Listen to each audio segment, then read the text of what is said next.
Hello, Pokemon Go trainers. Welcome to the Zygarden Tales of Transformation meta, a new play Pokemon season, and we are going to get a good feel of what sort of Pokemon are going to make an impact with the vast array of changes that have been made off the back of the Pokemon World Championships.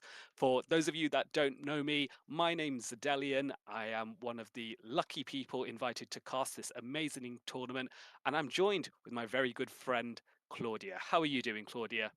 Very good. I'm very excited for this matches, and looks like the tournament is stacked, and I'm so ready to see the good battles.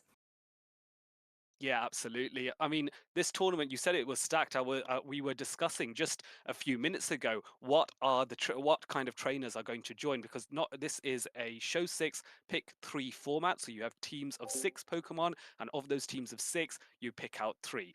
There are over 90 players competing in this tournament. It has been prized and funded by Zygarden, who are putting a $100 cash prize split into various tiers based on how well you do. So you got financial motivation, which has drawn in some absolute amazing household names in the play Pokemon circuit to try this out. Are there any names that you are really excited to see from what you've seen in the tournament list? Is there any names that really stand out to you, Claudia? Oh, well, I'm definitely very happy to see Beelzeboy, the World Championship winner, and also Colin, Kazim, and other names, Dylap, this thing, Dizzy the Bast. Hmm. What about you, Hmm. Delian? Yeah, I mean, very good point that you mentioned. I mean, Beasleboy is here, the world champion. It was an amazing battle that he had with Patuman in the grand finals, and I remember staying up quite late in the day in order to here in the UK to watch that, because I know these two gentlemen are going to give an amazing battle. I've met Pato many times, and I've seen him perform at EUIC and at many other regionals up until now. Beasleboy we've has hailing from India, so a lot of his dominance was more known around that area and in the APAC region. And he clearly demonstrated that no matter where he goes in the world, he's going to make an impact. And so it's a real honor to have the world champion facing off in this tournament, because he, don't forget, has already got his invite for next year's for this new season's world championship, because of course he's got to defend his world championship, right? So he's getting his practice in early because he doesn't want to miss out on any of the skills or let anyone catch up with him, which is very important, right? That's right, Dash. Yeah, for sure. So the now, what one thing I think is really important is when we have trainers of this kind of caliber, we really do want to see them nice and early. So, with that in mind, I think it would be quite cool to have Beasleboy be one of the competitors that we look out for. So, I think we should put him up on stream relatively soon, seeing as he's here. We might as well. He's used to it by now. This won't phase him in the slightest. But he is facing off against another trainer that I have a lot of time for and I have a lot of respect for. Final Boss AJ, who is a Canadian battler, part of the Girls That PvP community, has done amazing on the Devon circuit as well, with the Devon series entering into the World Championship finals there. But you can see, just looking at the bracket now, how many trainers there are. And these are two trainers we're going to focus in on for round one. Very interesting sets of teams and quite a few differences as well. Which Pokemon, if any, Claudia, stands out to you? Like, which one do you like from either team? Is there one that makes you go, I really want to see this in play? I do really want to see Corviknight with the air cutter because every charge move the trainer is using, the air cutter will get a chance, 30% chance to get the boost, attack Yep. boost. So I'm quite excited to see Corviknight, Empoleon for sure, which is got a new update, Metal Sound Fast Move. So Yeah, that's yeah, absolutely right. Yeah, no, that'll be you're really good to absolutely right. see. Corviknight and Empoleon, two steel type Pokemon that are rising in prominence in this new meta. As you rightly said, Claudia, I think with Air Cutter, it's always very exciting. I've been playing around with Corviknight a little bit in the Go Battle League already, and it's so exciting to get that boost and get that attack boost off the Air Cutter, which I must admit comes very quickly off Corviknight's preferred fast attack, which is Sand Attack here. So what's really interesting is you have a flying type Pokemon that's able to deliver ground type damage very quickly with Sand Attack, but also get out very spammy flying type damage with Air Cutter as well. And of course, if you want to surprise an opponent, you can always give them a little bit of payback as well. So Corviknight definitely one to play around with. Have you had any opportunity to play around with Empoleon, Um, Claudia? yes, I've been playing and I've done pretty good actually against fairy types and Hmm. also deal very good against Talonflame if you think about because of the metal sound has like a more um, like move pressure with the hydro cannon, so it gets faster to move. So it's Yes, very easy to get the shields down, which is very yes. interesting to use the Pokemon. In the same time, it's a glass cannon Pokemon, so you need to save shields for in order to keep it alive. Yeah, absolutely. So if we look at Beazle Boy's team, you can see that there are a few Pokemon that do require some shields to get the most out of them. Yeah, The Empoleon that you mentioned already. Grant, notice here, Beazle Boy not opting for a Shadow Empoleon here because he wants his own Empoleon to be a little bit more hardy, but he does have the rather more fragile Shadow Dragonair, which we have seen be very powerful in the past, but hasn't been too prominent in seasons as of late. But maybe this is the time, certainly under Beazle Boy's control and under Beazle Boy's Pokemon mastery, maybe the Shadow Dragonair, this is the time for it to come back. However, I'm looking at Final Boss AJ's team. Shadow Dragonair doesn't seem like it has a lot of play here because there's two Pokemon on at least on that side that are going to really cause problems for Shadow Dragonair. That Dedenne and Togekiss are the standouts yeah. here. Any of those two Pokemon stand out to you, or any more that you want to talk about on AJ's I side even? I love the pick of Togekiss because Mm.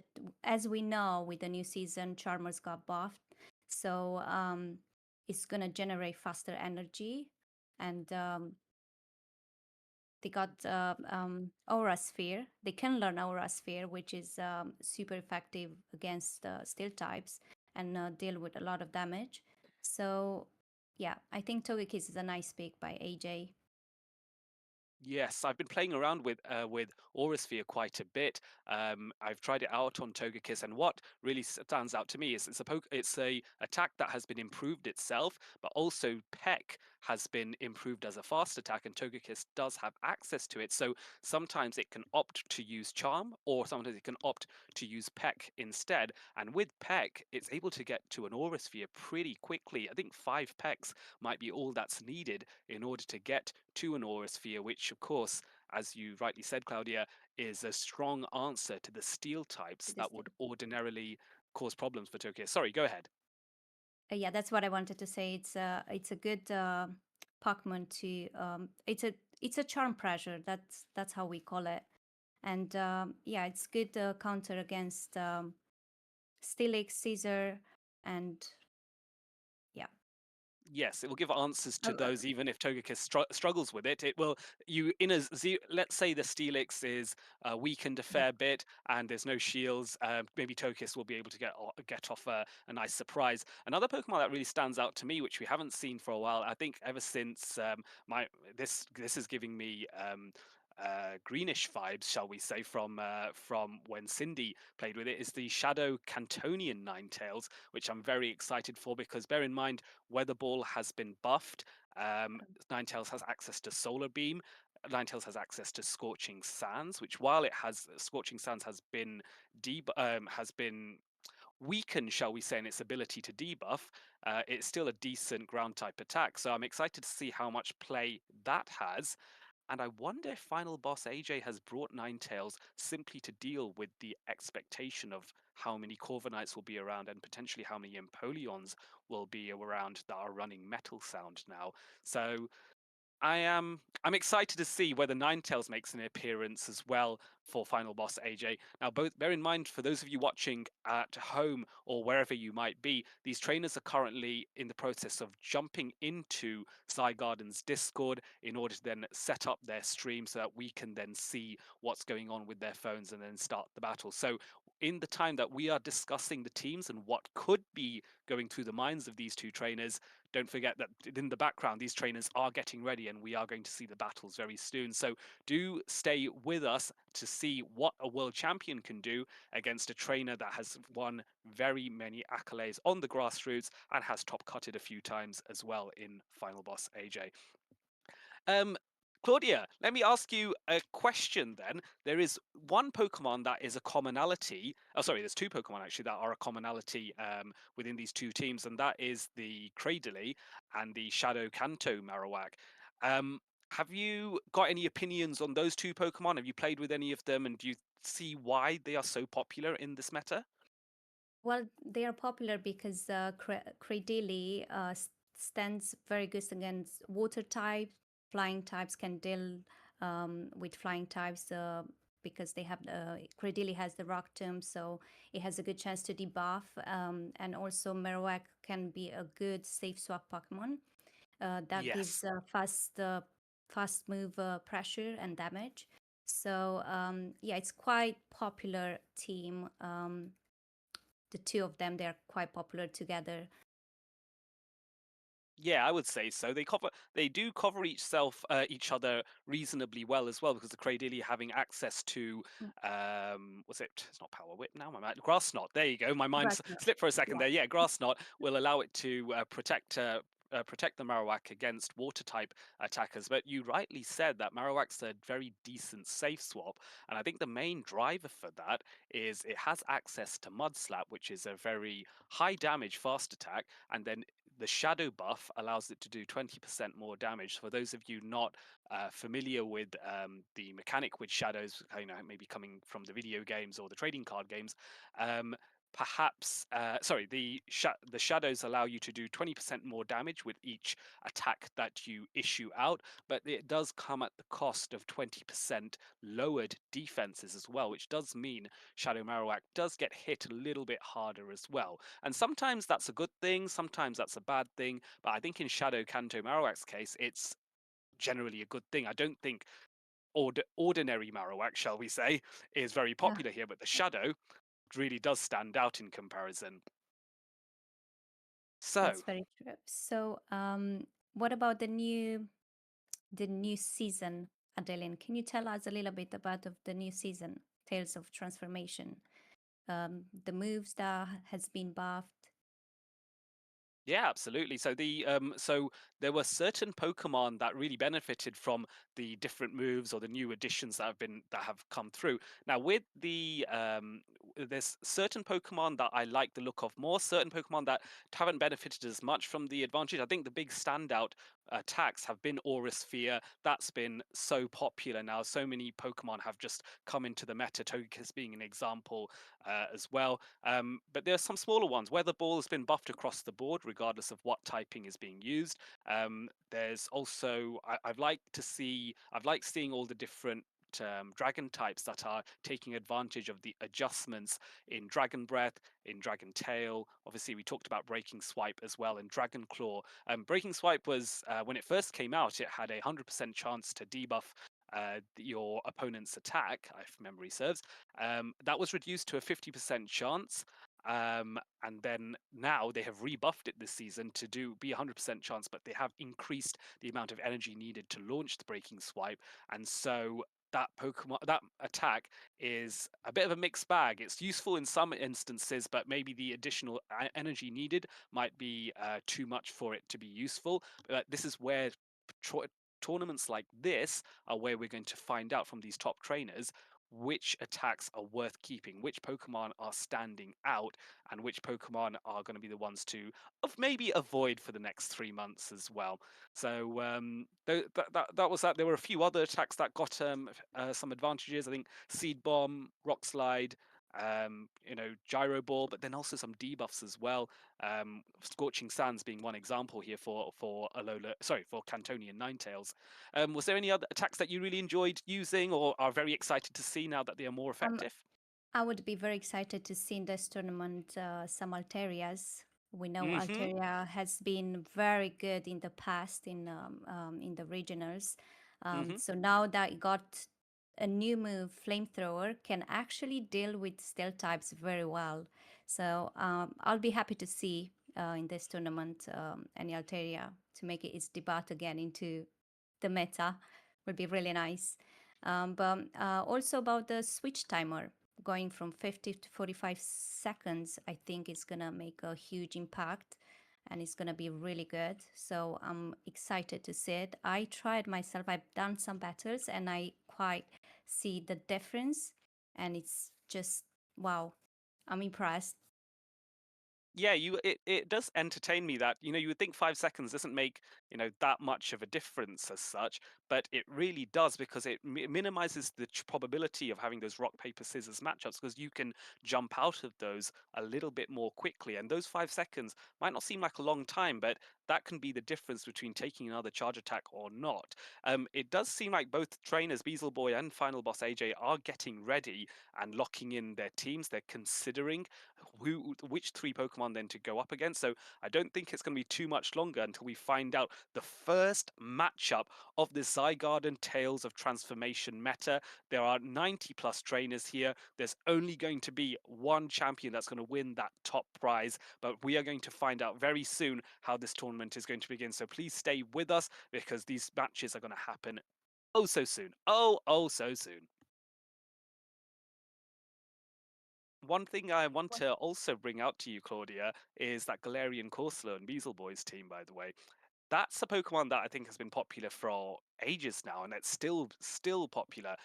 Do you have any reason as do you have any opinion as to why that is? Well, it's quite bulky because Mm, it gets to um, its moves like quite fast, and it tanks also damage from other Pokemon. So you don't really need that many shields unless you battle against another. Um, sorry. Ghost or Dark type, perhaps? Yeah. Yeah. No, that's very true. And notice actually on AJ's side, there aren't any ghost or dark types available. So of course, it's looking quite safe. I think the major threat to it is going to be perhaps ghost type's other weakness, which is its inability to damage and normal type Pokemon. And you can see what's there on AJ's side. There is a normal type Pokemon there, right? and yo, it looks like we are in for it. I Indeed, we think are. it. Yeah, Sorry. the matches are indeed Yep. loading up. We're just getting the second screen up and running, and we can see Shadow Dragonair into the Shadow Kanto Marowak here. So Dragon Breath, an attack that's been improved, now facing up against the Stalewart Kanto Marowak as Aquatail is launched first from Dragonair onto the Kanto Marowak. No shield though, surprisingly. Oh, that's super effective charge move here. I think it's gonna Here I think it's gonna shield and go for a farm down, Dragon Breath farm down. What do you think, Adelian? Yeah, that's absolutely true. That is I exactly think it's correct. That's what okay. happens. And actually, Claudia going for sorry, not Claudia. AJ going for a very aggressive swap here into the Forest, which is a nice safe pick to use. And this goes shielded because the Shadow Dragonair's wrap is going to do a fair bit of damage and also lowers the defense of the Forest as well. And Corviknight is a nice answer to this Forest now. Oh, looks like AJ is gonna buff herself with a frenzy, and then I think she's gonna spam the The sucker punches. sucker punch in the Swifts. I meant after she Yes, buffs. absolutely. Yes, absolutely. I mean, this is a logical thing to do if you are for it. You want to use the first Trailblaze to boost the attack, but look how much damage that Wow. payback does. Isn't even able to get to the Swift, and now Dedenne comes in, which is a very good matchup against the Corviknight, but doesn't really like those sand attacks, does it? Not really, but I think that Danny handled pretty good this Corviknight, so I think AJ is in pretty good spot here. Until Here we that have the Cradilly Swift. comes in with the Acid, and Acid is going to deal super effective damage to this fairy type Pokemon. Dedenne responding with a Play Rough, which we know is a strong attack. A shield goes up from Beazle Boy here to protect the Cradilly, which I think is a very sensible play because he knows what is in the back. It's just the Marowak. Oh, trying to make a catch there and AJ No. doesn't get it. Tries to get the Bone Club off and doesn't get that either. What bad luck from AJ. Here we go. It's gonna get a debuff. I think Beelzebub is gonna get the first round here. Yeah, Yep. very much so. There wasn't Yeah. even there was a shield left on AJ's side, but she wasn't able to use it. That Kraydilly was so strong in the back because the Dedenne was struggling with it, and the Shadow Kanto Marowak was struggling with it as well. So there wasn't really any sort of wiggle room. I really like AJ's idea of trying to make the catch in order to give Dedenne a little bit more wiggle room to play, but really the threat was coming from those acids. I mean, do you see how much health just disappeared off Dedenne Yeah. from those acids? It was crazy amount of damage. Yeah. And the payback on Farad was amazing damage. Um, I will not be surprised if AJ is gonna bring the Ninetales, the Kanto Ninetales, Yeah, it to seems like deal that. a bit with Corviknight. Yeah. Yes, definitely. I think you're absolutely right. It's that Kanto Ninetales will be very useful here. It will have a respectable matchup against the Forret as well, Yeah. because it's able to pace relatively similarly to Forret's 5 second Sucker Punch Swift combination, and of course it resists the Trailblaze from Forret as well. The Cradilly is Yeah. going to be a little bit more interesting because of the Rock Tomb, but Ninetales outpaces, so that won't be too bad either, I say. And don't forget, Ninetales is running the fast attack Ember, which has been buffed actually, so it's going to be even more Even spammy than it normally is. that's very true. We'll see what's gonna be next. I think Beelzy Boy is gonna bring the same team.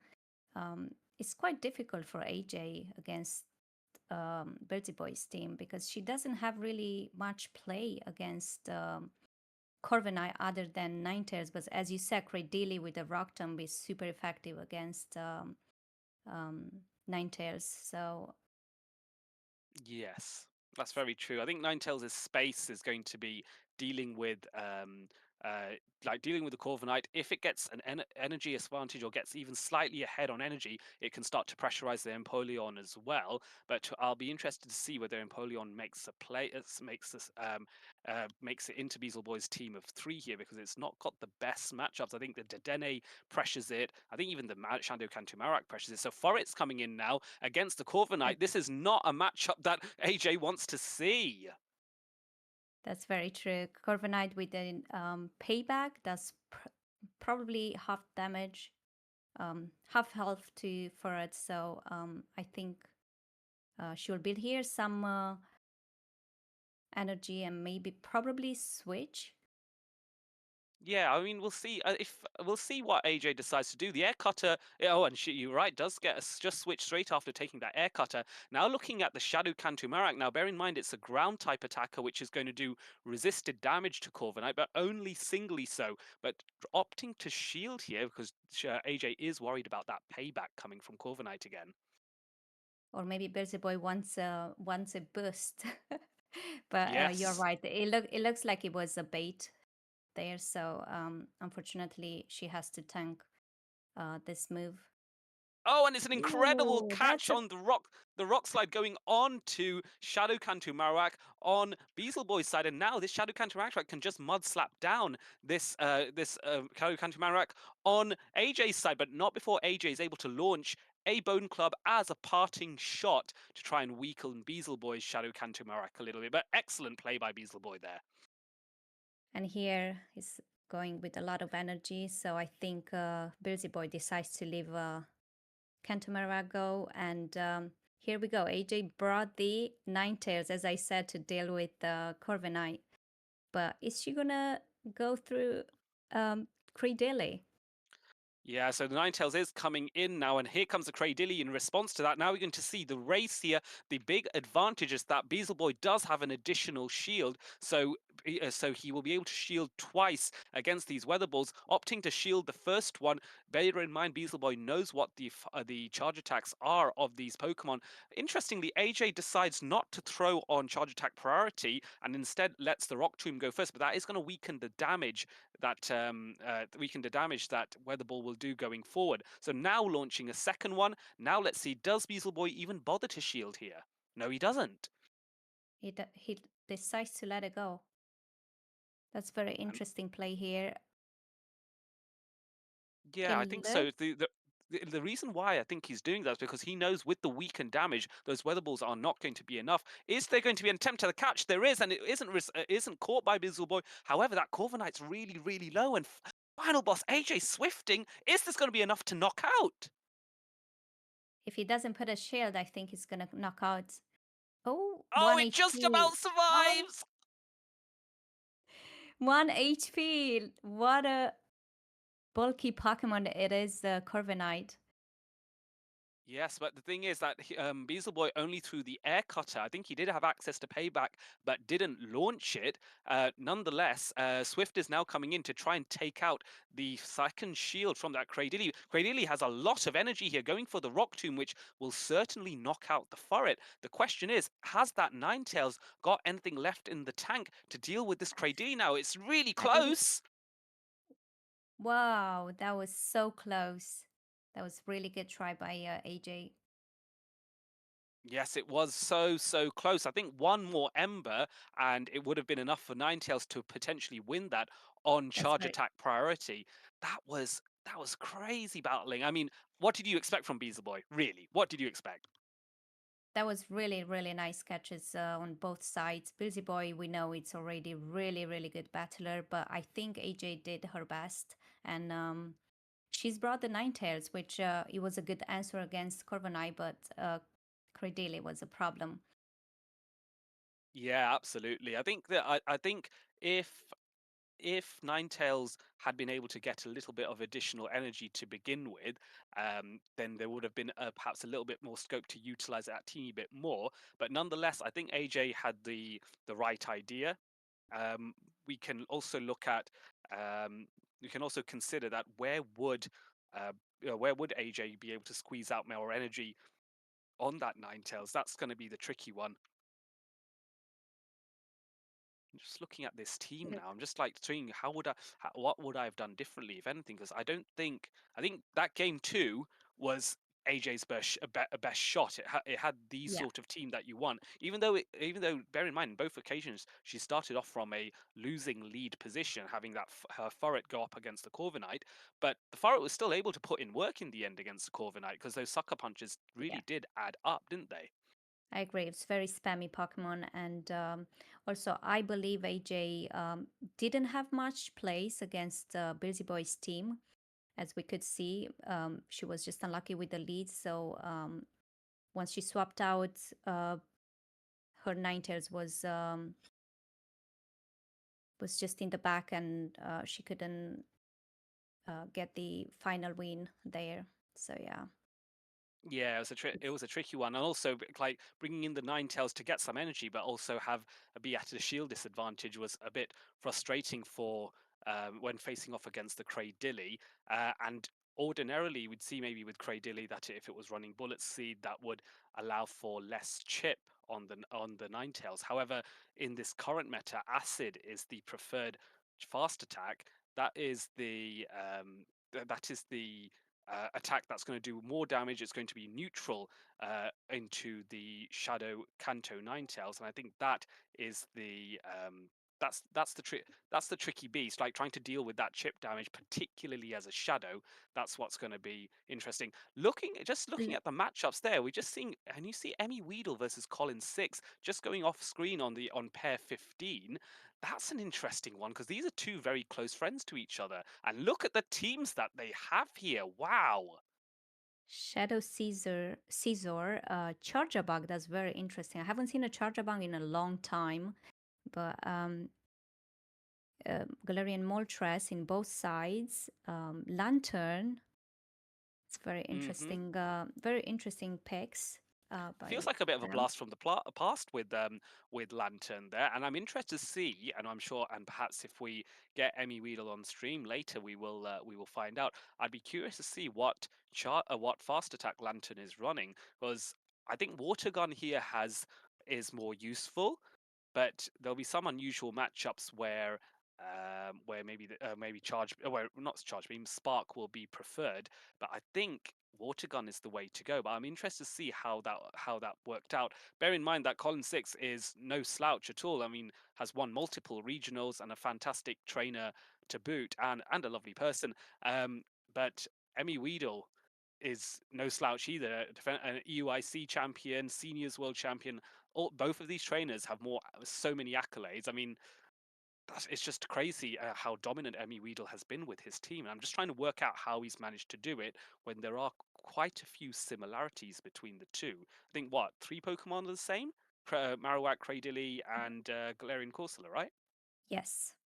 Oh, four actually. I That's, forgot the Galarian Moltres as well. oh yeah, sure, the top one. Right. Yeah. So well, Well, we the only differences is Charger Bug and Lantern. Those are the difference there. And then you've got a sorry, you've got the Scizor in, whereas you've got Tinkaton in from Emmy Weedle. Let's talk about Tinkaton. We've not seen as many of those, but I found it really enjoyable when Tinkaton first came into the meta. Are you a fan? Well, not that much to be honest. I didn't find any good pairs with Tinkerton to build a team, a strong team. But last time when I tried, I did pretty good with, but only two sets, I think, and I dropped it down because I think you really need to know how to play Tinkerton. It's a very interesting Pokemon, and with the Centum, which has a chance to debuff.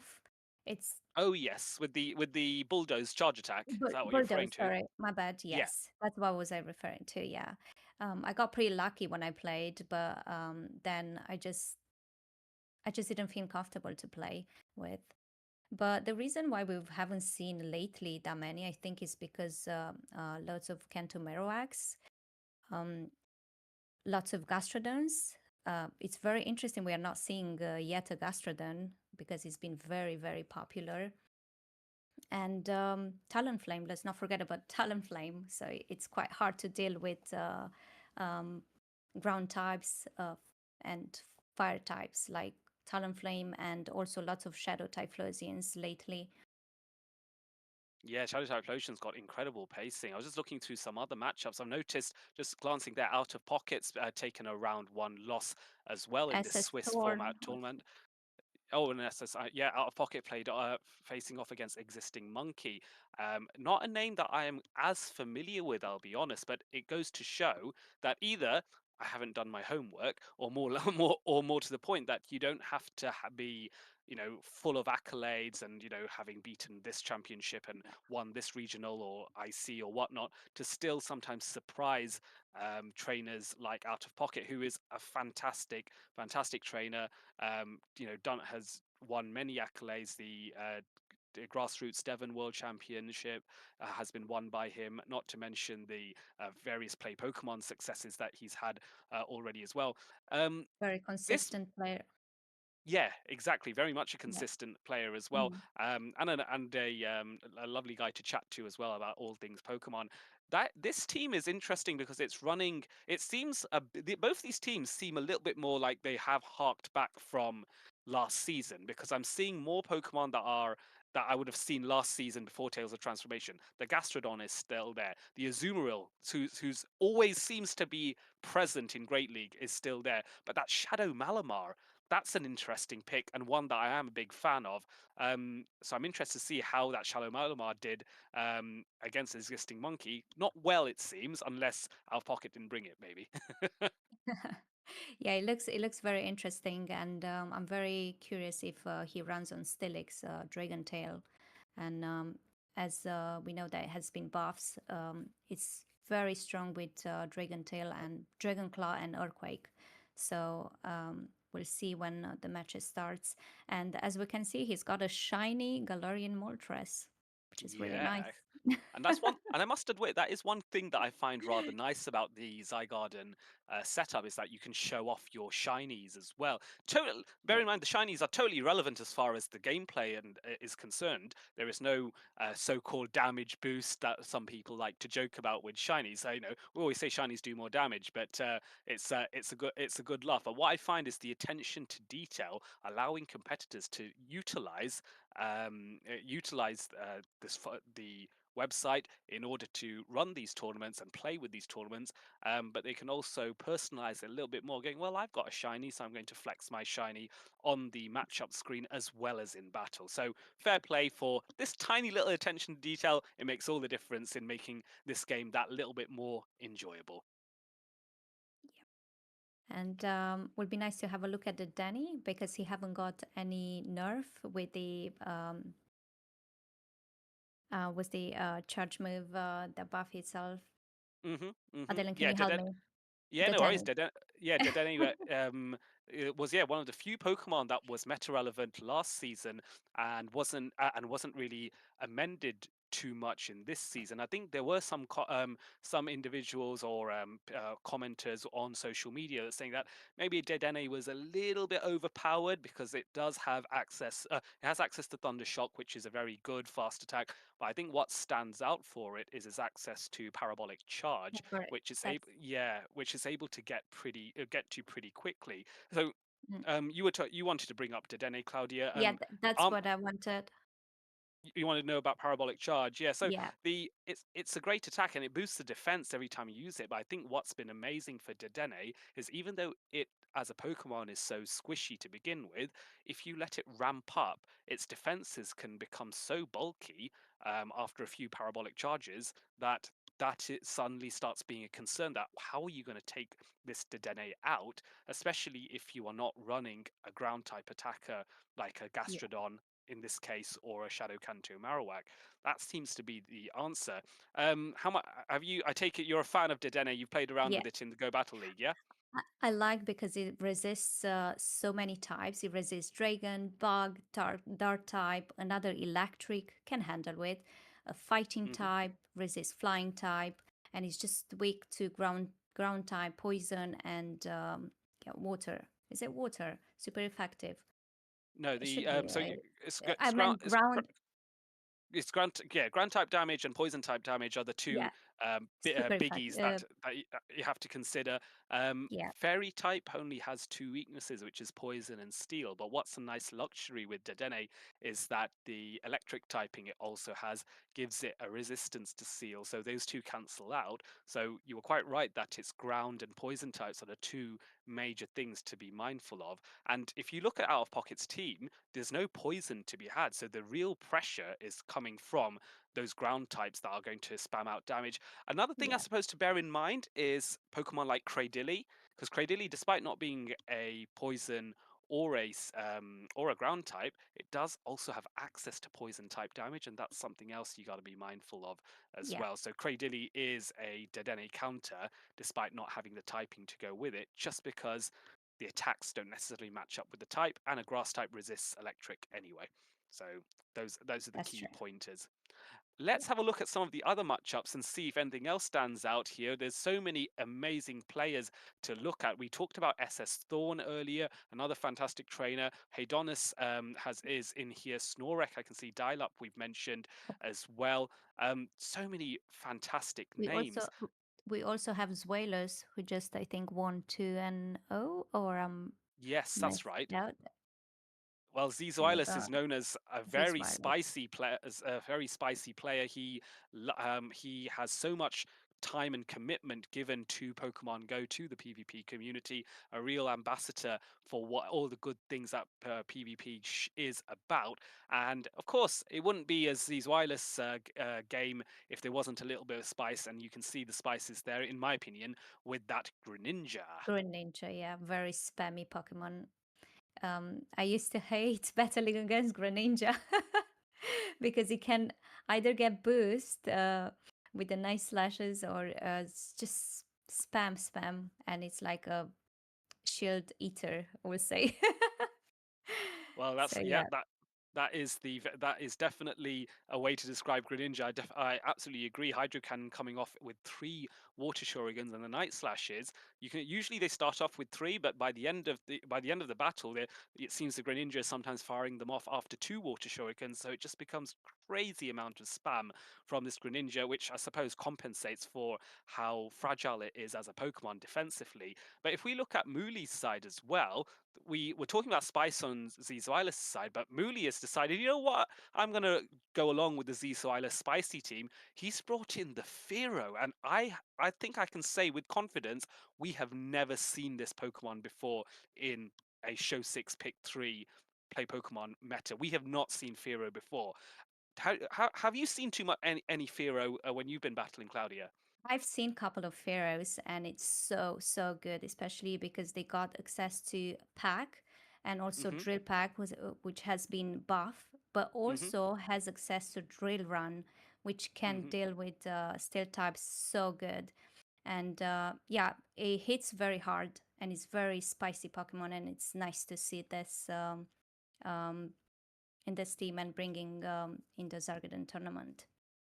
Yeah, and I'm just looking at the this matchup here. Now, I granted Z's Wireless has won this, but let's not take anything away from just how strong Z's Wireless is. So it would have been a tough mountain for Mooley to climb. So there's no shame in the result whatsoever. As long as you've made it close and made Z's Wireless sweat quite a bit, then you've done well if you are Mooley. So I'll give credit where it's due. I think that Firo does also have a reasonable amount of play because don't forget it's a normal and flying type, so it is a reasonably good wall to the Galarian Corsola. The only thing it has to be mindful of is those power gem. Yeah, power gem is the rock attack that Corsola uses Yeah, against the Fearow. Obviously, it does well into the Marowak just as long as you shield the rock slides. I think aside from that, I think Firo is best placed in here as a bit of a safe swap because it's able to handle, it's able to do so much coverage with flying type damage and ground type damage. But against Z's Wireless, I'm not sure that's going to work just because that Dugong is there instead from Z's Wireless's side. And that, I think, is quite safe into the meta in general, though yeah. maybe not so with Mooley's team. But I don't know. I'm kind of umming and ahhing about it. But I'm not sure if Firo, cool though it is, has the space in this team against these wireless just because that Dugong is in there. Dugong and Mm, Galarian Corsola with the rock move. But yes. yeah, I'm quite happy to see this battles. Yeah, If we're gonna see absolutely. it on stream, will be amazing because Ye- I did battle against Firo and it's very good Pokemon.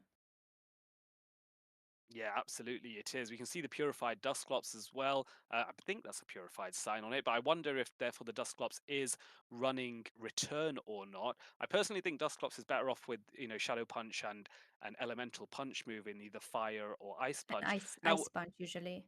yeah, Ice Punch has been the more popular, prevalent attack as of late in the meta. But I think with this new um, Tales of Transformation meta, there is also some arguments to consider Fire Punch as well, simply because you're obviously seeing Pokemon like Scizor, you are seeing other um, um, you are seeing other Pokemon that might be quite weak to fire. But I think, Claudia, you are right that Ice Punch is going to be the preferred attack just because it's so much more versatile. There's so many things weak to ice in this meta that you can take advantage of. The key example, I suppose, being Cradilly, right? Yes. Cradily spam. I believe Dusclops can win in one. I may be wrong, but I did play Dusclops against Cradily. It might win one shield against Cradily. Hmm. I'm not quite sure, but it does pretty good damage with the ice punches against Cradily. So yeah, it's a really good Pokemon. It's a bulk, that's how we call it. 'Cause, it's a good safe swap Pokemon. Yes, if you look at pair number 18, which is Kareem versus Des is the best, two trainers that I've have the pleasure of meeting, and I'm very fond of both of them. They're lovely people to hang out with. So Kareem's been running a relatively meta team. Does seem to be somewhat similar to what I saw him run in Dortmund, just because I'm getting Galarian Moltres vibes for when he won the Dortmund Regional Championships at the start of this previous season, 2024 to 2025. But I really want to give a massive shout out to Des because he is running that Shadow Charizard. Wow, what a blast from the past. I love Charizard and I'm so happy to see it is back. What are we excited about with Charizard? Have you played with Charizard? Do you know what's exciting about it, Claudia? I haven't played with, but I know with the Ember or with the Air Cutter move, it's very spammy and yeah. Um, I haven't tried yet, but it's nice to see it, and I'll be happy to see it and see how it goes and how it performs. Yeah, Charizard was always seen with the legacy wing attack fast attack available on it. But now, because Ember has been buffed, Ember 2 is a legacy a fast attack on Charizard if memory serves. So you will need to use an Elite Fast TM to unlock it. But I think it is worth it because that allows Charizard to do respectable same type attack bonus damage. And then you can get off those very quick charge attacks as well. We've obviously seen, excuse me, we've obviously seen how strong Blast Burn is, and coming off the back of a Shadow Charizard, that's going to basically one hit KO anything that hasn't got resistance, I feel, half the time. But then you pointed out, Claudia, Air Cutter. An Air Cutter boosting the attack potentially on a Charizard when it's already so attack weighted. That's scary. That's scary. So scary. That's very true. So I wouldn't be surprised to see. We don't know yet if he runs Dragon Breath or Ember. Mm, Usually, PvPog recommends with Dragon Breath, hmm but I wouldn't be surprised to see Ember. As you said, like fast move damage is quite a lot. So yeah, Yeah, it is a debate. This is a nice thing about Charizard and certain other Pokemon where you have two fast attacks that are potentially viable. So now in this meta with Tales of Transformation and indeed with all play Pokemon metas, you are able to see the fast and charge attacks of each of your opponent's Pokemon. So there's no surprises for Karim to decide on what to decide. Okay, is it Dragon Breath? Is it Ember? He knows exactly what it's going to be. I personally think that Ember is probably a better shout here, but only because I'm looking at that sizzle that would otherwise be quite problematic for the Charizard. But that being said, you can't just plan for one matchup. You got to plan for, potentially six rounds in this case because we've got so many trainers competing. So with that in mind, um, maybe Charizard may have to consider Dragon Breath, which is going to do more neutral damage across the board, but is less likely to be resisted by the likes of other dragon types or against the water types that you might otherwise see. So it's an interesting one. It's one that I'm very interested to see how I'm sure we'll end up speaking to Karim at one point about his matchup against that Shadow Charizard, just to see how was he able to overcome that Charizard there. I'll be interested to know that in the future. Just as a note to those of you watching, we are waiting for the remaining matches to finish in round one of the Zygarden Tales of Transformation early meta tournament. So this tournament is going to allow us to get a snapshot or a little bit of a feel as to what we could potentially see next weekend at the Frankfurt Regional Championships, which are unsurprisingly happening in Frankfurt in Germany. So that will be our first taste of the new season, the new Play Pokemon season coming in, and we're going to crown our very first champion of this 2025-2026 Play Pokemon season. I'm super excited to be in Frankfurt and see all the action unfold. Are there any regionals that you're thinking of traveling to, Claudia, for to take part? I would probably be at the UIC next year. I will try my best to be there because it's always nice to meet up with other community. Um, Maybe participate. We'll see how it goes. But yeah, next year I'll be there at the UIC for sure. The recent ones I haven't signed up for anything yet, but I'm excited to see the new meta and see what people are using. And we're definitely gonna watch on Twitch.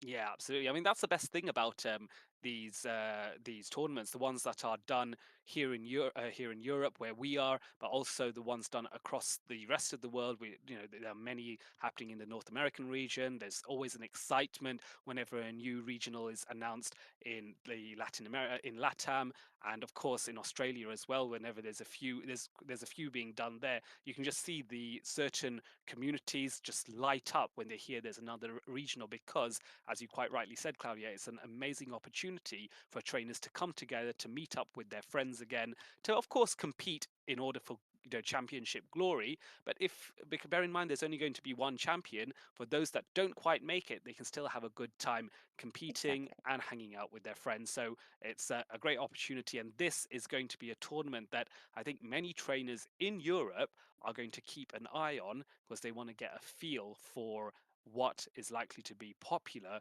going into Frankfurt next weekend, and of course the many North American regionals and LATAM regionals that are taking place in weeks to come after that.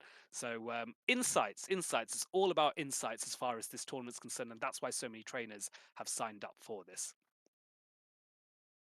Yeah, that's true. And also, let's not forget about the trades. If you are just starting Pokemon Go and start PvP, it's a good opportunity to get those trades with the lower friendship at the regionals. That's where I got lots of PvP Pokemon from the regionals, meet up with people and just asking for a trade, lower friendship, and possibly praying for getting good IVs, which is nice.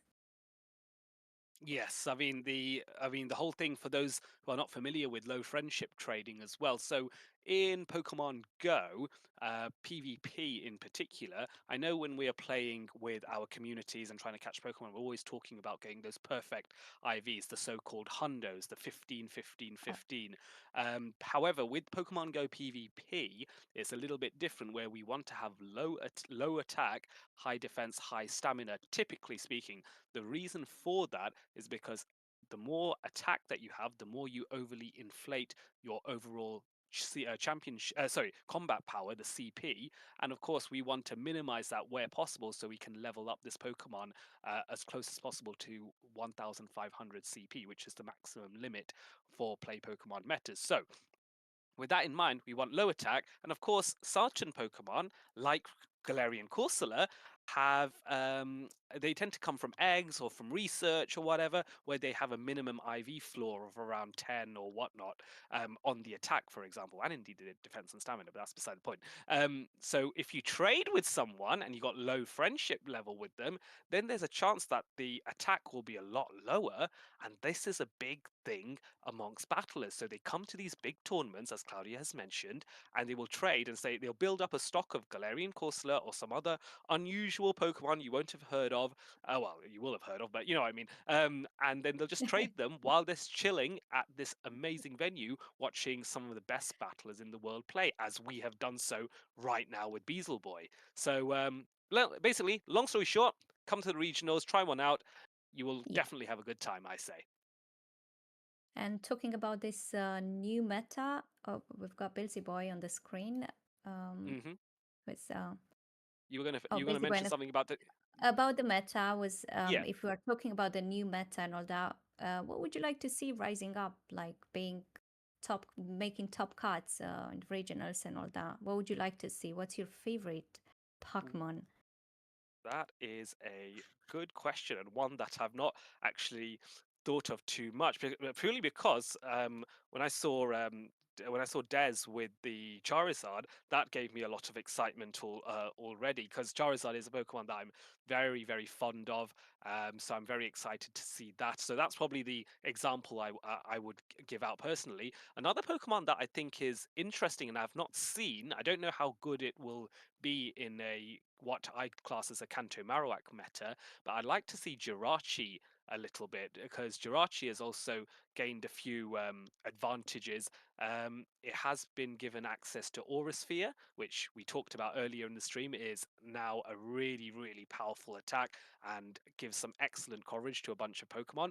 So Jirachi now has access to Aura Sphere, but also bear in mind that Confusion has been improved as an attack. And so with that in mind, you've got a Jirachi that's using an improved Confusion that's now able to get an Aura Sphere off after 3 confusions only. So that's 6 seconds.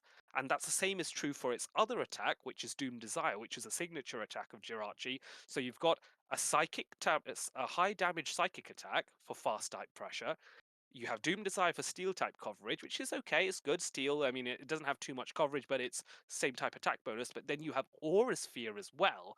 And I think that is an exciting and eclectic mix of damage that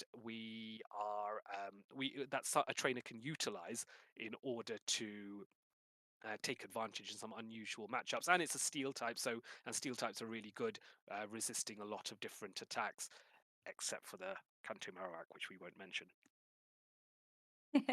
True. But yeah, as I took a look on PvPog website. I've seen Mm. that water types actually drop a lot down, and it's like um, there is not that many, especially with the Denny now being nerfed and all that. It's just Mm. very interesting to see. And yeah, when I looked up Corviknight, as I know it's not going to be available to play on the next regional, which you mentioned. Um, is it going to Yeah, be Corvin. available with the new? It won't be available. So, Corviknight will not be available with Air Cutter. Okay, I believe just because it was released. Hang on, I'm gonna double check that just to be sure.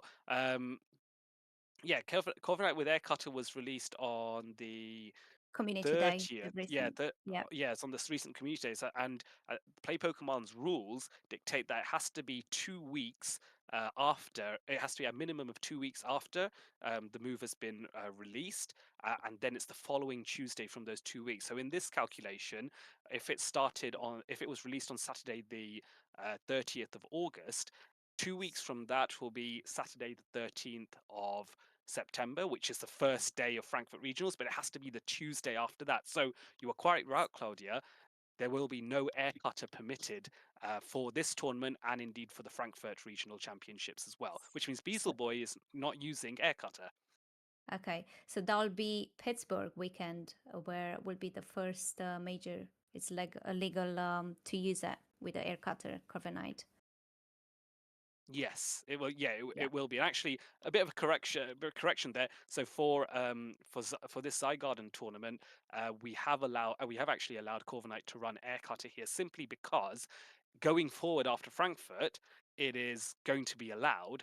So rather than making the rule set just to match with Frankfurt only, we Ah, have decided to allow Air Cutter in just so it will match up with subsequent tournaments for the rest of this next 3 months for the Trails of Transformation meta. So apologies, massive retraction. I will take that back. Corviknight is Beasleboy is using Air Cutter, and it's perfectly okay. okay for him to do that. So we are not banning the world champion from this tournament, just to be clear.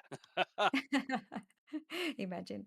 And about the rock types, I was about to mention about the Carbink being buffed with the rock slide. Carbink hmm actually hmm was my first Pokemon that got me to Legend. Oh, was Along, it? Oh, very cool. yes, alongside with Dugong, all the way from 2500s. Like amazing. And now that rock slide has been buffed, I'm considering probably to use it. Bring it back, bring it back, Bring it back, yeah. make carbing great again, or should we not say that? I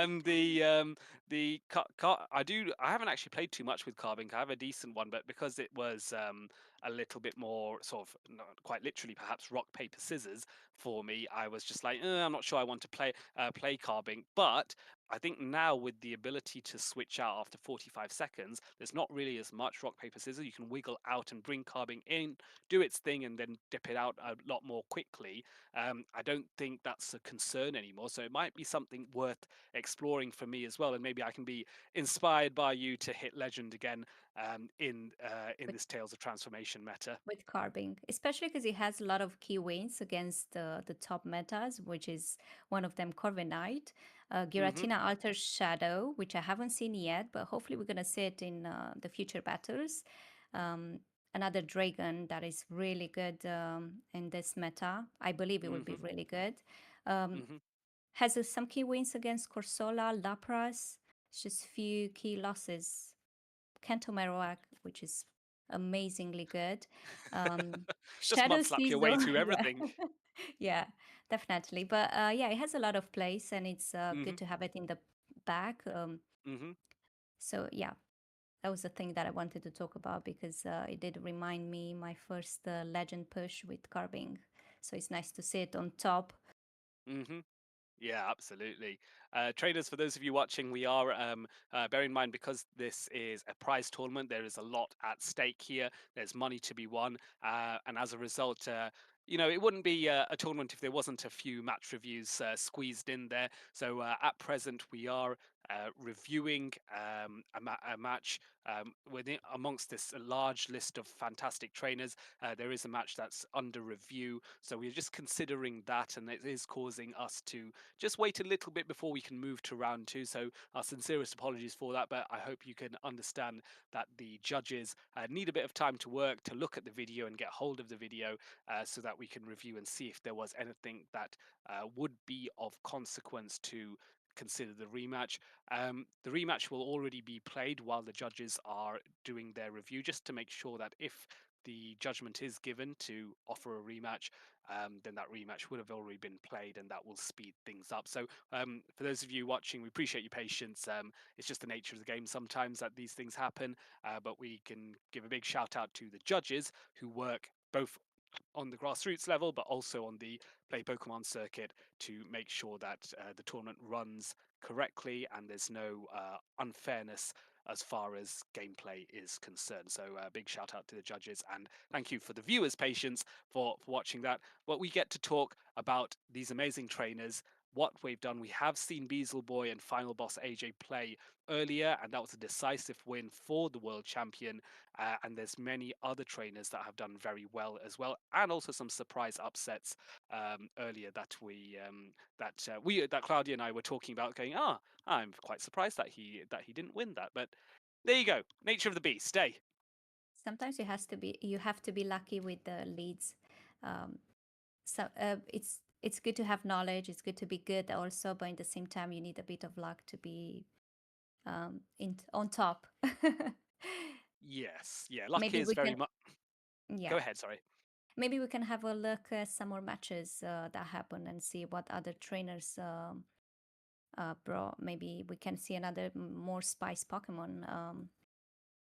Yeah, I mean, let's look at Mormon Matt versus Keelio there. That's an exciting matchup because I know so Mormon Matt's done reasonably well in some of the regionals as well. I think they've top cutted one or two occasions, if memory serves, from the regionals that I've watched. Certainly a name that is familiar to me. But playing up against Keelio, who is the younger brother of Colin Six, who and Colin has been, of course, incredibly dominant in the European side of the Play Pokemon circuit, and has also made a few trips over to NA on occasion.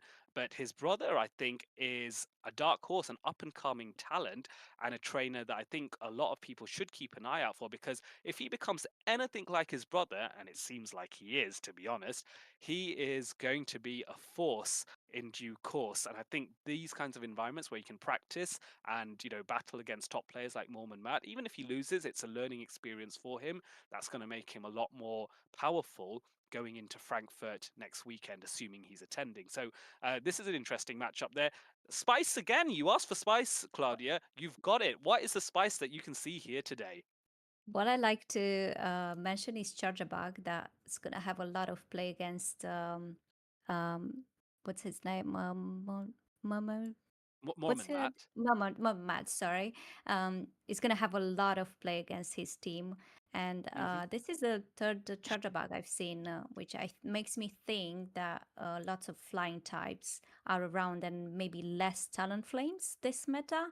So it kind of deals very good with Corviknight, as I mentioned, and other flyers like maybe Altaria because of the thunder, thunder, volt As in, switch yeah. pressure. Yeah, my Yes, bad. Volt Switch is a very popular attack that a lot of electric types are very fond of. The only sort of thing that's a little bit frustrating with it is that it's quite easy to catch or make a catch against a Pokemon using Volt Switch because of how slow pacing it is, needing 4 turns to launch a Volt Switch. Whereas if you compare with Dedenne using Thundershock, that's only requiring 2 turns, and that makes it a lot harder to make those catches. It's still possible. Don't get me wrong. I mean, we saw Beazle Boy in the one game earlier today, just making that catch against Final Boss AJ, which was very, very effective. But I think you're right here, Claudia, that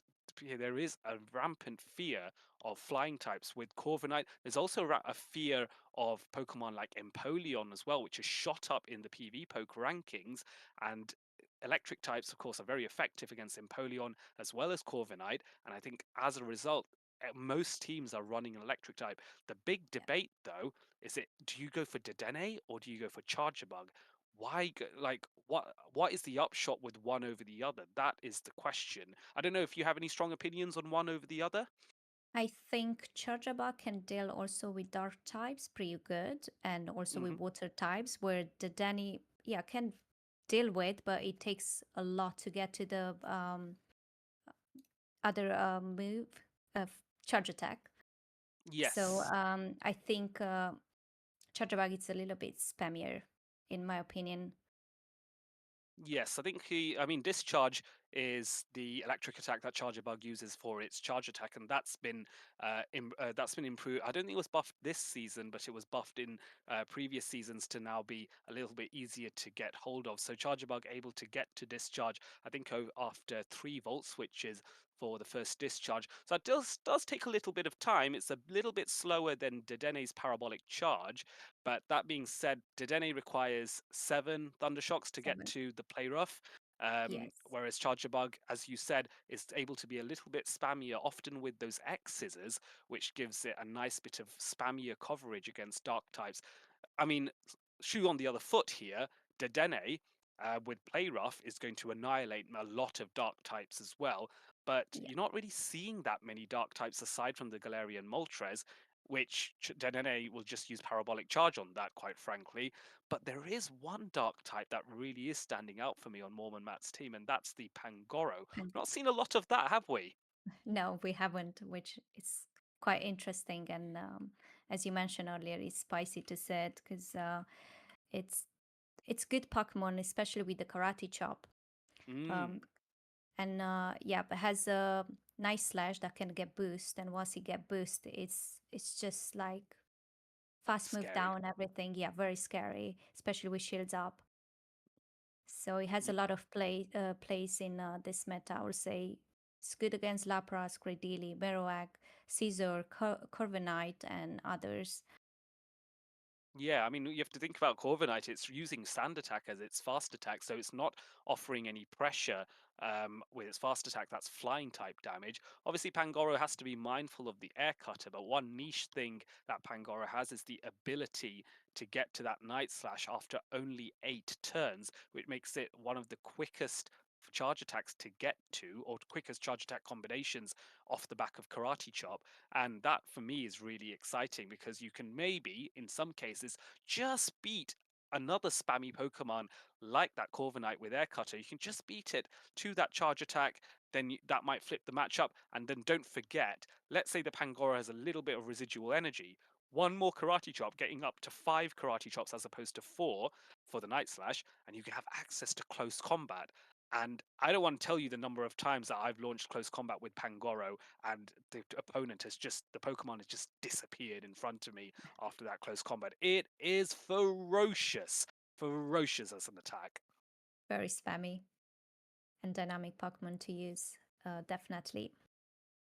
And I wonder if Mormon Matt actually used it here because looking into Keelio's team, it seems really plausible that Pangoro had quite a lot of play there. Nonetheless, what's very exciting for us is the round might be concluding relatively soon because most trainers have now had their matchups completed. So we may be able to move to round 2 imminently. And you know what the excitement of that is? We get to see another set of matchups and we get to see who is going to be the next match on stream as well. And so let's look and see what has happened here. We were talking about Keelio earlier. He's now moved up to the top of round 2 in pair number 47 against Nasulev, and there are many other fabulous trainers there. Check out Warrior JMac, who's going up against X Scourge as well. We've seen Warrior JMac do a huge amount of battling on the grassroots. He's a big fan of grassroots competition. And again, interesting thing. We see the Regidrago there. That is something we don't see every day. What a cool Pokemon, eh? That's a really good, especially with the Dragon's Buff now. I think it's going to be really good in this meta.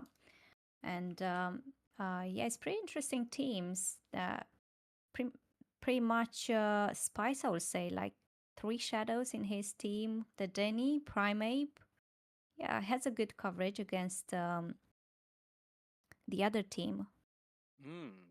One thing that does worry me about Warrior JMax's team, though, is as you rightly pointed out, Claudia, there's a couple of shadows in there. Also, there is the Primeape, and we've talked earlier about Dedenne, how it needs a bit of time to get up its parabolic charges in order to increase its bulk to a point that it's a respectable amount of bulk. Quite a few of those Pokemon are quite squishy, and even Regidrago isn't it's not bad, but it's not something to write home about as far as its bulk is concerned. So Warrior JMac is playing a really aggressive team, really high damage. Get as much oomph out there as possible. Try and chip away at those shields quickly so that you can bring in your big hitters like the Hydro Cannon Empoleon or that Blast Burn Charizard. That seems like the strat for me, but he has to be so careful when he uses his shields, therefore. And I'm a bit That's true. worried. Can he do that? I'll be if I was a warrior. I think Regidrago would just soak energy from other Pokemon and just not shield at all, and Mm, save shields maybe for Primeape, as you said again. Um, Very fast to Rage Fist. Needs only four karate mhm, chops mhm. for Rage Fist, and every charge move gets buff. So um, I believe he used that Pokemon. Yeah, I'm looking at Scourge's Azumarill, which seems to be a Pokemon that does ebb and flow within the Great League meta, but it's always a presence, always something that you have to be guarded against. And I think Azumarill is going to be putting a lot of pressure on Warrior JMax team because a it is a wall, a complete wall against the Regidrago, and I think therefore is going to encourage Warrior to not bring Regidrago in, just because if it gets caught by the Azumarill, that is game over. You aren't wiggling your way out of that one. But also against the Charizard, it is concerning as well, because if that Charizard's running either Ember or Dragon Breath, which are its two preferred fast attacks, Azumarill doesn't mind that one bit. The Empoleon, I think, is going to be a reasonably good matchup against the Azumarill, but you have to be mindful that that Empoleon is not very bulky, and often Azumarill, even if it loses, is able to chip away quite a bit of health from Empoleon in the process. So I think if I was X-Scourge, I'd be bringing in that Azumarill into Warrior JMax team. But we're speculating. We're obviously going to see some matchups. It may be this one, it may be a different one. We are just going through the matchups to see who will be available to stream. Bear in mind there are over 40 different pairs here to choose from. So plenty available, plenty of great trainers available. It's a question of picking a pair and then seeing who is going to be there. Look at Desync and This Vampiris. That's a cool matchup, isn't it?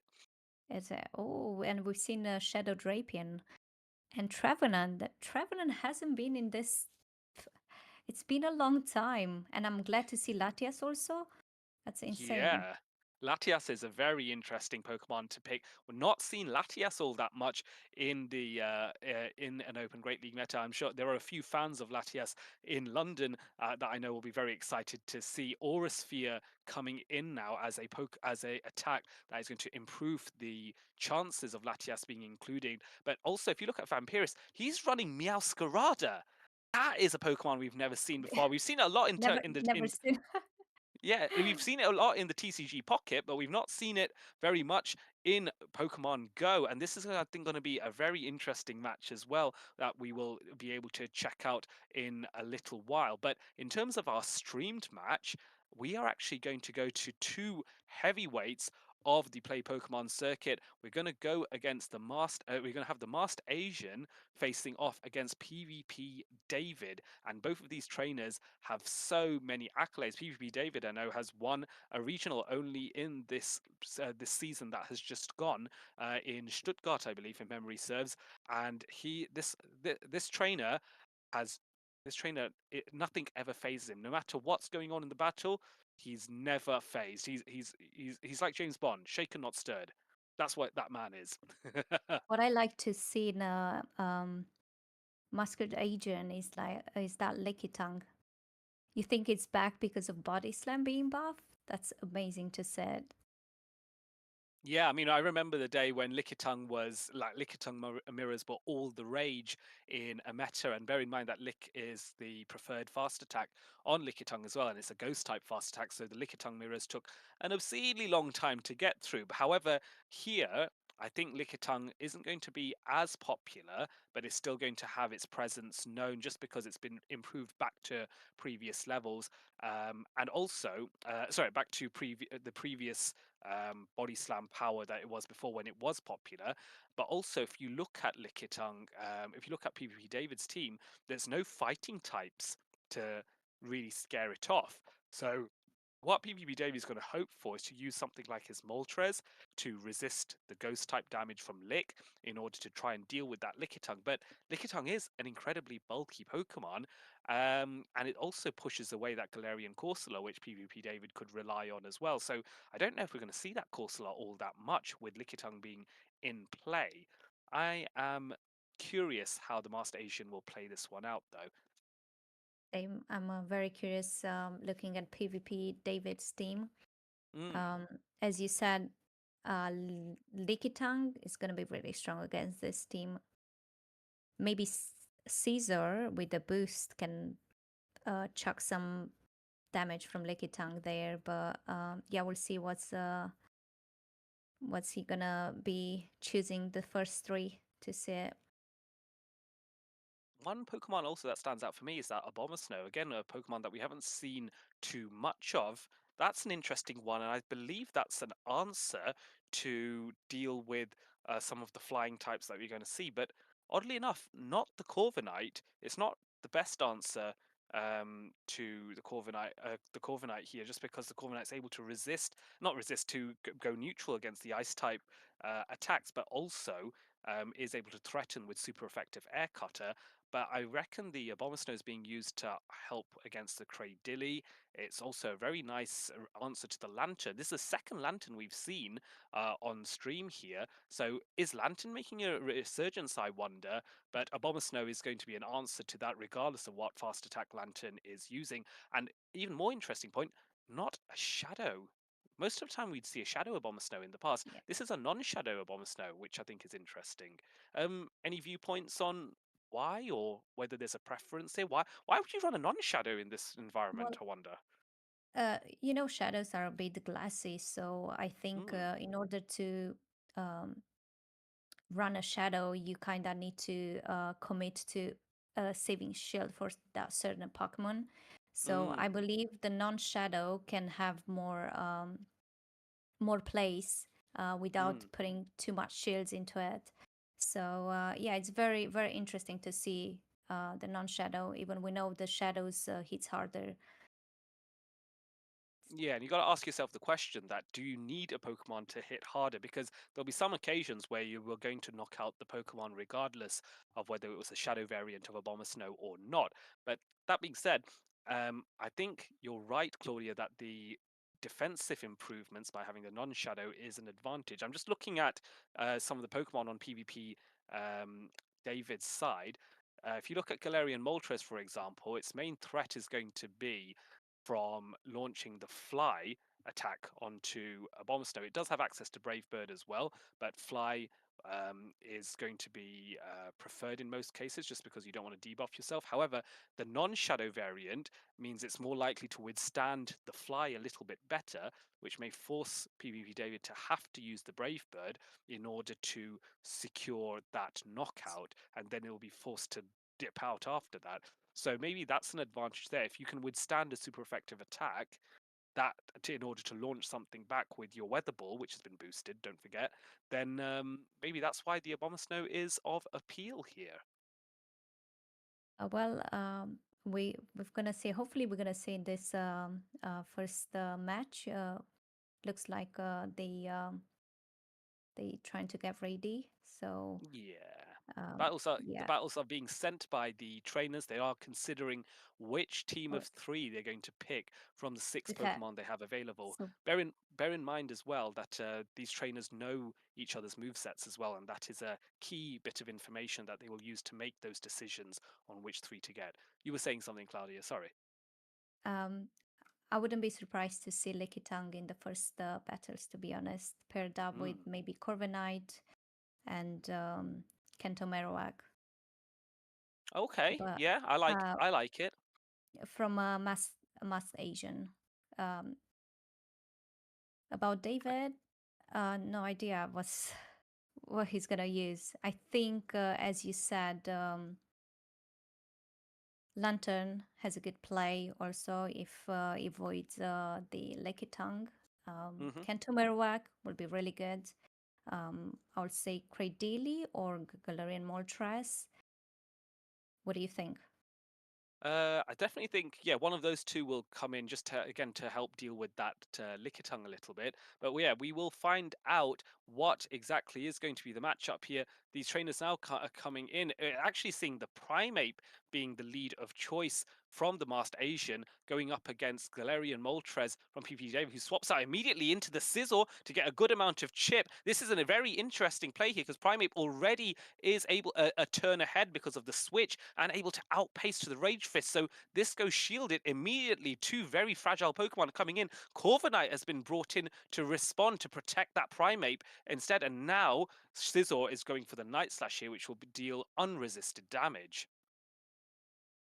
And he decides not to shield, which is oh, he's got a boost now. He's gonna be more threatened to Corviknight, and I think we're gonna see some shields coming. Very interesting. He didn't shield his Caesar being boosted. Yeah, that is an interesting one, but I think he's hoping to just weaken this Corviknight enough, and he doesn't want to invest shield in that. And it does do a respectable amount of damage. It actually Ooh. knocks out the Corviknight. Shadow Scizor is able to withstand an attack and still win and flip this the matchup here. So now switch advantage has gone to PvP David off the back of that boost, and here comes the Primeape.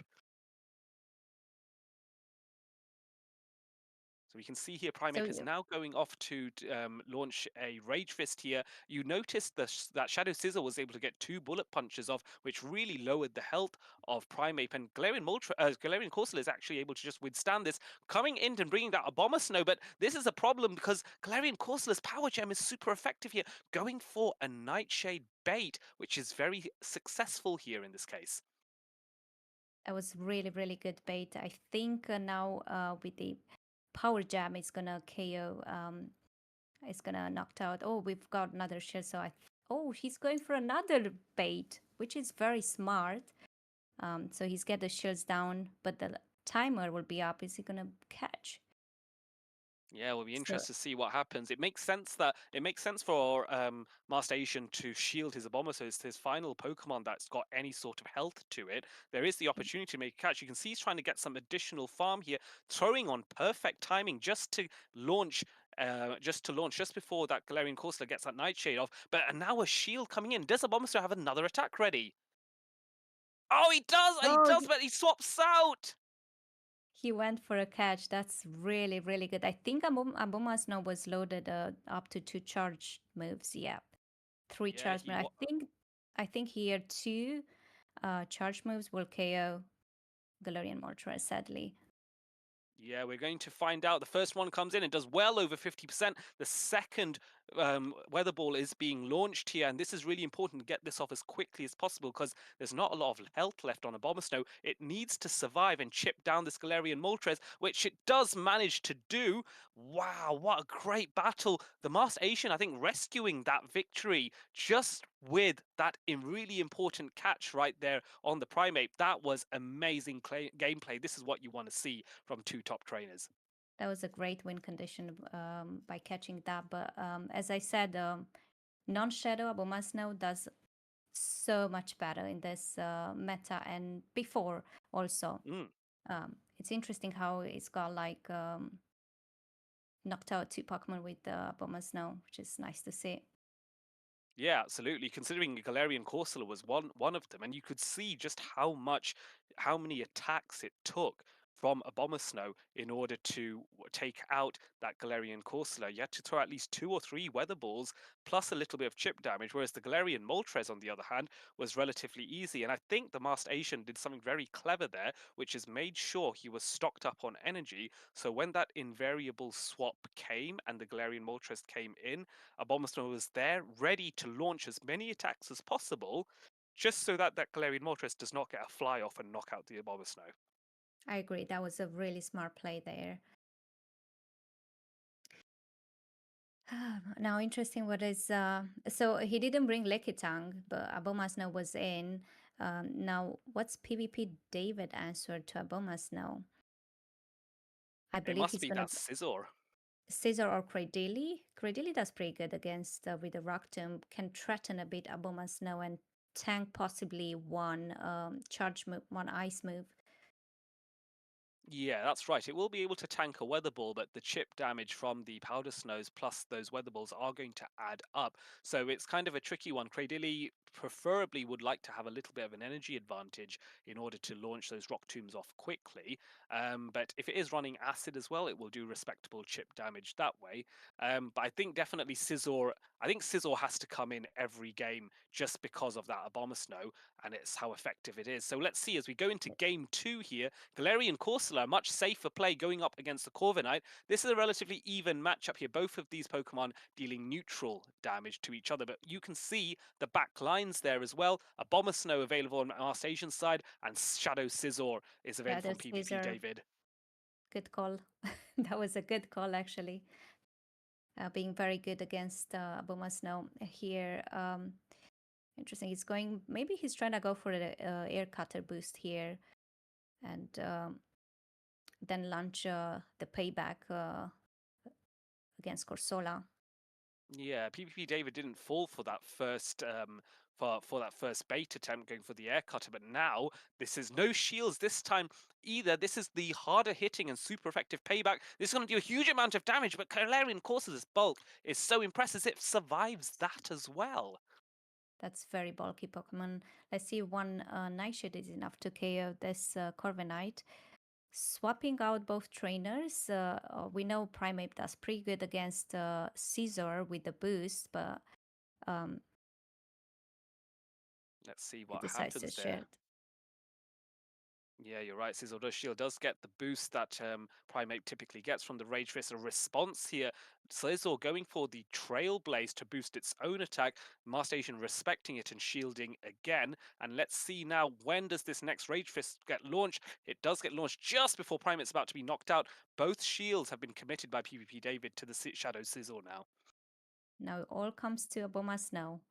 Is he gonna go through Shadow Caesar boost? Yeah, that's a tricky one because it's Bullet Punch being used as a fast attack on Shadow Sizzle, which is super effective at the eyesight. You can just see how much damage is being done. Makes an Wow, incredible catch again. what an amazing catch!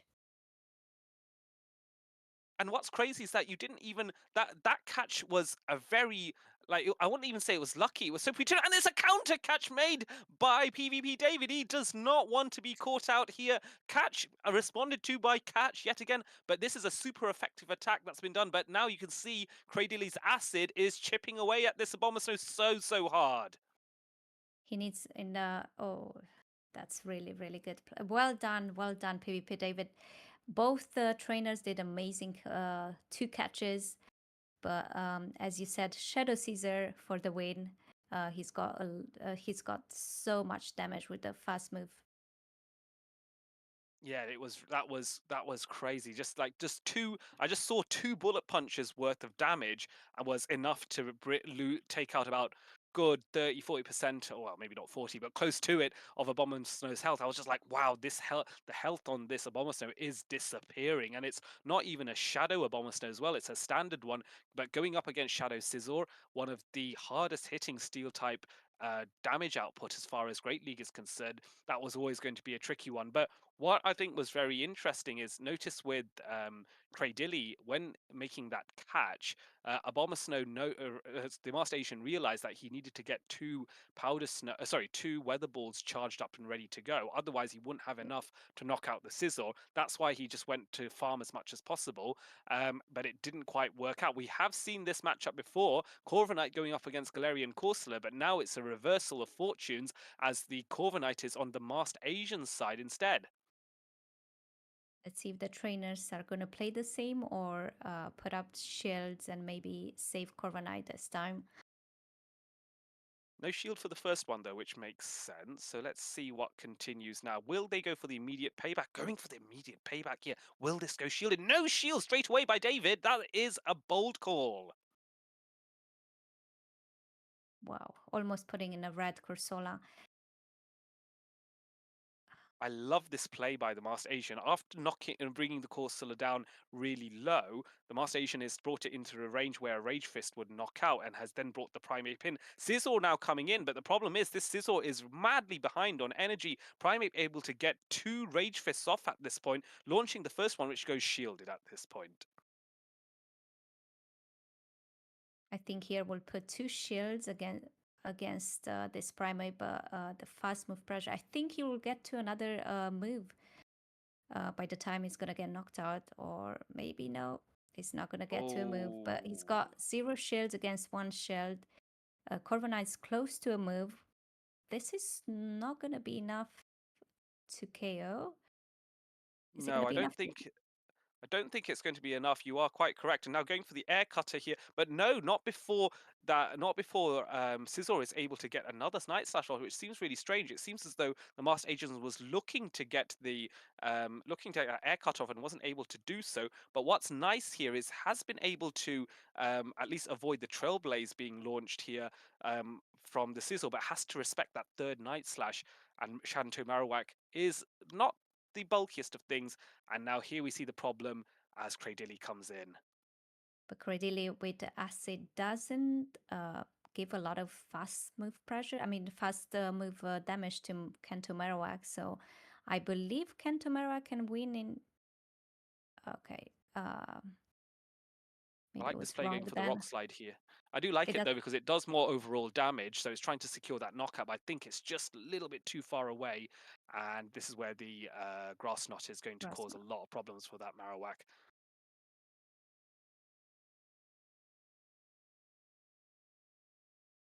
Three. So that was an interesting, a very interesting matchup there. One thing that I think we may need to just look back on is the Corviknight versus Scizor matchup because you could see Corviknight was trying to launch the air cutter onto the Shadow Scizor, which while I don't think it would have knocked out, I think what would happen is it would have allowed the Kanto Marowak to farm down without Farm a having little to bit. expend a shield. And I wonder if that would have made a difference, therefore, in the end game against the Cradilly if there was a shield available. What was interesting is he didn't bring any more Abomas now. He decided to bring Kento Marowak, which it was interesting to see because he won.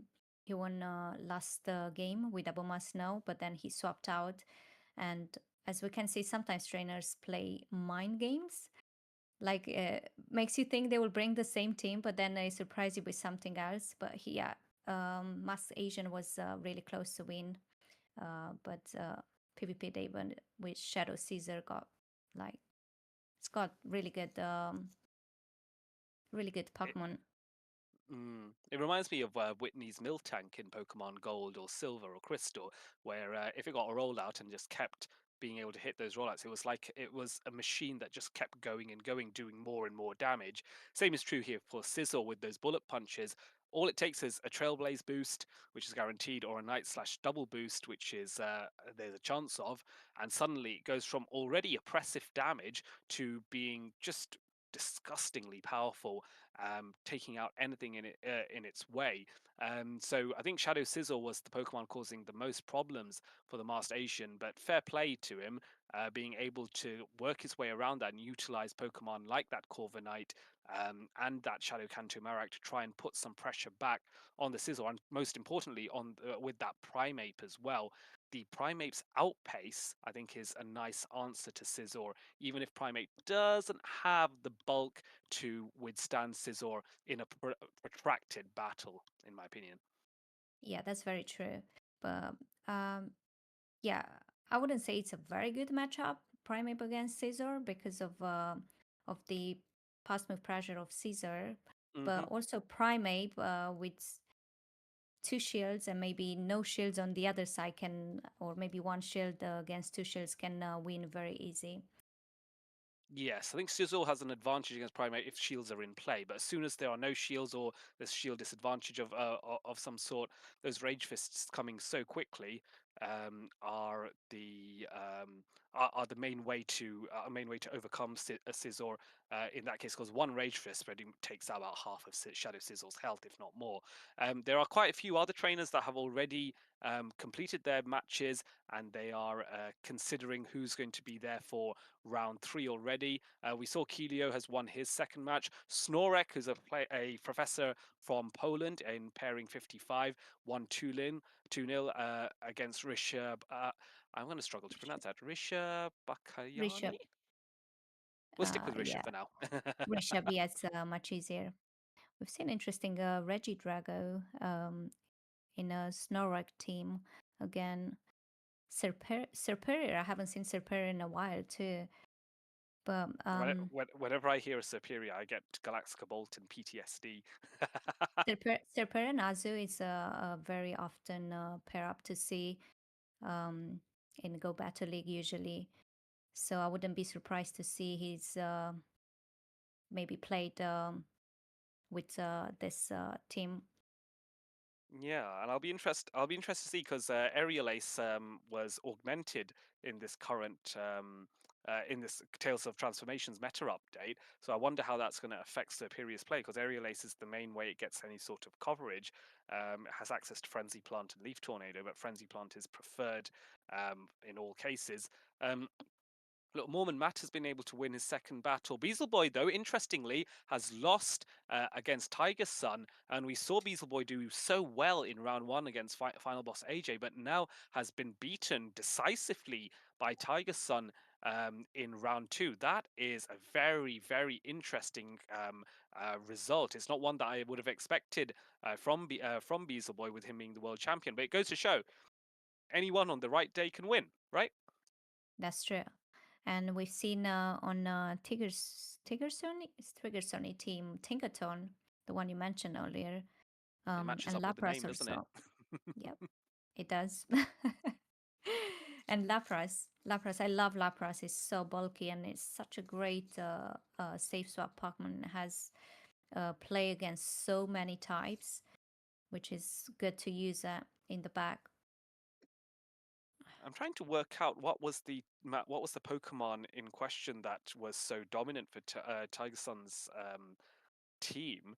Because I'm looking at the Tinkaton, and yes, it's a great answer for the Dragonair, but it doesn't have an amazing amount of play against most of the rest of the team. Oh, against Cradilly it does. So it beats the Dragonair and the Cradilly quite decisively, but isn't amazing against Corsola. Actually struggles quite severely against Corviknight, which you wouldn't really expect because lore-wise, Tinkaton is meant to destroy Corviknight all the time, but Yeah, in Pokemon Go, Corviknight has the major advantage here thanks to Sand Attack.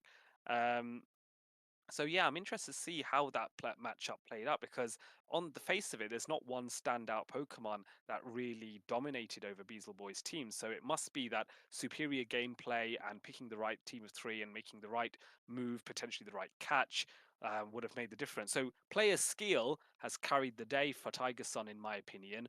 Very well done. To beat the world champion is no small feat for sure. Just going to look at a what few other other matchups trainers? and see. Oh, we can see Out of Pocket on pair 63. That's an interesting one as well. So Out of Pocket lost in round one, but has done well in round two to recover. And bear in mind, as it's a Swiss format tournament, you can still do very, very well. Very interesting matchup here as well. There's a Pokemon in common, but it's not a Pokemon Shadow, that we normally see. Shadow Malamar. Mm. Yeah, and also Shadow Steelix against non-Shadow Steelix. So there are similarity here. Credili, Azu. I think the only thing is different is Corsola, um, and the other team out of pocket is Galarian Moltres. I think that's the only difference, isn't it? Oh, and Gastrodon on out of pocket Yes. and Kento Marowak the other. So Yes, I wonder if Out of Pocket didn't want to be too weak to enemy water types or enemy water types by running the Marowak there. But also bear in mind that Gastrodon does have access to Water Pulse, and Water Pulse has been buffed, so it now has some water coverage that's a bit more reliable. It's a trade-off though. Do you go for the Body Slam, or do you keep Body Slam, or do you keep Earth Power if you want to run Water Pulse as well. So that's an interesting one there. And also, yeah, you're that's right. The Shadow Steelix versus a normal one, I kind of prefer the Shadow, but I don't know if you feel different there, Claudia. I like the shadow plays too. It feels like it hits harder, but I'm not sure if I would use a shadow if I was myself battling. Um, I haven't used yet the shadow, so I'm not sure how it works. And yeah, Yeah, let's see. or Let's look at some of the other matchups then and see what else stands out from us. I'm just going to have a little scan down. So we saw our pocket earlier, pair 63. Final boss AJ lost against Yasha. King Out's doing well. He's reported a 2-0 victory in 68. On I Emmy Weedle at 71 as well, has also won. So he's beaten Colin 6 and now beaten Pogo Neo as well. So that's good going. Emmy Weedle looking like a early favourite, perhaps. Is that brave to say so soon into the tournament? What do you think? well, it looks quite good to be honest. But it's early to say this because I believe there is other trainers there, like SS Thorn also won the second one, as I could see through the scroll. Hmm. So I don't know, Adelian. We'll see. I'm quite interested to see it. Yeah, so am I. I think bear in mind as well because this is a Swiss format tournament. You'll find that trainers who do well and are winning end up playing other trainers who have won as well. So the competition gets tougher for those top trainers as they get further and further along into rounds three onwards in this case. But this is where you start to get an early indication of the trainers that are starting to get a little bit further ahead in the standings, and Emmy Weedle being one of those trainers, SS Thorn you mentioned being one of those trainers as well, that really does stand out. SS Thorn, I think, is another trainer that has been a strong participant and thus a strong advocate for the grassroots and supporting Pokemon Go. You know, all the magical things that people do behind the scenes, behind Play Pokemon, that allows the spotlight with Play Pokemon to exist. Because bear in mind, Play Pokemon, its involvement in Pokemon Go only took place from, I'd say, around 2022. But we've actually had Pokemon Go PvP since 2019. And it was really crystallized. These tournaments are really crystallized by bodies like the Silpharina in the past, and now by bodies like Zygarden, trying to keep grassroots going and allow trainers to have a feel for metas before they go into an official tournament. And here we are. This is the example. You have some top trainers like Emmy Weedle performing and doing very well in them. And one thing I like to see in this grassroots tournaments is that, as you said, people can bring like anything they like to try out for the future, Hmm. maybe regionals and all that, and see how it Hmm. goes and train their Pokemon and practice with. It's nice to see these whalers Oh, around. Xylis has actually taken a loss here, albeit a very close one. So Obidomak I've actually seen compete at somewhere. I'm trying to sort of rack my brains and remember where I would have seen him from. But unfortunately, as I'm aging and getting old, memory starts to be a failing thing in my head. But I have seen him compete before. I think if memory serves, there was in Mexico City is where he had a rather good result. Whereas Zweilous is a trainer that we're very familiar with here in Europe because he consistently does well so much. But sadly here, Zweilous has taken a loss and been beaten by a very good trainer. I'm trying to see with Obidomak what stands out. The Dunsparce, I think, Dunsparce. is the interesting one. A shiny Dunsparce here to boot. Dunsparce is a fun Pokemon. I think it tries to be a ground type without actually being a ground type. Yeah, it Is the way used to I be a describe it. yeah, it used to be a good Pokemon before the Primeape and other fighters um, Got involved. arrived, yeah, arrived to the meta and all that. Yeah, as you said, it has really good coverage against flyers and other like water types and poison types with the ground move. So yeah, it's a fun Pokemon to play. Yeah, for sure. And I think one thing with Dunsparce is if you look at Pokemon like Kanto Marowak or Gastrodon, which are the two most popular mud slappers, I think, in this current Tales of Transformation meta, the early forerunners on ground types, the big thing that these two Pokemon struggle with, to an extent, is flying types. Now, Marowak does have access to Rock Slide, which was buffed slightly, but nonetheless, it does take a little bit of time to get to it. You need to get off 5 mud slabs in order to get to your first rock slide. The problem is that 5 mud slaps is 7.5 seconds, and in that time, a flying type can do a fair amount of damage to you in that time. So with Dunsparce, on the other hand, its main way of generating energy is through rollout, and then it has rock type coverage with rock slide as well as having access to drill run as well. So it's got what VG players would often refer to as the edge quake combo, where it has rock and ground coverage, and that has really nice synergy there. Anything that doesn't get hit hard by ground types will get hit hard by the rock type Yep. damage instead. So I really like Dunsparce personally. I think it's a fun Pokemon. It just doesn't have the knockout power, but it has good Yeah, chip damage. That's what I like about it. maybe in the future it's gonna be buffed or bring out some nuke move. But yeah, I like it, especially because it's a shiny. And you never know, it does get an evolution which isn't yet released in Pokemon Go, but if it gets an evolution in, you believe it or not, it is called Dunsparce. Very love a hilarious naming convention there, but I love it. The Dunsparce, Dunsparce? yep, evolution. Dunsparce has an evolution called Dunsparce. It's like Okay. just done That's it. Oh, it's the Dunsparce, but you say it so quickly, it sounds like you're saying the Dunsparce, but it's not quite. It's literally done, D-U-N, done, D-U-N sparse. It's like just done sparse or something like that, if memory serves. We will see it in Pokemon Go in the future, and it's going to be hilarious. hopefully. And whether it's going to be as good as Dunsparce in Open Great League remains to be seen when it does come out. But let's just say we're going to have a lot of fun with it when it does come out. But Dunsparce is going to be a Pokemon that I feel is going to be a Pokemon to keep an eye on, especially as this meta doesn't have that many fighting types, Primate being the key one.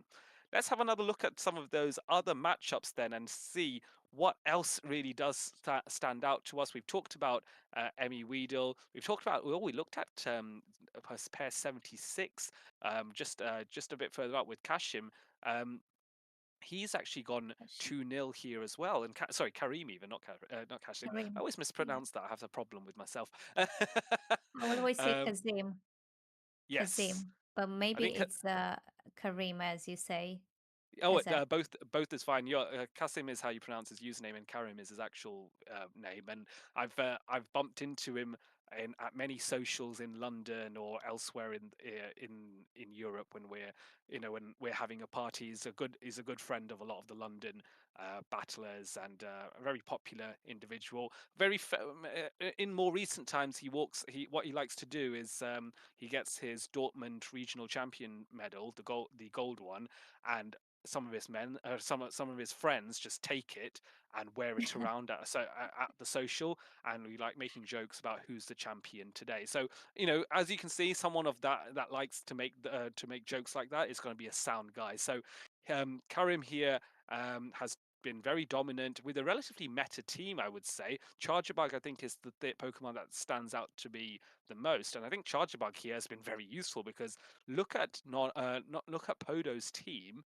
The Togekiss struggles, the Superior struggles, and the Primate struggles to deal with that Charjabug. Yeah. And the Even Azumarill, sorry, I forgot about that. yeah, that's what I wanted to mention. Even Yeah. Sableye, honestly. But Mm, yeah, I believe I wouldn't be surprised he to not use it. I mean, he to use it, which I believe mm, he did. mm. Um, but as you said, yeah, it does pretty good against the not Podo team Yeah, I as think he it's took 2-0. yeah, the dominance is clearly there at the end of the day. And what do you expect? He's a regional champion. Goes without saying it's a tough match where you have a Pokemon that is strong into 4 out of 6 of your team.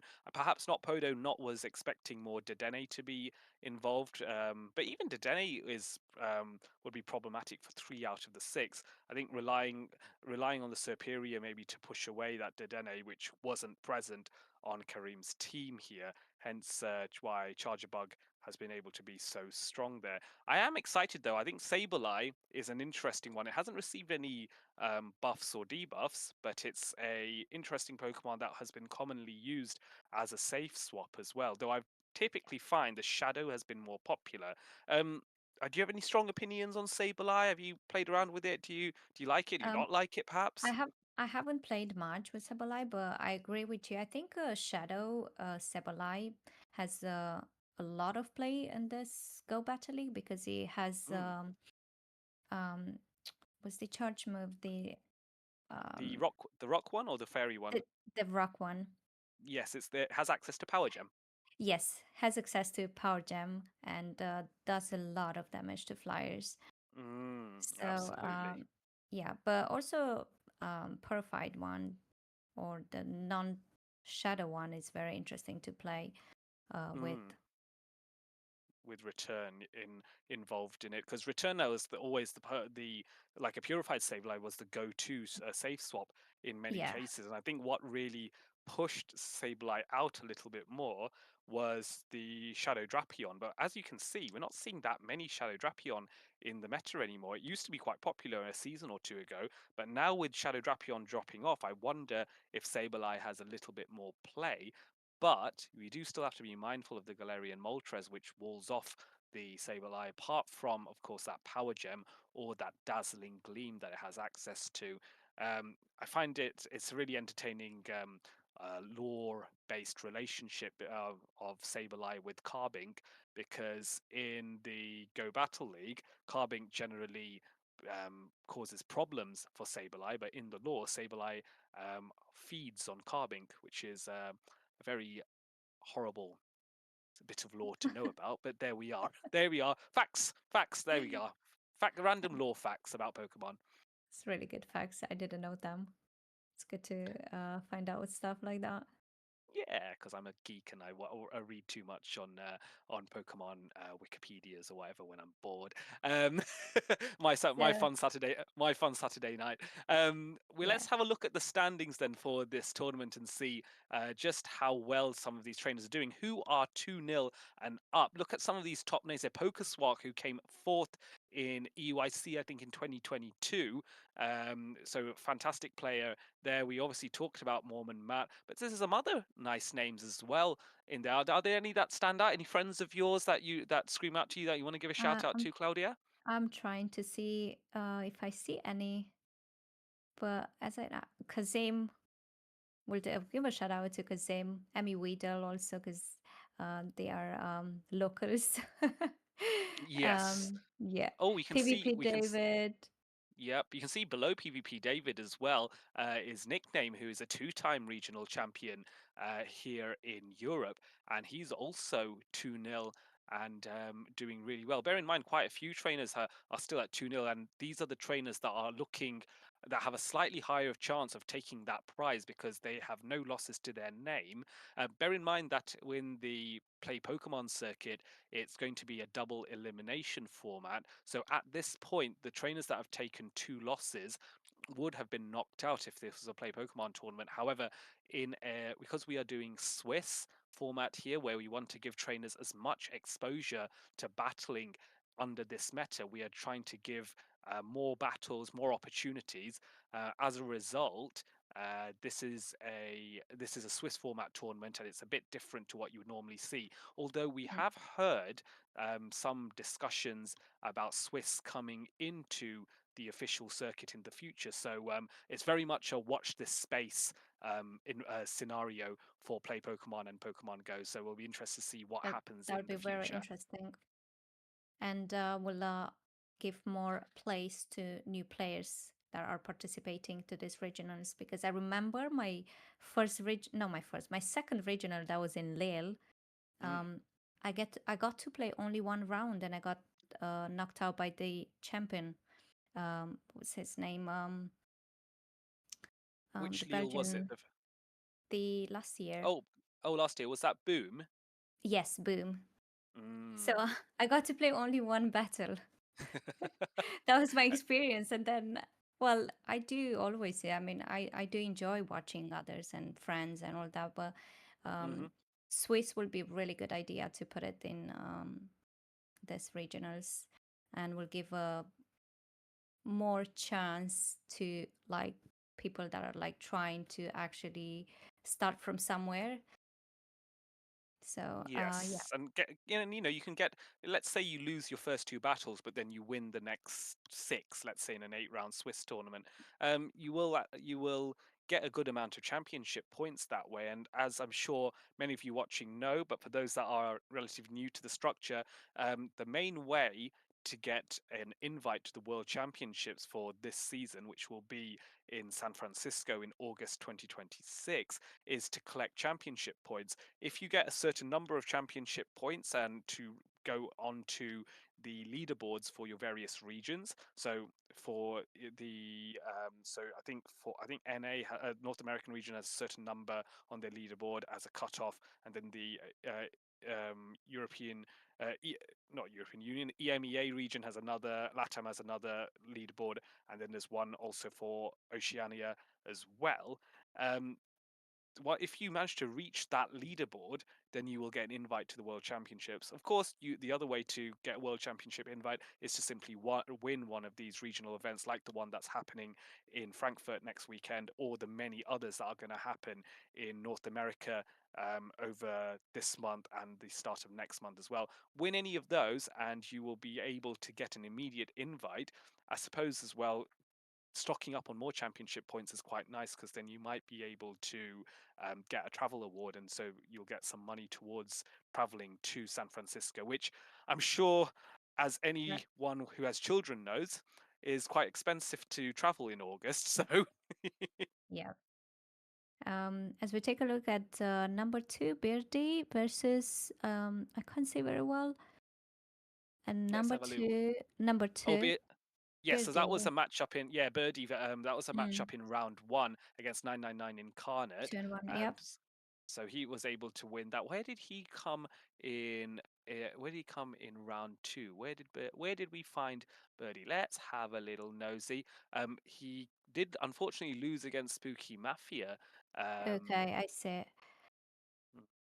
look Oh, what we it's can nice see to from Spooky Mafia's team. There's a Wigglytuff. Wigglytuff. That's what I saw too.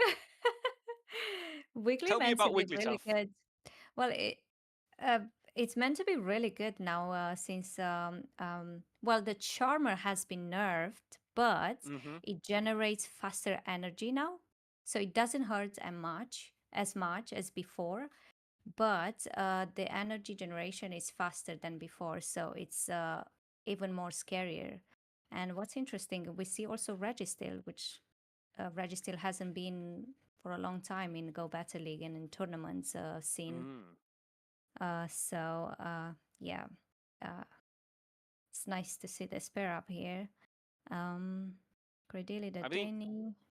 yeah, I mean, the Dedenne is a pretty standard thing that we Yeah. see. It's one of the most common Pokemon in the meta. But if I just come back to Wigglytuff as well, I'm trying to see uh, Wigglytuff's niche, in my opinion, and why it's a fairy that's so popular, um, is that it's able to wall off Pokemon such as the Galarian Corsola or the Dusclops or other ghost types, but then also scare off fighting types as well, or dark types like the Galarian Moltres. So it's quite versatile in what it can do. And as you said, it's with Charm being changed in order to generate a little bit more energy, but doing less damage as well.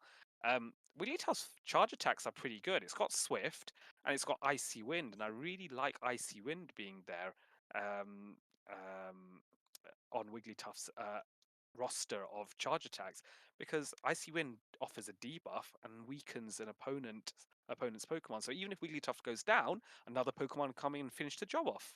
Yes, and it's also good against dragons. So it has so many plays, Wiggly, in Go Battle League, especially in this meta with the dragon buff and Hmm. um, yeah, as you said, fighters and what was the other you mentioned? It's dark types as well that fairies Yes, are good into, and you can see we saw how many Galarian Moltres are available. I mean, Spooky Mafia is running one of his own, so yeah, it's Wigglytuff is going to have a lot of play, and I wonder if we'll see more of it as trainers try to notice how good it's going to be. I suppose the thing to be guarded about is those acid running Cradillies. And of course, Corviknight is going to be a problem just because Steel is so strong into a fairy type. Although, bear in yeah. mind, Corviknight's not got any steel type attacks, so that's the Uh, other I thing. I Mm. believe they Corviknight got Iron Head, Oh, sorry. I It, believe. yes, it It has does Iron have Head, but you just never see it used in the tournament, is what I exactly. meant to say. Yeah, yeah. Because ideal people are using now the air cutter with the chance of boost, and it's very Hmm. spammy and also can be a bait move sometimes. Yes, agreed, Um, agreed. yeah. Well, So you saw Corviknight baiting in the previous matchup, and I think the reason why you have to have payback as Corviknight is if you go into a mirror matchup and you don't have payback, you're going to really struggle to deal damage because Iron Head is resisted the mirror, and so is Air Cutter, and Sand Attack is resisted as well. So you really put yourself at a disadvantage yeah, by not you running payback on your Corviknight. And I think that's why you don't see Ironhead at all, even though Ironhead is a legacy attack as much as Air Cutter is, oddly enough. So, hey. yeah, that's true. And it puts you at a point where you have to switch out, and then from there sometimes comes the RPS. Mm-hmm. Mm-hmm. Yep, we know that dreaded RPS is always a concern. For those of you watching, we are in round two of the Zygarden Tales of Transformation meta. We are waiting for a couple of final results to come in. Some matches do get finished after 2 wins. Some matches go to a 2-1.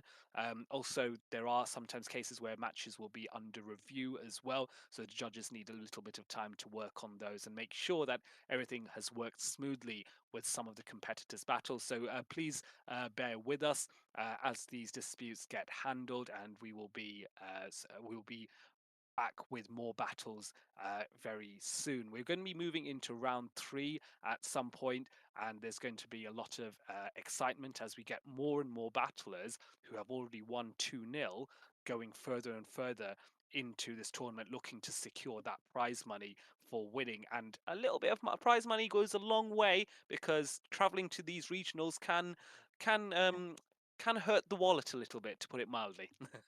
Hurts a little bit more, especially the flights are so expensive. But yeah, it's nice to have this type of tournaments. And thanks to Zygarden for hosting a prize tournament, give the trainers the opportunity to boost a little bit their wallets for the next regional.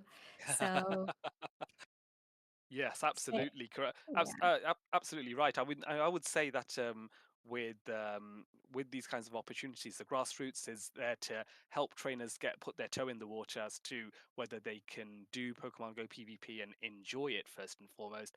And I do encourage those of you watching to make sure you do set up a completely free Zygarden account. You can use your Google login, or you can set up using Facebook, Discord logins, or of course email address, and it's a good one to have. It won't cost you anything, and it will allow you to participate in these tournaments as well as the tournaments from other grassroots entities that will also be something to consider if you want something a little bit more different as well. So consider the platform, sign up, and we will keep the grassroots healthy with you very much part of it.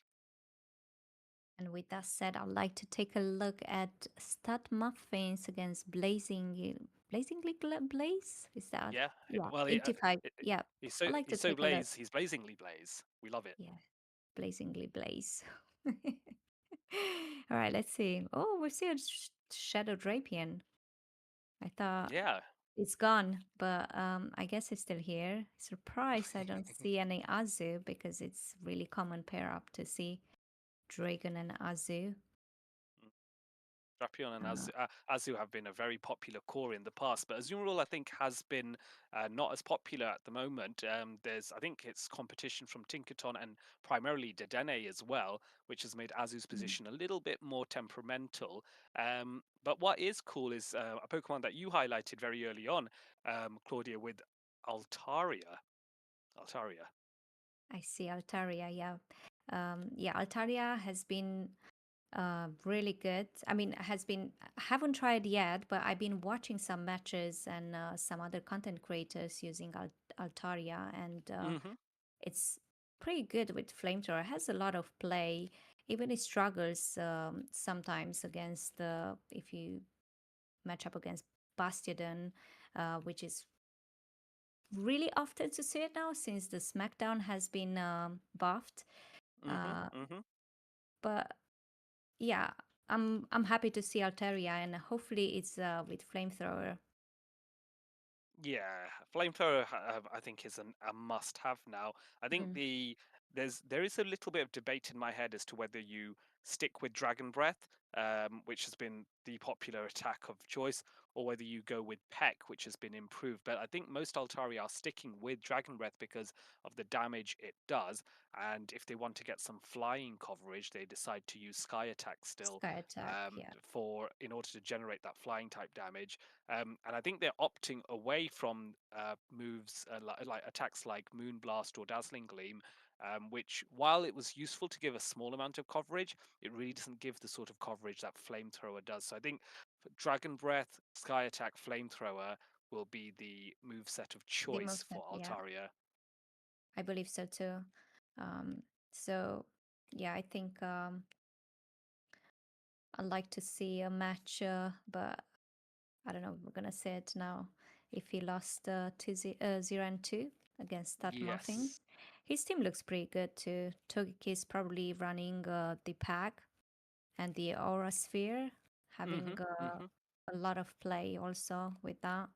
And the I Shadow think it's Quagsire, I think it's Togekiss. If you look at, like you point out, Togekiss is really safe into Blazingly Blaze's team because with Aura Sphere, I think the biggest threat to it is the Empoleon.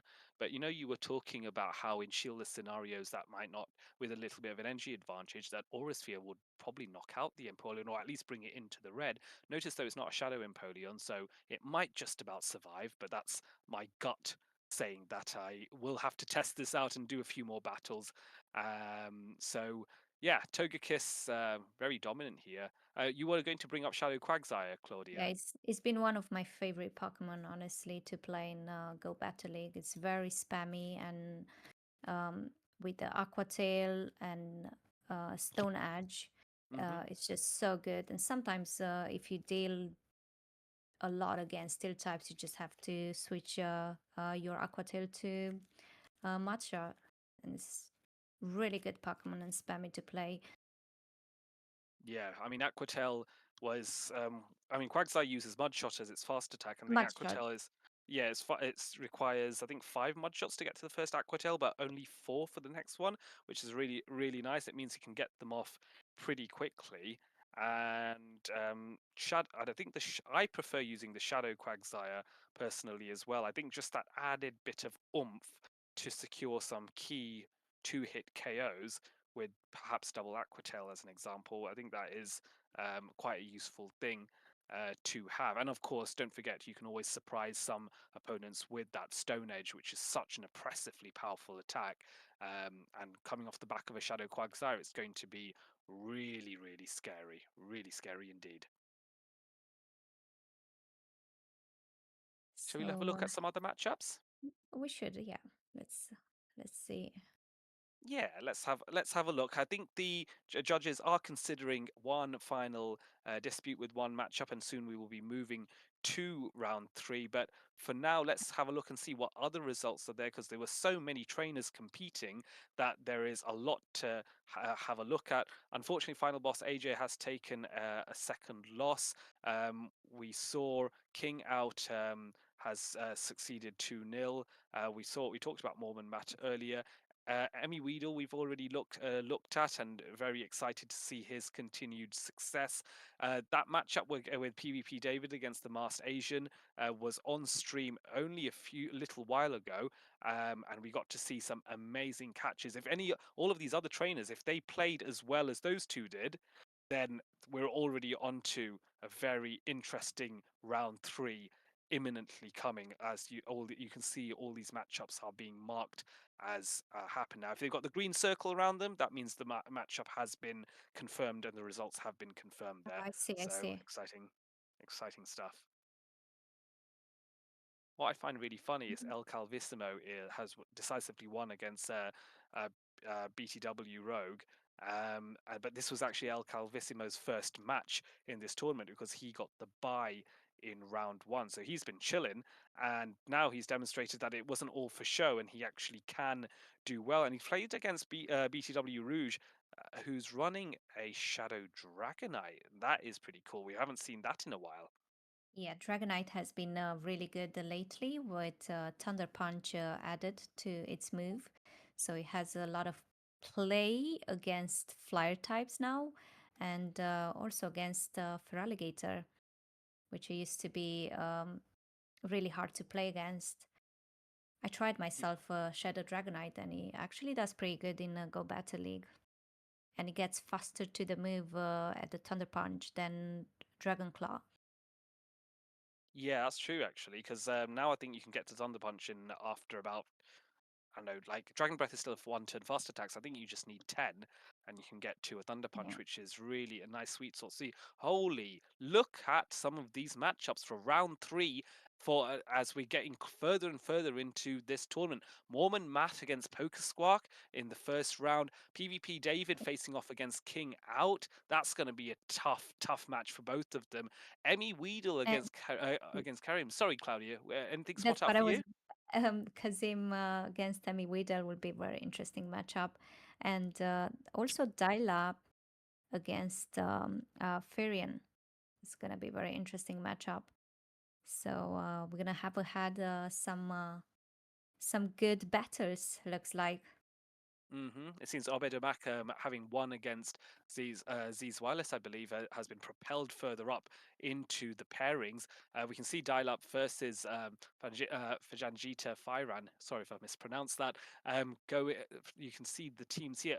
A Stunfisk from Dial Up's side, which we don't see all that often, but one that I think has some excellent amount of coverage. Is the Unovan Stunfisk with the electric and ground match typing, which we don't see all that often, do we? That's very true. But it has done pretty good against a lot of types, like flying types, and also against Azu. Hmm. Um, and yeah, it has a lot of pressure. It's very spammy Pokemon, so it's good to use as a ground electric type. Yeah, I'm a big fan of it. But we'll see what these two trainers get up to later on in this tournament. But let's actually zone in on the matchup that we would like to see on stream, because we talked about it very briefly earlier. It's going to be Emmy Weedle, the one a former EUIC champion, senior world champion in 2022, and a multitude of other regional accolades, facing off against Chasm 33, the Dortmund regional champion from last season. This is going to be a titanic match. Both of these trainers are good friends and know each other quite well, so I'll be interested to see how they play against each other. There seems to be a fair amount of similarity in these teams. So this the crystallization of what the meta is going to be like, Claudia? It looks like they have almost similar team, but Mm. Charjabug, Lantern, it's different. I'm not sure the matchup. What's gonna be if he brings Charger Bug and Emmy Wither brings Lantern. But um, yeah, as you said, Lantern can be really strong with Water Gun in this meta. So it would be interesting to see what teams would look like. See, I think the reason why Lantern is becoming more popular, like if you look at its matchup against an electric type like the Charger Bug or indeed the Dedenne, if it's running Water Gun, it will deal neutral damage to the electric type, but it won't take super effective damage back from the Dedenne or the Charger Bug in this case with Karim. So, with that in mind, Lantern's matchup into electric types is okay. It can handle the Galarian Moltres because it resists all the flying type damage, although you got to respect a Brave Bird, resisted though it may be, is still going to hit hard. Obviously, it has a terrible time against the Cradilly, but if it's running Water Gun, it's able to chip that Cradilly a little bit more because Cradilly is a rock type as well. But I think the main reason where Lantern is going to shine is normally a lot of trainers, in order to answer an electric type like Dedenne or Charger Bug, they'll bring in their Marowak. That's not going to work against Lantern because, sure, you might be dealing super effective damage with your Mud Slaps, but you're also going to take super effective damage from the Water Guns and the Surfs of Lantern. So, Lantern's looking pretty sweet here for Emmy Weedle, in my opinion. It's looking pretty good. Yeah, I agree with you. Um, so yeah, What other Pokemon stand out? We saw the Shadow Scizor already. Shadow Scissor. Already. Yeah, Shadow Scissor could be good, but I'm not sure with Tinkaton there and um, How good it Moltres, will which be. Yeah. Moltres with the Sucker Punch actually adds up to Scissor. So I'm not sure if Scissor actually is going to be really good against Amy Whittle's team, but I do believe Kento Marowak has a play if Lantern isn't with Water Gun. Could have a good play against Moltres, can threaten with the Rock Slide, could go for baits to get the shields down and then um, finish with whatever he's going to put in the bag. Mhm. Mhm. That's really good against Cradilly also. Even Cradilly has success with Grass Knot, which is super effective against Marowak. I think it can um, threaten Cradilly pretty much with the One Club spam. Yes, especially if Cradilly's running acid, then that becomes a bit more tolerable for Marowak. Just has to be careful with the grass knot. But this is what shields are for at the end of the day. So hey, you got a shield, you might as well use it because Shadow Kanto Marowak is a really good Pokemon that has so much coverage opportunities into everything else. I think yeah, coming back to your point with Shadow Scizor against the Tinkaton and the Galarian Moltres, Galarian Moltres does wall all of the charge attacks that Sizzle typically runs. So the Night Slash and the Trailblaze being the two key examples. But put it in perspective, if the Sizzle has an energy advantage or has been able to get a boost off with the Trailblaze or has maybe got a Night Slash boost, that Galarian Moltres, even though it's able to sucker punch down the Sizzle, it takes a lot, and I mean a lot of damage from that bullet punch or the numerous bullet punches that are going to come through. So Galarian Moltres is going to be weakened quite considerably trying to get the farm down on Shadow Scizor, and that might be what Karim is looking for, because if the Galarian Moltres is eliminated on Emmy Weedle's side, that makes his Marowak a little bit safer. And it also makes his Galarian Corsola a little bit safer, and there's not too many strong answers to that Galarian Corsola aside from the Moltres or the mirror matchup on Emmy Weedle's side. So I wonder if that is a strat. Lure out that Galarian Moltres somehow with the Scizor in order to then sweep with Galarian Corsola in the back. Is that a play that Karim could make? I wonder. I'm just thinking aloud here. Don't mind me. That's a very interesting point. I like that. Luring out the Moltres and then have a play with Corsola in the back or potentially Kento Marowak or his own Moltres.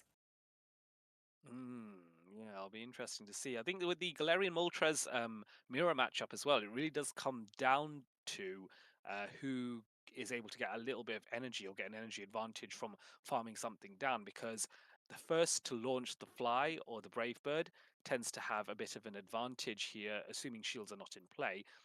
That brave bird is going to wipe out the other Galarian Moltres super hard. And if the Galarian Moltres on the enemy side is already chipped away, you might not even need that. A fly might be sufficient, so you can get their one sucker punch earlier in some cases. So both trainers are in their respective Discord lobbies where they are considering their teams, and then they're going to send a battle to each other.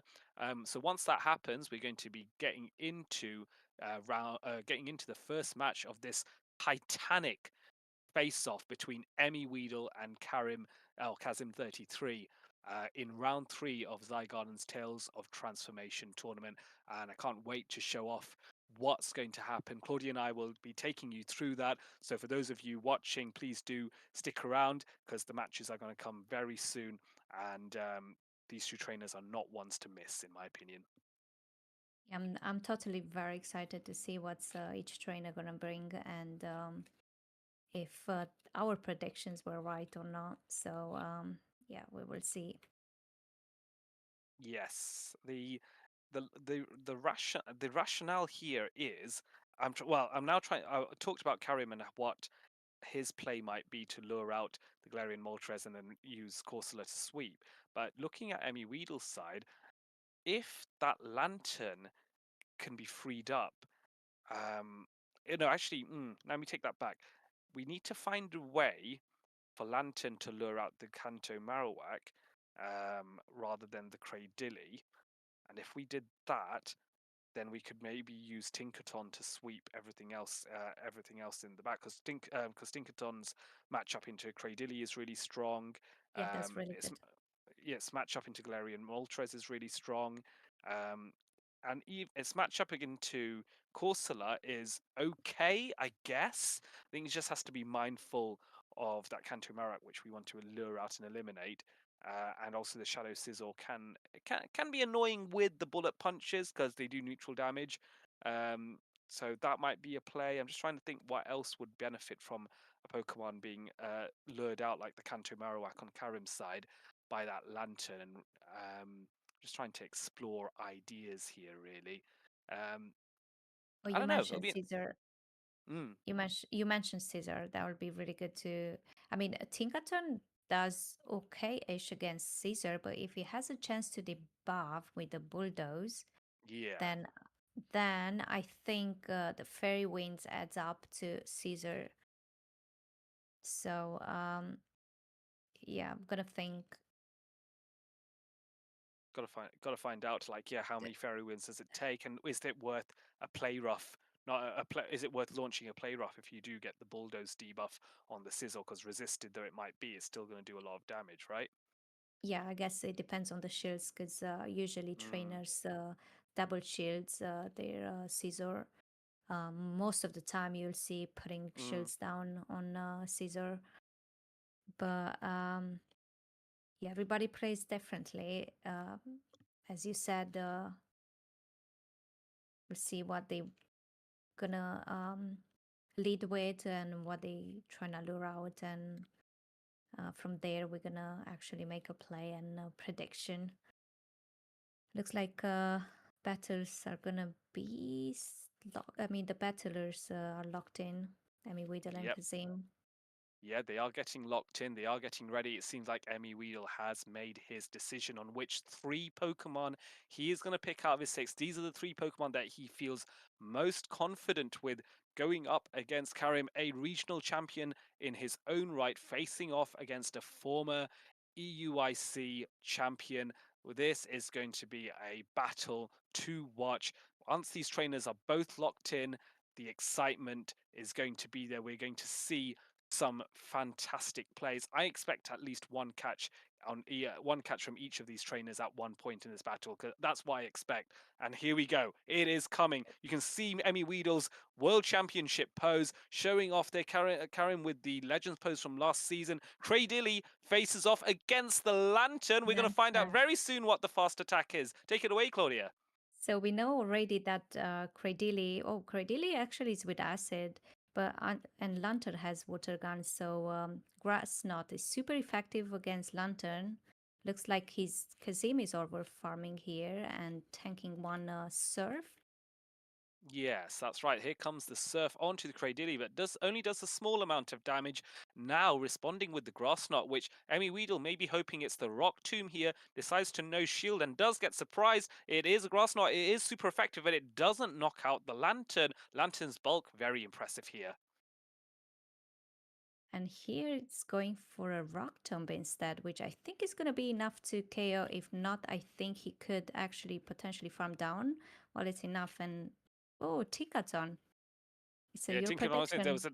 there was a huge amount. There was just a crazy amount of swaps there. You saw the Tinkerton come in. Sizzle came in to respond to that, and then Emmy Weedle goes, "I do not want this Tinkerton to deal with the Sizzle." Brings in Galarian Moltres, which, as you analyzed earlier, Claudia, can farm down this Sizzle, but it's getting both Pokemon are getting really, really low. Here comes a Fly, which is going to knock out the Sizzle unless a shield comes out. There is a shield for Karim now. I think here Karim wants to throw his charge move and potentially get a boost and farm down Galarian Moltres, but or maybe switch out. Actually, he's got farm down. Yeah, he does So get farmed down, doesn't get that boost that you wanted. And notice there was a banking of energy as well. Emmy Weedle swapped out his Galarian Moltres in order to bank the a full charge attack. So now Tinkerton coming off, going for the bulldoze here, looking to fish for for a defense debuff. Does Emmy Weedle get that? Is the question. He doesn't.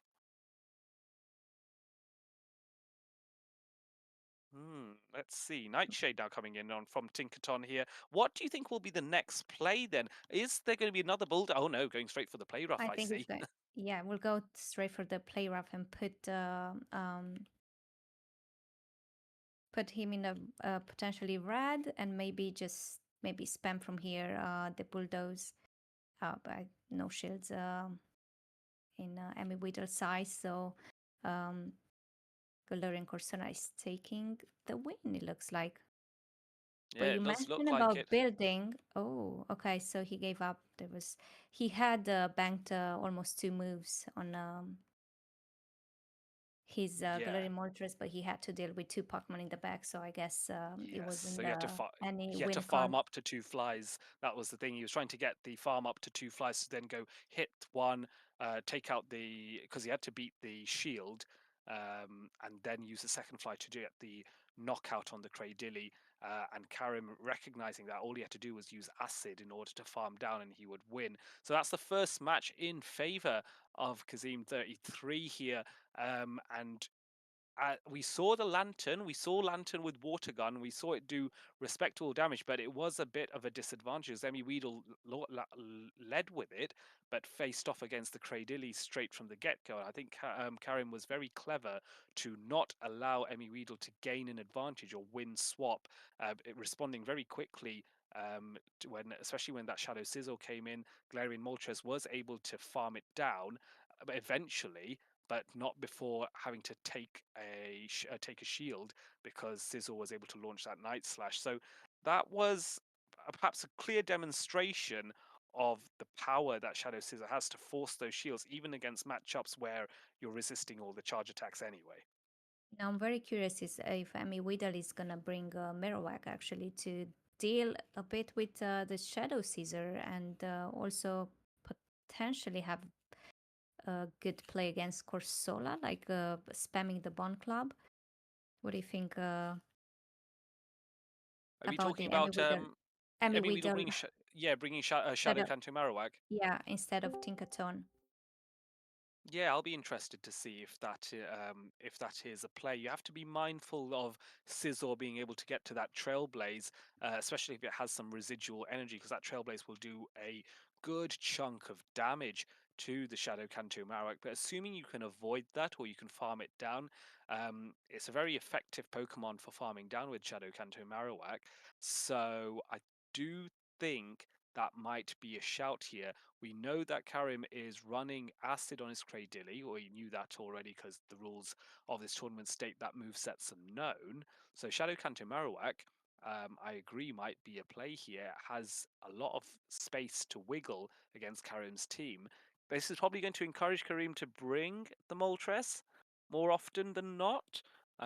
So that's probably why Tinkerton also has to be in there. Well, let's find out as we go into game two of round three of the Tales of Transformation Wrestling. You see the Charger Bug this time going up against the Cradilly, and this is a lovely matchup. Both Pokemon have access to super effective attacks from on their opponent's Pokemon. So let's see who blinks first. It looks like Emmy Weedle's charges first attack, Rock Tomb, which will be super effective against Charger Bug. Interesting because him let it go and switch into Shadow Caesar. And here comes Galarian Moltres, but Shadow Caesar actually has advantage in the move in the energy. Yeah, it's been able to swap in more quickly and get a little advantage there, and then be able to launch its charge attacks quicker as well. Gone for the Trailblaze to boost its attack, and hasn't been, and that did go unshielded, but now a shield is coming in to protect the Scizor. Will Shadow Scizor get the farm down? It does. Actually takes down the Galarian That's Moltres, huge. and now Marowak is coming in here. But this is what I told you about, Claudia. The Trailblaze is the threat with it being boosted.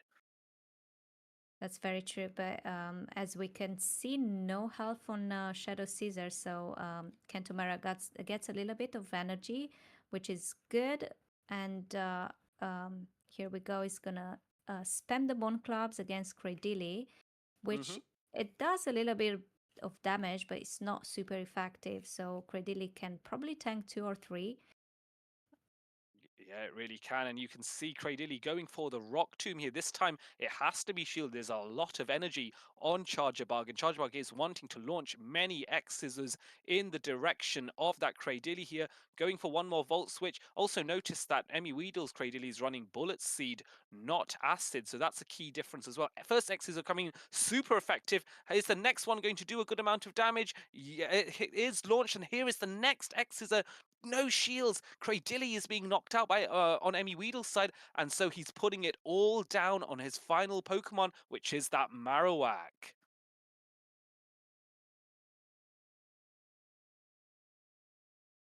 Here is going to You be see, the Caesar. Y-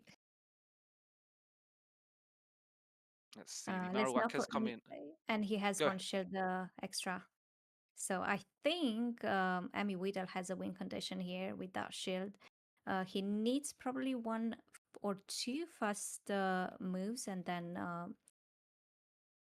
Yeah, okay, that'll. he's got about it. So I think This is. we'll be able to farm down. No, it's not able to farm down. Yeah, and But that is now big.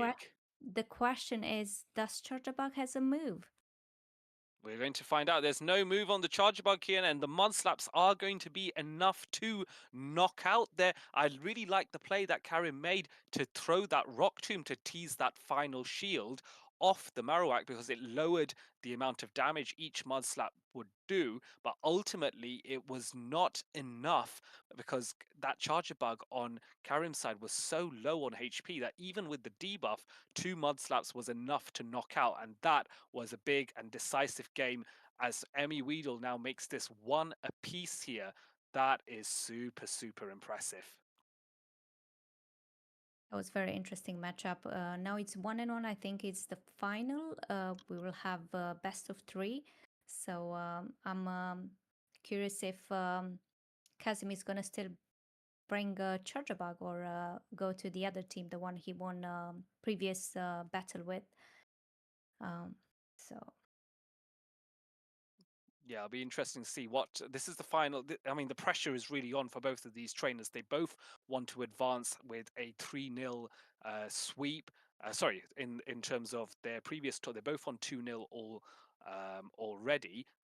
One of them is going to obviously make it 3-0 after this and put themselves in an even stronger showing for getting that top prize in this tournament and giving themselves a taste of the meta in time for Frankfurt. Whether they're going to compete in Frankfurt, of course, that's That's the other key thing to consider. But they're going to, obviously, if they don't do Frankfurt, Lille is available in Europe for both of them. You have Gdansk a week after Lille on the Halloween weekend, and you have Stuttgart towards the back end of November, early December, which is uh, in time with the festive markets in that area as well. So it's a double bonanza in that sense. So lots of really fabulous locations they can travel to in Europe to compete. Not to mention the ones in America that are going to happen in between as well. So loads of opportunities gauge um, to gauge what is happening. Um, the matchup with between Emmy Weedle and Karim is currently at 1-1. So this next match is going to come soon once the trainers have considered their teams. But they need a But little bit of time to think about it. They need to think about it. They need to think about their teams. They need to think hard. It's yeah, stressful. It's it's stressful. It is what it is. especially when it's the final match. So yeah, I believe they need some time to think. Sometimes I think myself when I'm participating to tournaments and all that, like it's nice to have that little time where you think like, what's gonna be the best against their team? What's my win condition? What am I weak to? And then Hmm. from there, you create your team and potentially try to get the wins. Hmm. As we can see, we locked in the third battle and we see not a good match. Credil is not very good against Caesar, so he decides to switch out here into Kanto Marowak.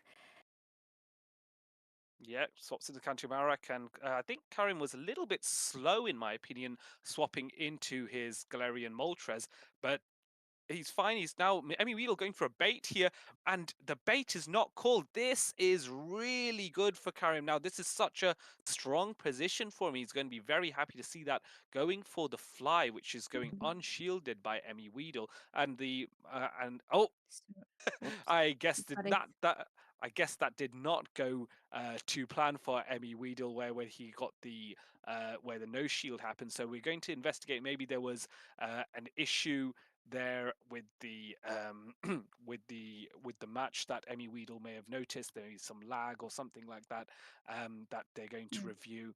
I'm not sure. Emmy Weedle is a trainer of immense knowledge and caliber. And I think if he notices something is not quite right, he would want to bring that up with the judges just to check, or bring that up with his opponent first and foremost. So let's see what is going on. We're going to obviously find out from Emmy gonna find Weedle it. Yeah. what the crack is, as they say here in the UK. But take nothing away, both these trainers 1-1, and we saw an amazing bold call by Karim to no shield that rock slide on his Galarian Mortars. I'm super impressed with the bravery. Bravery. I'm pretty sure So the Rockslide would have almost KO Galarian Moltres there. So yeah, as you said, it was quite impressive. No shield call there. So we'll find out soon. yeah, we'll find out. We'll just check. The tournament organizers are checking with Emmy Weedle just to make sure that everything's okay. If there were any issues as such.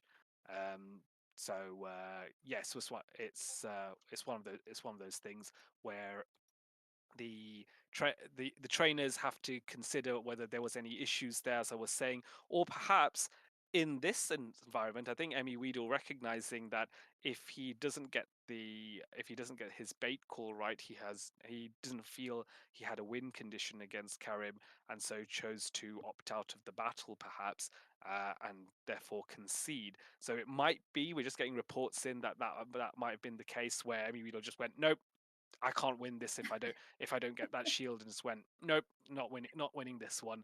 So it does mean that rather abruptly, perhaps, Karim has won that matchup between Emmy Weedle and Karim, and therefore Karim moves to a 3-0 record so far in this tournament, and is one of the top contenders to win it all at this stage. So that's super exciting.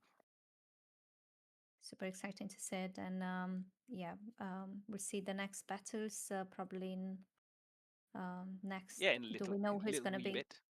We don't We're know gonna we yet, right? Yeah, we'll find out because bear in mind there's a lot of other trainers that are still doing their matchups because this match Yeah, took had two battles and then one start of another battle, but there are some other trainers that are also having matchups as well. So there may be a few that have already completed. We can see, for example, in round three, Mormon Matt has submitted against PokerSwag. That result hasn't been validated by PokerSwag yet, but looks like when PokerSquawk does submit, then that will turn from grey to green on the matchups tab. But we can just look into more on Matt's team again against PokerSwap. Very interesting Pokemon there. It seems that everyone is running something spicy in their teams. PokerSquawk there with the Komo of all things. That is cool. That is and super then cool. Momo with the Pangoro, which is nice to see, and Spice. Yeah, I mean Komo's the thing I like about Como is it had a little bit of a benefit as well, just because of all the different attacks and improvements that it got access to. So just trying to remember now, I think Como got access to Metal Sound, if memory serves, as a fast attack, which is a popular thing, and of course it also got access to Upper Hand as Upper well. hand. And Upper Hand is an attack that we didn't see a lot of because it was only given to a few niche Pokemon. But I wonder if Komo can now make it a little bit more fashionable. Because remember, Komo has access to Clanging Scales, which is the signature attack of Komo anyway. And so you have the option of having Metal Sound as a fast attack. You can obviously stick to Dragon types attack like Dragon Tail. Then you have Upper Hand and you have Clanging Scales. Moveset wise, this is looking really good for Komodo right now. Yeah, that's quite interesting. And we see also Cresselia, which we know already that the not the Psycho card, the Confusion, the what's other the fast attack. confusion has been, yeah, the Mm, confusion has been buffed. So Cresselia has also a lot of place with the confusion fast move pressure. I believe in this meta. So it's nice to yeah. see this new Pokemon that, I mean, the new buffs and, as you said, the Como O with the upper hand. And Mm. yeah, Well, I mean, Cresselia has traditionally always used Psycho Cut as its fast attack, and Psycho Cut is a really popular one. It's similar in many ways to, in terms of energy generation, with fast attacks like Thunder Shock, and now with Ember, for example, Poison Sting. It has the same energy generation even as Karate Chop as well, although I believe for less damage in that example.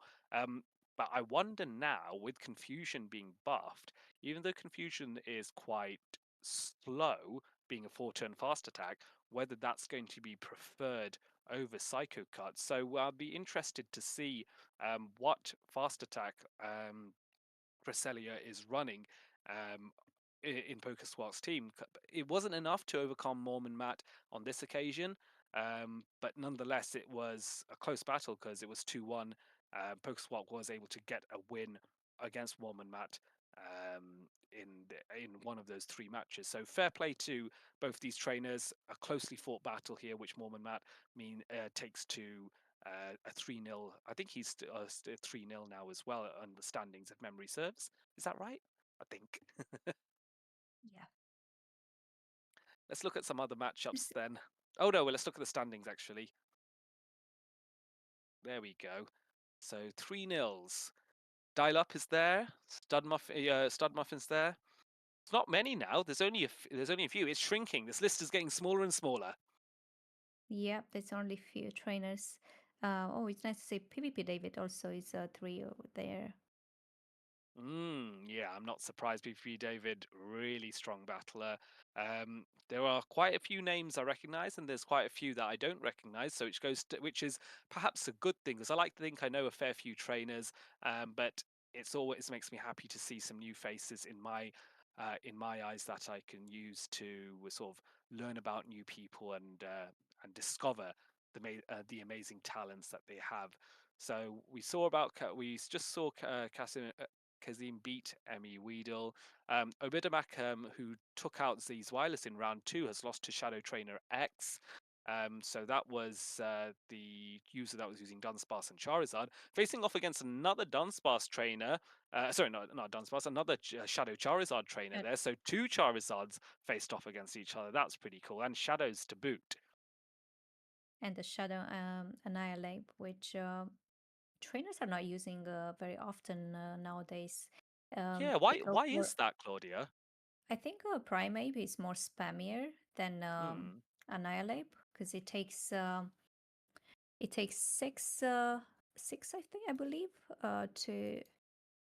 I'm not quite sure. I think six it takes to charge move attack for Annihilate. Oh, yeah, for Rage For Fist on off for the counter. Rage Fist, Yeah, yeah. yeah, yeah, that's right. And then the other one it takes only four, which is more spammier and it gets the boost faster. Yeah, you're referring to Primate there with the four for Karate Chop Yeah, to the Rage Fist. Yeah, that's right. Yeah, Annihilate's a little bit slower, but counter does a fair bit more damage.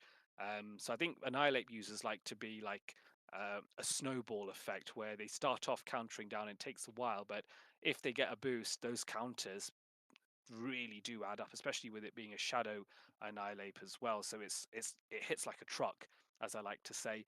And also annihilate does have access to ice punch and close combat, but I think, being perfectly honest, close combat is a little bit of overkill on shadow annihilate. So most trainers opt for ice punch just to get a bit of coverage against flyers grass that types.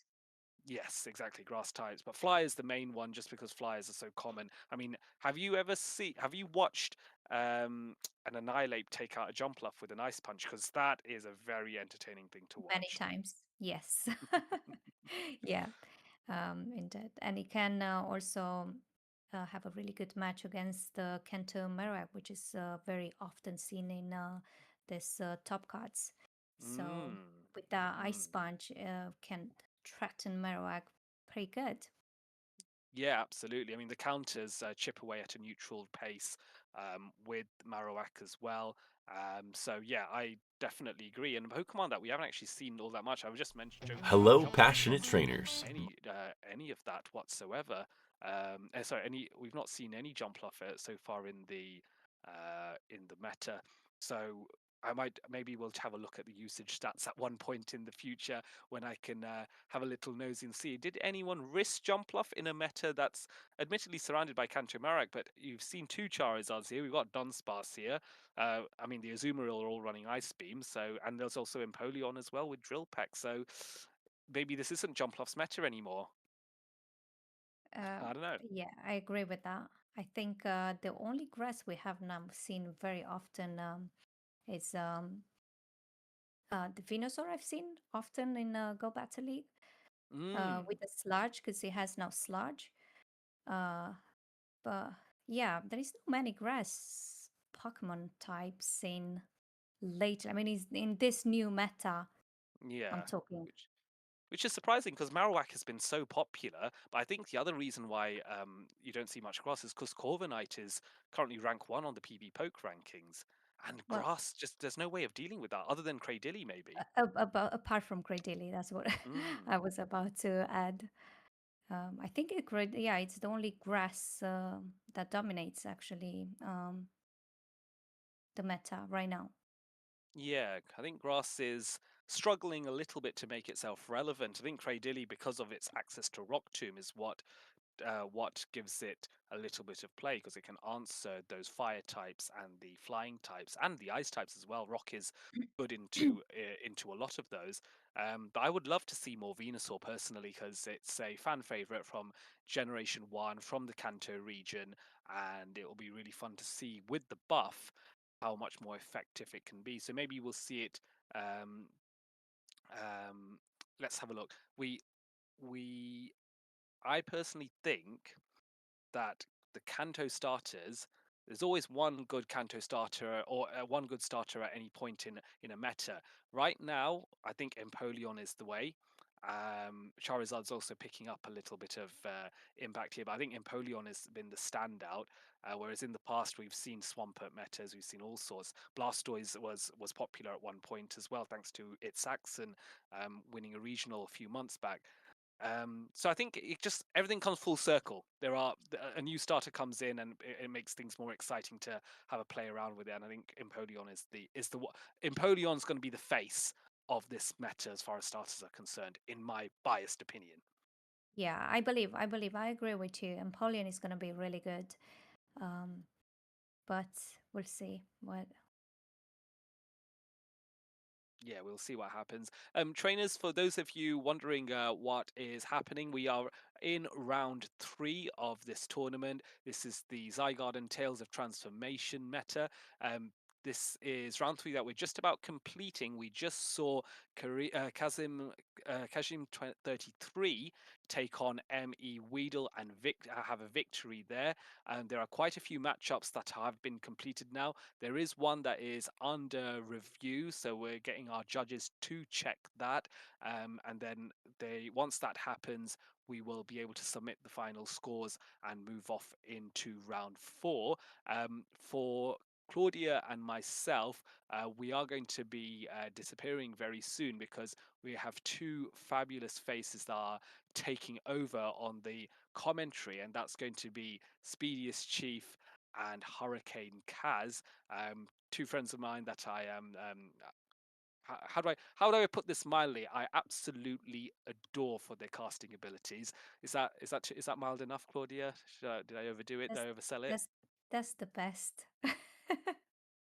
No, you haven't overdone it. This is the truth. They are really good, and we are also enjoying watching them every time we see them on regionals. And yeah, you Yeah, for haven't speed. exaggerated saying that.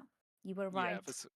we need to get Kaz on a regional. That's what needs to happen. And for Speediest Chief, we just need to see it. We just need to see him whenever we can.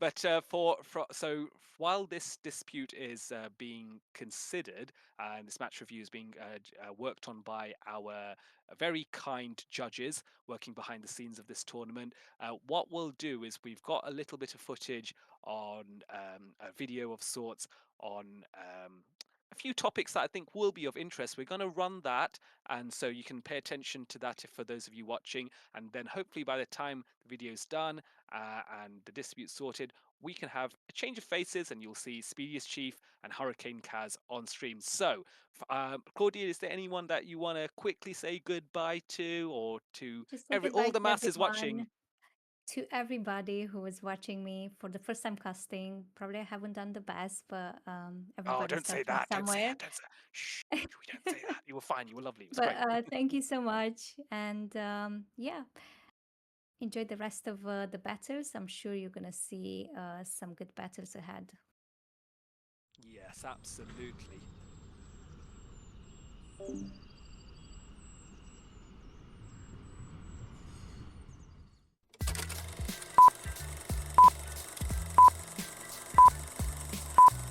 And it looks like we are actually going to feature a Z Zwilus matchup coming up. So we can start to take a look. Z Zwilus versus Shadow by Trainer there. Claydol does have a lot of counters that have come up in the meta, and one of them I do see over on Shadow Trainer's side is that Blastoise from the back of your screen to the front of the Zygarden meta. Quick access via rollout to that Hydro Cannon is going to make it a tough Pokemon for Claydol to deal with. If you were ZZ, which trio are you committing to in game 1? It's really tough, but I think you're right. I think the Azumarill has to come out. It has great coverage against pretty much the entire team from Shadow Trainer, so it feels really, really safe. And now we are on the field. We will get to see how those predictions play out. We do see the Furret on the side of Z Zwilus against the Wigglytuff on the side of Shadow Trainer. Wigglytuff is not something you called out, but that charm damage sure does stack. And you did call the Azumarill Claydol, so I don't think all is lost. The normal type leads was an interesting pick, and now we see a kind of a slower counter swap into the Blastoise. The big question for me is, do you shield the first Play Rough before the Skull Bash buff? Play Rough does connect. Blastoise now deep into the red, looking for the second Skull Bash. Is going to get there in time. And the pivot now into the Furret. What do you think? To come out of that matchup without having to give up even another shield. I really like that play by Shadow Trainer to instant swap. If ZZ would have come back in with the Azumarill, I don't think that would have been the best play. But because ZZ sends in that Claydol, this play makes a ton of sense because you do maintain that Blastoise for a sacrificial swap later. First shield on the Rock Tomb and the Rage Fist coming through. No shield here on the Annihilate. I think Shadow Trainer is going to try to power through with that Wigglytuff. It's true. We've seen this strategy in GBL a lot. The charm down from these Pokemon. Oh, Azumarill is so low on energy, and I think the Wigglytuff has the double Swift ready to go. So as long as Shadow Trainer crosses their T's and dots their I's, I do think that they're going to be able to KO the Azumarill, and then that Claydol is not going to be far behind. Right. I thought the same type attack bonus might just do it, but we do see the charm down there. And the Claydol barely hanging on. Charm is stacking up much faster than Mudslap, and Wigglytuff takes the first victory there for Shadow Trainer against Zygarden.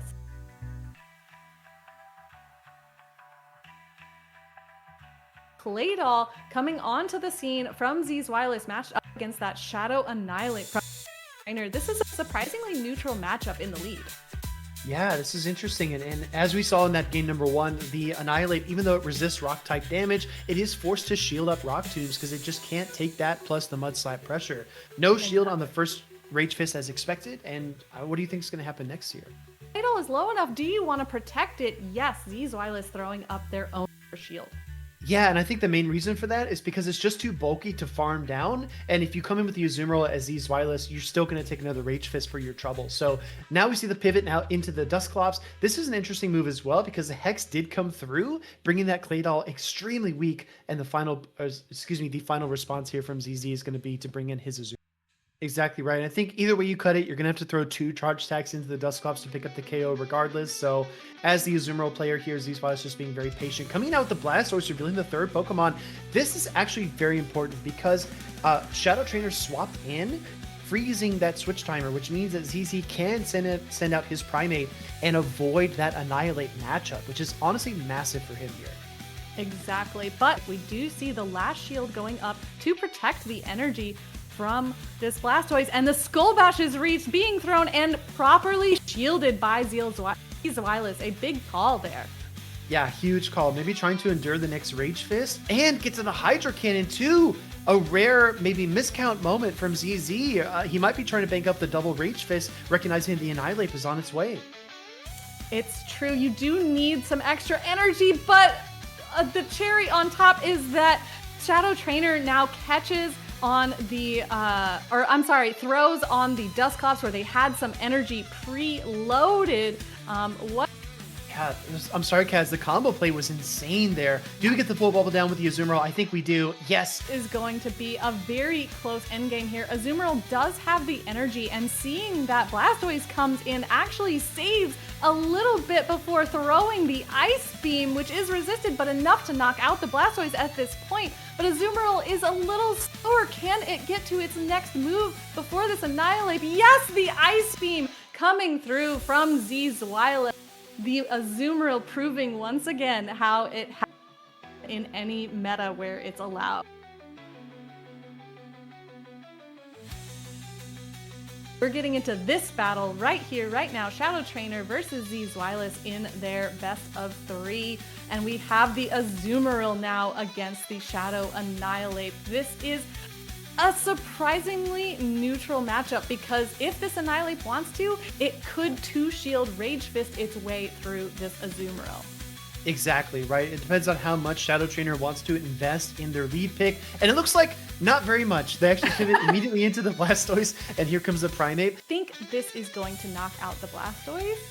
If not quite. If anyone in chat is wondering why regular Primate instead of Shadow, that right there shows you why. Because it eats the Hydro Cannon and the rollouts are not doing too much. Gonna pull a shield from the Annihilate for its trouble. Coming back in with the Azumarill, maintaining switch. I don't know, Kaz. I think the forecast is looking very sunny over in Germany right now. I do think that Zygarden has his mindset for this third game locked in. Does get the last shield from this Shadow Annihilate, which does have a Rage Fist already loaded. Will not be enough to knock out this Azumarill. You're going to need quite a bit more, and the Azumarill has a lot of energy already loaded, including enough for this Ice Beam, which Even though it goes unshielded, is this enough to knock out the Shadow Annihilate Strange? Not quite, but I do think the bubble damage is adding up. And meanwhile, you've got a Furret. Oh, no! These Wireless managing to save that for the backline against that. Dusclops just meant Shadow Trainer was out of luck.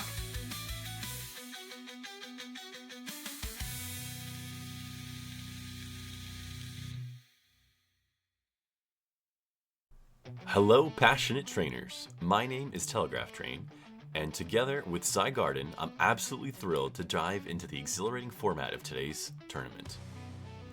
Top trainers from every corner of the globe have come together for this momentous occasion. Today, our fierce battlers will face off in the electrifying Show 6 Pick 3 format of the Great League. Each competitor has meticulously crafted a team of 6 Pokémon, hand-picking 3 of them for every intense battle. As they gaze upon their opponent's formidable team, the challenge ignites the fire within, compelling them to strategize and choose the perfect trio to claim victory. Every match, a gritty best 2 out of 3 will push the limits of skill and determination. Our tournament adopts a thrilling Swiss bracket format, ensuring that every brave soul will fight valiantly through all rounds. At the end of it all, only the top 4 standout players will ascend to a heart-pounding single elimination top cut, where only one can rise as champion. Wishing you all the best of luck, dear trainers. Let your spirits soar as we unite on the battlefield.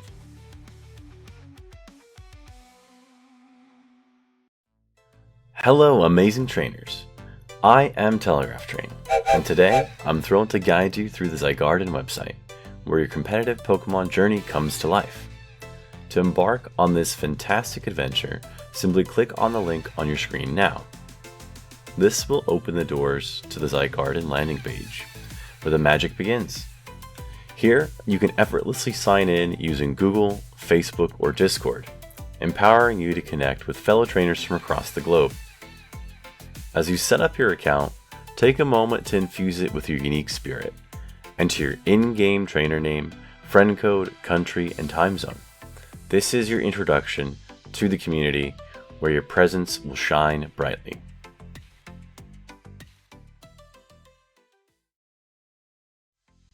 Hello trainers, Hurricane Kaz here. With your profile complete, navigate to the My Tournaments page.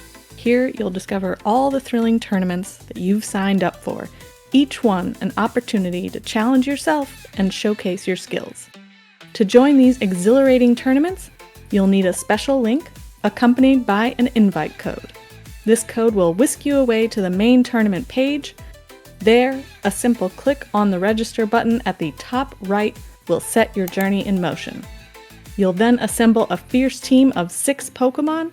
The depth and detail demanded for your team registration is at the discretion of the tournament organizer. They may wish to know your Pokemon's nicknames, combat power, HP, moves, best buddies, and whether or not they are purified. Don't forget, if shadow Pokemon are allowed, identifying them is essential. The Move Entry tool makes this process easier, displaying only the moves your Pokemon can learn.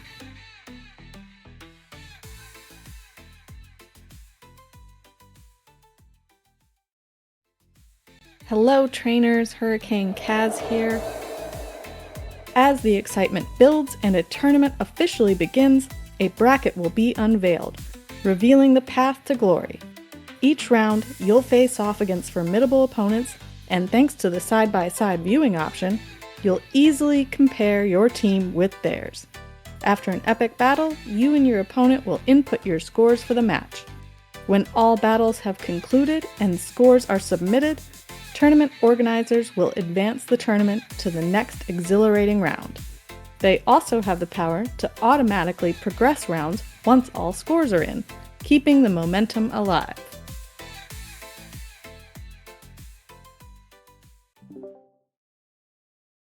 Hello everyone, welcome back to the Zygarden tournament in the Tales of Transformation, welcoming in all these new Pokemon. I am Hurricane Kaz, joined now by Speediest Chief. How are you doing today? Hey Kaz, I'm doing really well. I always like hearing the Tales of Transformation season just named because it sounds kind of mystical, right? It's a little bit more Yeah. elaborate than other seasons we've had, like Max Out or Dual Destiny. So I'm really excited for this tournament. I wanted to get an up close and personal look at what the meta is going to be like in Dortmund and Monterrey this weekend. And as we already saw from the first 3 rounds, there have been a lot of surprises. But to answer your question, I'm doing really well. How are you? I am great. I too really love how Tales of Transformation rolls off the tongue. It's very nice. I also personally, like as an artist, love the Art Deco design of all of the seasonal sort of artwork. It's really really cool. Well done, everybody. Yeah, it's almost like it kind of reminds me of like a Great Gatsby style Art Yes. Deco, but I it's feel like, like I'm just walking into a fancy party every time I go into GBL. hey, you know how it is. But Yeah. speaking of GBL, it's been pretty fun. I think you and I were discussing a little bit about Pokemon that we've been trying. We've tried a few Peck users. I'm not sure if you played Fearow yet, but Fearow was the first one that Oh, I played. Oh yeah, I already had made a Firo for some other silly tournament many years Ah, ago, and now is its true time to shine. I have been greatly enjoying it. I also love how many people don't know that it knows Drill Run. yeah, when you can two-shot a Bastiodon with a flying type, that's good news, right? Fearow has been really, really fun for me as well. I think the first video I did this season was on it, and I borrowed a team from Firestar, obviously one of the best trainers in North America and one of the best finishers in Worlds this past season. So Firestar, if you're watching, dude, your team is legit. Yes. Is that the one where it's like the Firo? I believe there's also a Stunfisk in there, the Unova Stunfisk, So, and so a that So Dugong. that was created by Inadequates. And I think he Ah, created that okay. team to snipe Firestar's team because Firestar leads a Shadow Steelix. So, Martine, I'm watching you, all right? Oh yeah. Nothing gets past me, especially not this bracket. So, let's take a look here, Kaz.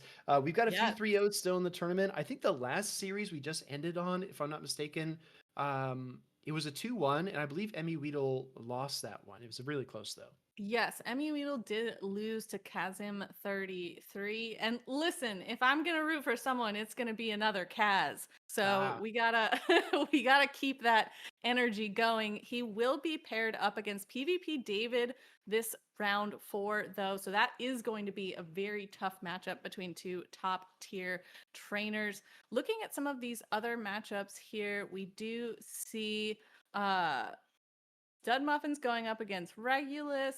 And let's scroll down a bit. mm.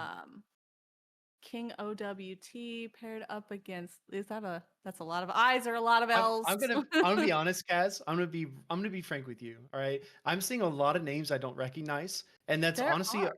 that's a great sign. It means that we've Yeah, got new players signing up for tournaments. That's what I was hearing as well. I know a lot of viewers might have got a little frustrated earlier on due to the delays, due to the disputes and things that were going on in the background. But I got word from production that a lot of this is because it was just these people's first tournament experience, and they didn't exactly amazing. know how to move through the bracket and what was going on and what was disputable and what wasn't. So the team at Zygarden is doing a really good job helping these trainers get started. And I mean, for every 3 or 4 names I don't recognize, I see something like Chili's FM or I see Dilap Chung.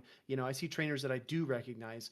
Speaking of Dilap, Mhm. I actually asked him for a team recommendation, and I guess he thought I was entering this tournament too, and he just iced me out. He says, "Wait, are we in the same tournament?" And I said, "I think so," and then he just didn't reply. So come on, Oh, Eddie. he didn't want to let the strats loose too early. It is a Exactly. very early tournament in the season, but I think that's only going to be really beneficial for trainers to get experience with some of these Tales of Transformation updates because a lot of things did change and a lot of new Pokemon have come into the meta. I mean, we were just talking about Fearow.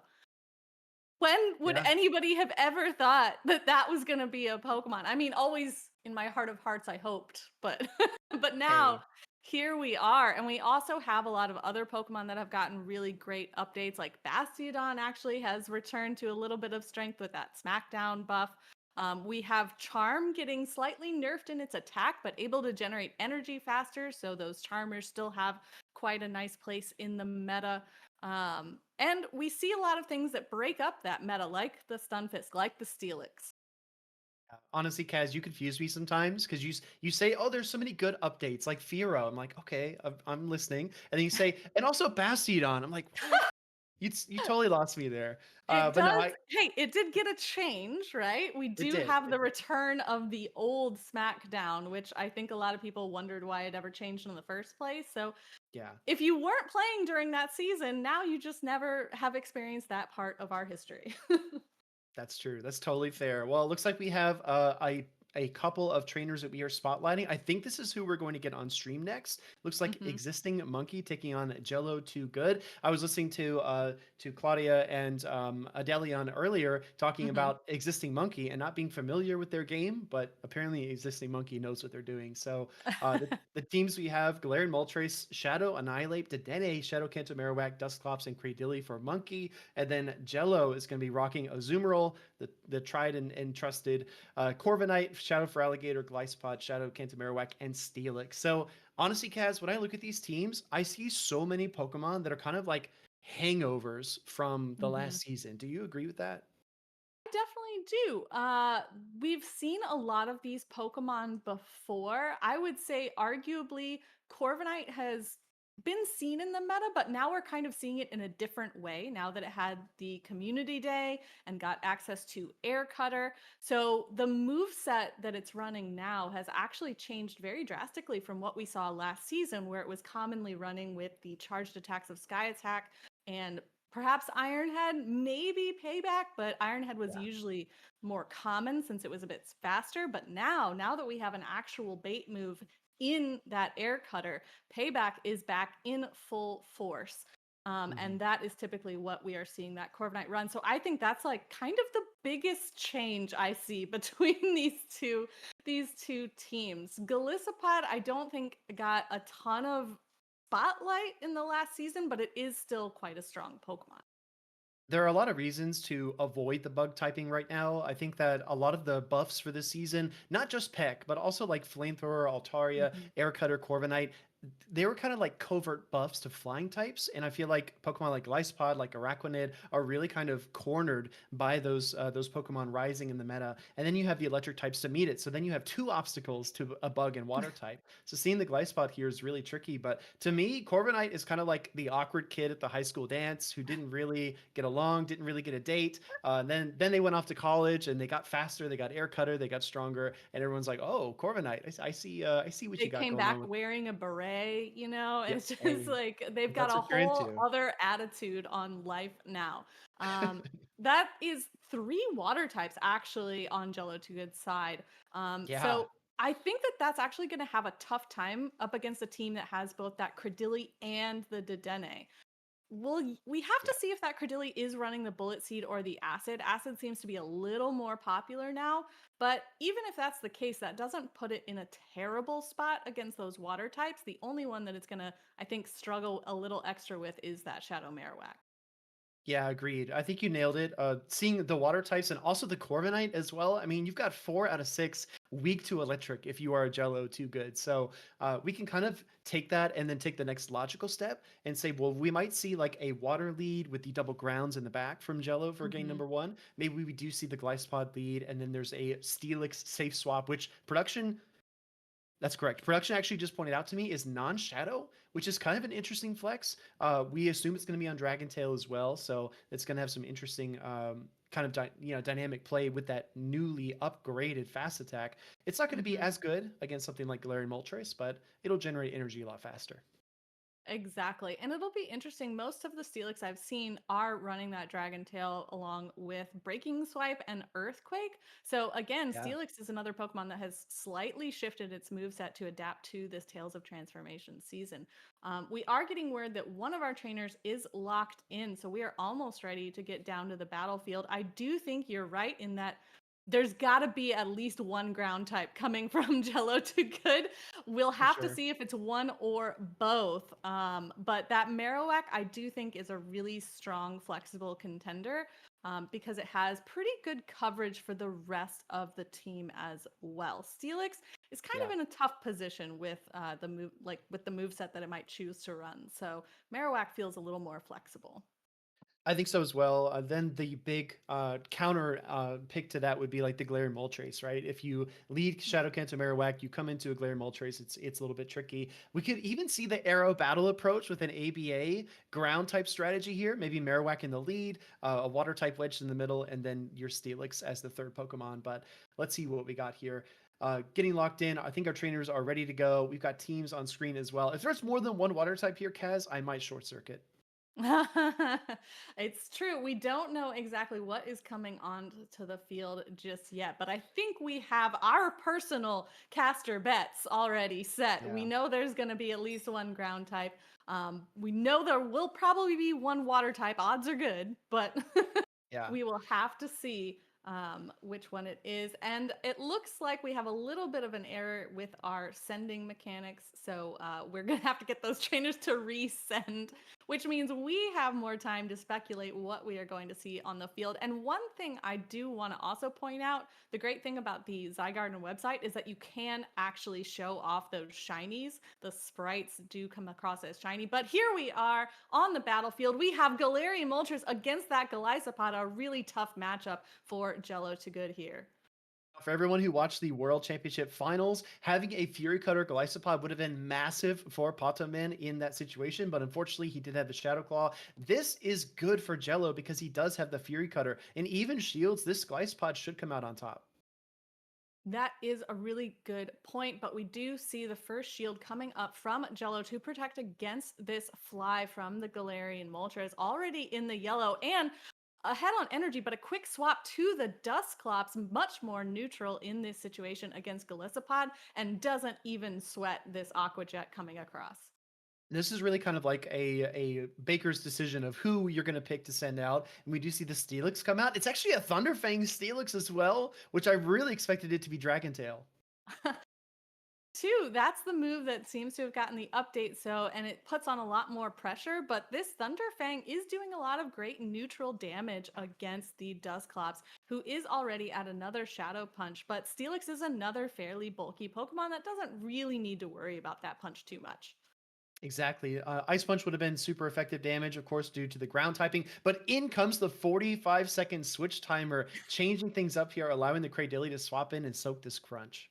Yeah, exactly. Existing Monkey really taking advantage of that shortened timer that is, as you said, 45 seconds now instead of the 50 that we had all kind of gotten used to over the past year. And now Psychic Fangs is coming out against the Cradilly, lowering that defense and making way for Jello to Good to swap to that Marowak. Yeah, this is kind of a story of getting the most you can out of your Pokemon, recognizing this is probably going to be the Grass Knot. Great shoot call here by Jello on the Kanto Marowak. Good timing as well. One Mud Slap into the Bone Club. But now Jello Too Good is down 2 shields while Existing Monkey has 2 shields to hide behind. Even though this Mud Slap is doing significant amount of damage, the Kanto Marowak does stay in there a while and now is going to take this Grass Knot. And this totally knocks that Marowak off of the field, making way for Golisopod to gain a little more energy. I was trying to see the HP on that Cradilly, but it was absolutely microscopic. Dusclops swaps in and throws the Shadow Punch into Gliscopod. This is looking a little bit tricky because there's still the Galarian Moltres with a bit of HP in the back, and the Fury Cutters are not doing anything at all. Oh, no, they are actually resisted by this ghost type. So we do see Golisopod able to get a bunch more energy before swapping out to let Steelix take this punch from the Dusclops. Ooh, forcing Dusclops to throw as well. This is really interesting because this might be a Hex down win condition. And the question becomes, how much energy does that Gliscopod still have stored on it? And is there going to be a swap? Is there going to be a catch waiting for the Hex? No. Uh, There was yeah. still a shield in play for Existing Monkey, so I think that Jello Too Good really knew that that Golisopod, no matter how much energy it could still gain in the end there, it really didn't have anywhere to go unless it had 2 charged attack ready, and it's just Yeah. as fast as Fury Cutter is, it's not fast enough. Yeah, exactly. I mean, 10 turns is blazing fast, but like you said, there just wasn't enough HP. There wasn't enough time in order to get to the double up. And then there's also the question, could the Galarian Moltres have caught? And then you essentially have a second shield. So maybe Monkey was just kind of realizing that the game was over and Jello just kind of let his Glycepod go down. But Kaz, how about the predictions, right? I mean, people in the chat will say Speedy's washed, but I did call Water with double ground, didn't I? You did indeed, and we did see that Gillespie, we did see the Marowak, and we did see the Steelix instead of another water type, which I thought maybe the odds were that Feraligatr might come into play since it is still pretty strong and neutral. But the win goes to you this round. Hey, I'm sure that you will you'll beat me, you'll double the score, and you'll come out on top when it's all said and done. But going into game number two, what kind of changes do you think need to be made? Because we did see the Galarian Moltres. We did not see Dedenne in that game number one. I think maybe a little bit too scared of the ground types, but we might not have time to discuss it. We might just have to wait and find out. No, our trainers are locked in, and we see a better matchup. Well, actually, just a more neutral matchup this time around, the Dusclops versus the Golisopod. But both trainers quickly swapping that Galarian Moltres coming out for Existing Monkey against the Shadow Feraligatr that I just had the chance to highlight in our brief respite between matches here. Yeah, you absolutely nailed it. For Alligator does pull the first shield with the Hydro Cannon bait. Looking for another charge stack here. Yeah, I was going to say, I'd be shocked to not see at least one shield come up. If you can get a 2-for-1, I mean, they call that a bargain sale, right? I think that's what Jello wants here. It's true. The Galarian Moltres does have a good opportunity to get a lot of that sucker punch damage in, but for Shadow Feraligatr is just too fast, and another Hydro Cannon is already ready. It doesn't quite knock out, though, giving this Galarian Moltres a chance to farm all the way down, coming out of this matchup with a huge amount of energy.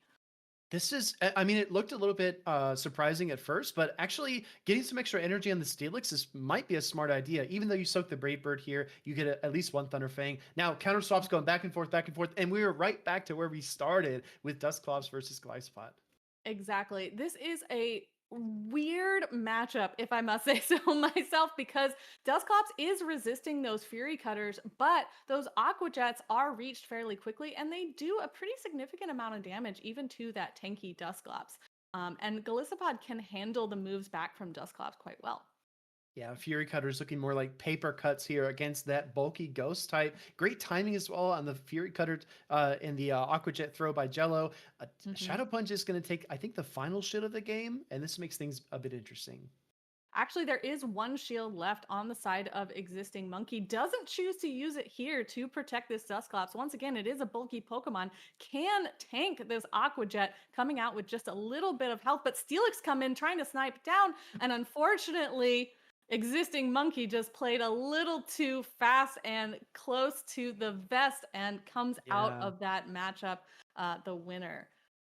Well, I noticed on the video that was played during the break, it was us commentating a series where somebody top lefted, and now another series we Here we commentate where are. somebody top left. So this is going to be the next video in the next Zygarden stream, everyone. So make sure to follow the channel and stay up to date with it. But yeah, I mean that was a really tough position to be in. No matter if you have that steel subtyping, being a ground type in Steelix, having the resisted Thunder Fang, the neutral Crunch, and the Psychic Fangs, there's just not much you can do in that situation. And in spite of the 45-second switch timer, you can't move the pieces around enough to find an opening to win the game. Yeah, sometimes that timer doesn't change the fact that type advantage does exist, and Yeah. and your charged attacks are not beneficial to the matchup laid out in front of you. So while it is unfortunate, it is kind of a universal truth of this game that we all play. So unfortunately, that second round was lost by Jello Too Good, and Existing Monkey has the 2-0 victory so far. So, question for you, Kaz. If you look at this matchup, we did see that Shadow for Alligator that you called out in game number two. I do think that was a really, really good shout. What I'm looking at, though, is the Azumarill. And if you look at the Azumarill's matchups here, if that Dedenne is on the bench, I mean, you can deal with the Moltres, you can deal with the Annihilate, you can deal with the Marowak, you're neutral versus the Dusclops, and a couple of Ice Beams KO a Cradily as well. So it almost felt like that Dedenne, despite its diminutive size, was just looming over this series, and it made Jello just feel like he couldn't bring something as slow and as bulky as the Azumarill. That is exactly correct. Azumarill, as tanky and as prevalent as it is in the Pokemon Go competitive circuit, sometimes has tough matchups of its own. And unfortunately, against Dedenne, it would be quite cornered. Hmm.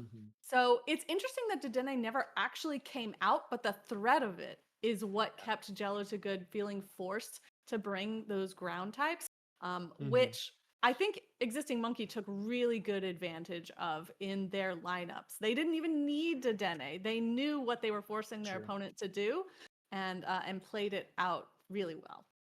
Yeah, I mean that's basically the same mindset you use when you bring Bastiodon to your tournament play, right? I mean, Yes, me, the lover of Bastiodon now because of one card I made. Thanks a lot.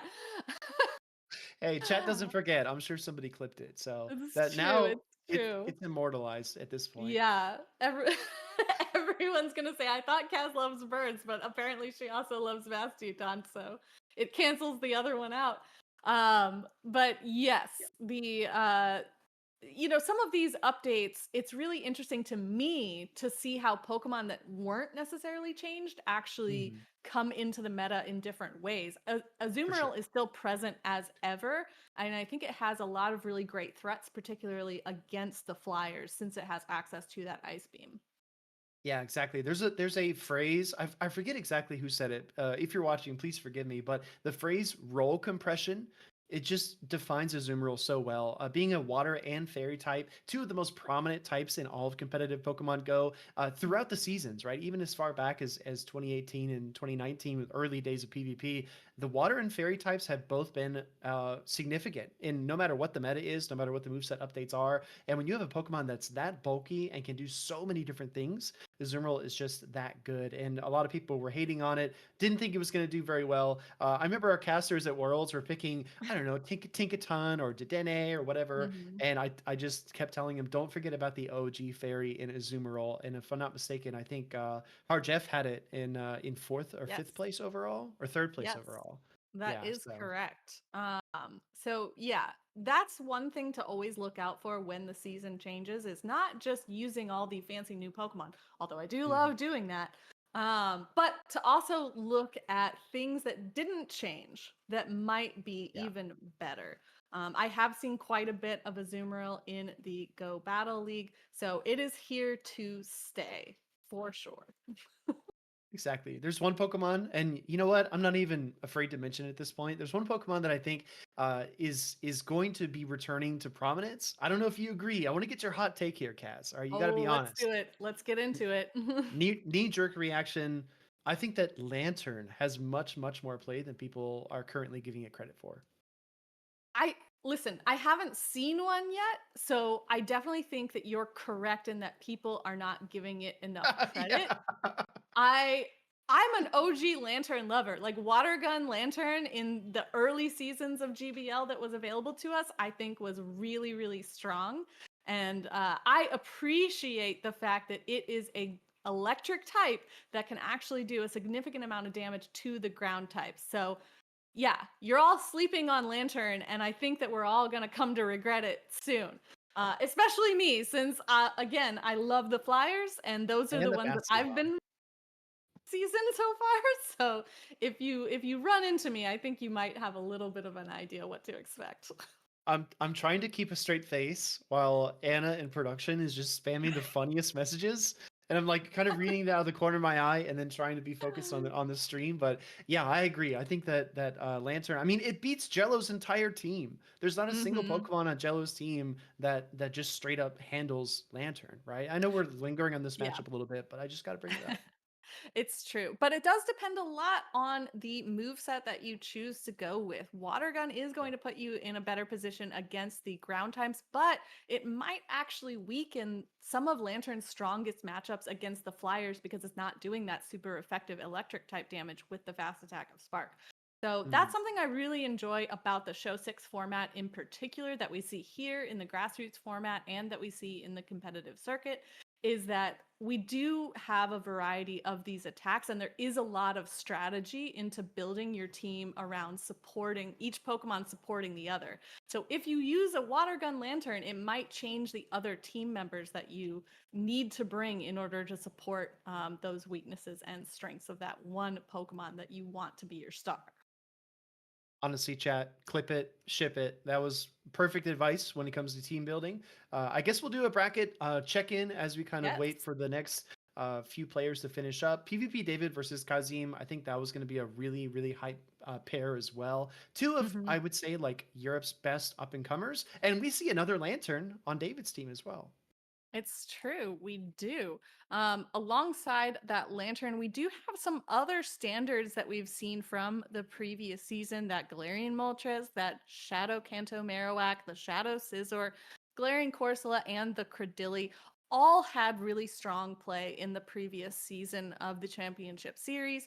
And over on Kazem's side, they already talked about his team a little bit in the last pairing of casters, but that Charge-a-Bug is actually a Yeah. really strong pick, I think, not just against PvP David's team, but I think that Charge-a-Bug as a Pokemon has a lot of great coverage. Yeah, it's kind of like if you want a bug type that's not instantly going to fold, something like a Mud Slap user like Cantamarowak or Gastrodon, just slap Mhm. a bug subtyping on it, and then you're actually taking neutral instead of super effective. And Charge Bug does exactly that. And as I believe it was Adelian pointed out as well, it does help you with the dark type matchups too, because you do get X Scissor, and it helps you against psychics as well. So there's a lot of utility there for sure. Yeah, exactly. And scrolling down a little bit in our bracket here, we do have a lot more results coming in. I'm seeing a lot of 2-0s in this last one. So some people are really getting the hang of this Tales of Transformation season pretty quickly. We see Stud Muffins taking the 2-0 over Regulus. Mhm. We see, I'm scrolling to see El Calavismo taking a 2-1 to Yep. Vampirist. And King OWT taking a 2-0 over that Illy 2507. Desynced actually though losing 0-2 against Executor 8787. That's a pretty interesting one because Desynced is a really strong trainer from the LATAM region. Yeah, very strong and also very spicy. If you want to see somebody play things like Shadow Ursaring, you need to watch Desynced. He's one of the best at it. We have a matchup here on screen pulled up by production. This is Vampirus versus El Cavissimo. There is a Meowscarada on one side of this pair, and that is wild. Wow, that is absolutely crazy. I mean, it has some really interesting charge attacks, and it can be pretty versatile, but it's also such a glassy Pokemon, and there's really not a lot you can do to work around that. But that's probably why we see some bulky companions here in that Shadow Bastiodon and the Clodsire. Even the Shadow Bastiodon has more bulk than it should. Gonna lie, the Shadow Bastion looks really good in this matchup. I mean, you primarily need to avoid the Marowak, right? That's a given. You definitely don't Mhm. want to be there. The Cradilly is also a little bit iffy, but otherwise, I mean, you're just eating up the Corsola, the Dedenne, the Galarian Moltres. You're resisting charms from the Wigglytuff. I think there's a lot of play for it, and it was probably used in at least one or two of these battles to give Vampirus that one victory in the set. Yeah, yes, Shadow Bastion for the one win in this 1-2 set. I would really love to know if the Meowscarada had any play though, because it doesn't really look that great into the opposing team. I mean, we have a few fairy types, right? We have two Yes. fairies. We have the Galarian Moltres, and even the Corsola like is so bulky that I'm not sure the Meowscarada, unless it was rocking a really strong like dark type move, has a lot of play in that either. And you talk about Meowscarada, that's our dark type that we're spotlighting just because it's so weird. But then there's also everyone's best friend, Shadow Malamar, on that side as well. So if you're Yeah. Vampirist, this feels so limiting, right? In this set, you're looking at it, you're like, man, I can't play Bastiodon Clodsire because there's a Kanto Marowak on the other side, and I can't play either of my Mhm. dark types because there's like three counters to those. So maybe this was like a Dedenne, Dusclops, Bastiodon kind of structure. What's that? We are getting word from production that Vamp brought Meowscarada all three games. What incredible gumption from this Yes. trainer. I love it. I love to see it. I love the experimentation. the commitment, right? You got to Yes. admire the commitment. You see it in game one, you're like, okay, this is bold. You see it game two, you're like, oh, they really think that there's an opening. And then no matter what the outcome is, you see it game three, and you're like, all right, you have earned my respect. Yeah, Bring in the masquerade. exactly. I love a good bit of spice, and some trainers do tend to go above and beyond when in that regard. Yeah, exactly right. But I don't know how many more Meowscarada we're going to be seeing in the tournament or in the championship series, but for now, it's good to spotlight it here on Vampira's team It's because true. And yeah. you were talking about how spicy Dezinct can be. And looking at that team, we do see a Latias, and not even a Shadow Latias, regular Latias, rocking probably that Dragon Breath, as well as I believe, its signature move of Mist Ball. I think it's also going to be running the newly upgraded Aura Sphere, if I'm not Yeah. mistaken, because it does give it so much coverage. Kaz, I won't tell you which Steel and Rock type Pokemon I was playing earlier today, but I did go up against a Jirachi, and I got smacked by an Aura Sphere, and I was like, what in the heck is happening? I didn't know that Jirachi even got this move, but I Yep. guess it just proves that we're all learning, and we do have word from production as well that Miss Ball is correct. Latios has Luster Purge, which I think Mormon Matt is familiar with. Yeah, yes, I do believe so. But yeah, Jirachi is another one that did get an update that I think a lot of people were sort of low key not expecting. Not just that Aura Sphere, but the confusion as well, getting access to that Aura Sphere really quickly. It's been a popular choice in GBL, I will say. Um, Yeah. Mormon Matt production confirms not using the newly buffed Drampa. What world are we living in? I've tried it. I've tried it in Great League. I've tried it in Ultra League. It looks like Falcor, right, from the Neverending Story. It's the Yeah. design is iconic, but Mhm. Drampa is cheeks. It's really really rough to play that Pokemon. So I don't blame Matt at all for not using it. Listen, we all have our choices to make and our hills to die on. And Mormon Matt, Exactly. I think, has chosen correctly this time.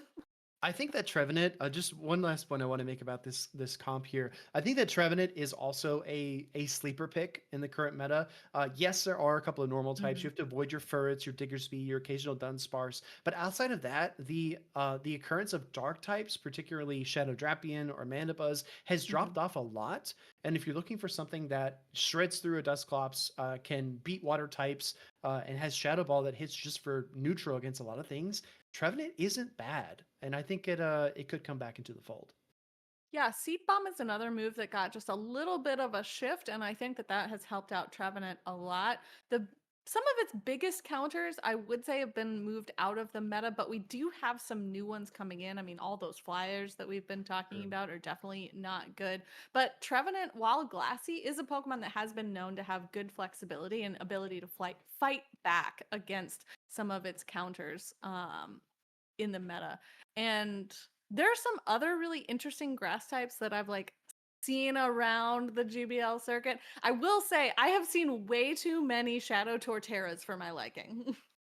Yeah, Mudslap Torterra. I tried it.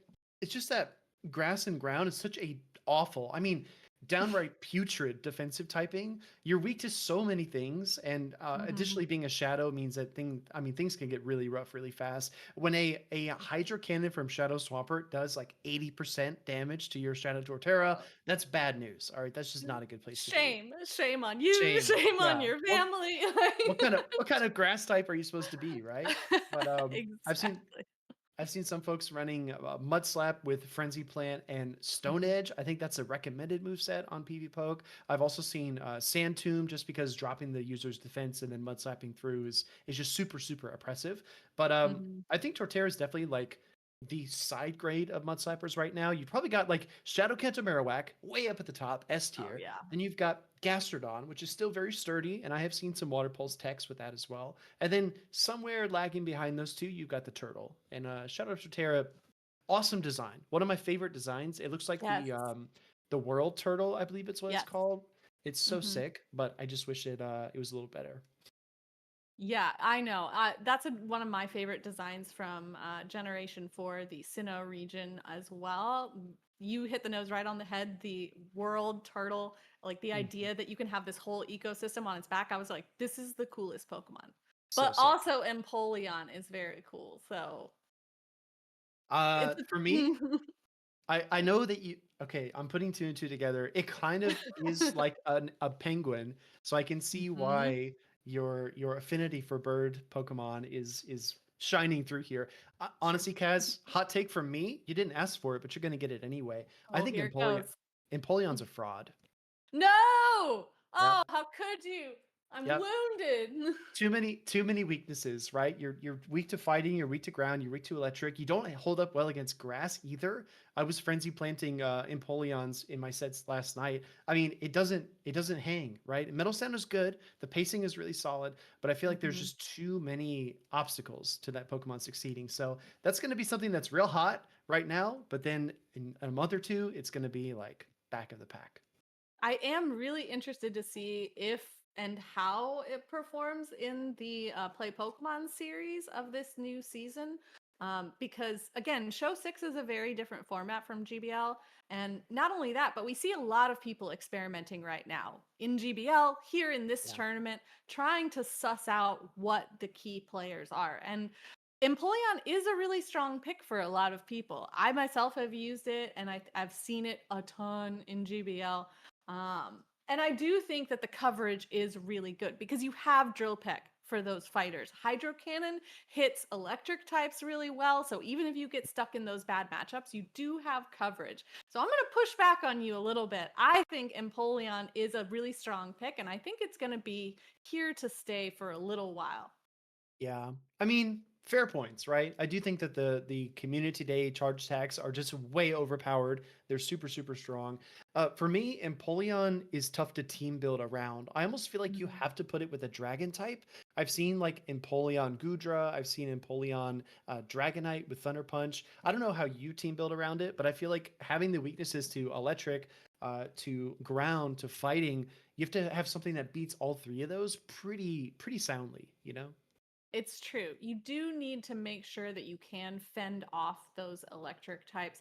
But I think that those are probably the strongest counter because you don't really have like Hydro Cannon hits really hard, but it's not the most effective move. So I think that that's like the biggest like weakness that it has.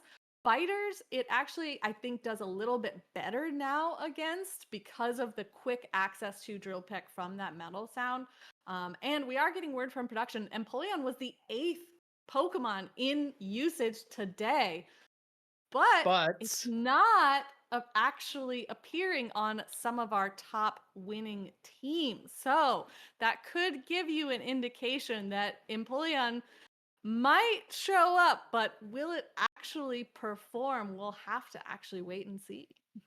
it's gonna be one of those high usage, low success Pokemon, kind of like the inverse of Dugong, which Dugong historically Mhm. was like a low pick rate but very high success. So I don't know. We're gonna find out. And to your point about fighting types, I don't know, Kaz. I was playing Shadow Annihilate. I lined it up against a couple of Empoleons, and basically Oh, you land three counters. They go for the drill peck. Ooh, scary. I'm gonna use a shield, I guess. And then you just five more I counters will and you say. KO the Empoleon. It's I easy. will say the counter is probably the worst case scenario, especially from a Shadow Annihilate. I mean, it's like what? It only takes like 6, 7 of those to knock out an Empoleon. Yep. I think it has better play against some of the karate choppers that we also see in the meta, like the Primeape, since they take a little bit more time to gain steam. Fair. Yeah, that's fair. The damage doesn't add up quite as quick. You can take one Rage Fist and probably, maybe get to another Hydro Cannon if you're non-Shadow, but yeah, it's a little bit tricky. We'll see. I think Empoleon's got a really nice niche in terms of being able to beat things like fairy types, Mhm. Cradilly. It resists Dragon Breath as well, so I can see the argument for it. But I just feel like, given what we first started talking about, the hangover, so to speak, from the past meta, given the Shadow Annihilate, the ground types, the Dedenne, there's just too many obstacles for it right now. It's true. And I know that I was just saying that like the coverage against electric is one of the things you need to worry about with Empoleon.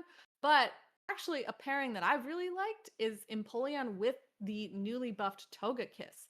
because Togekiss is a flyer that has access to Aura Sphere, has access to Dazzling Gleam. If you want to be much faster with your attacks, you can also have Aerial Ace and Psyshock. It's just such a versatile Pokemon, and despite those weaknesses to electric types, I think those two actually cover each other really well. I think I just heard the sound of 10,000 Morpeko and Dedenne just rubbing their little paws together when they find Yeah, out you that Kaz charge is from playing here. Togekiss and Empoleon. Hey, Woo! listen, if either one of them gets ahead in energy, they have some pretty strong moves to fight back. We've talked about this, and I'm not backing down.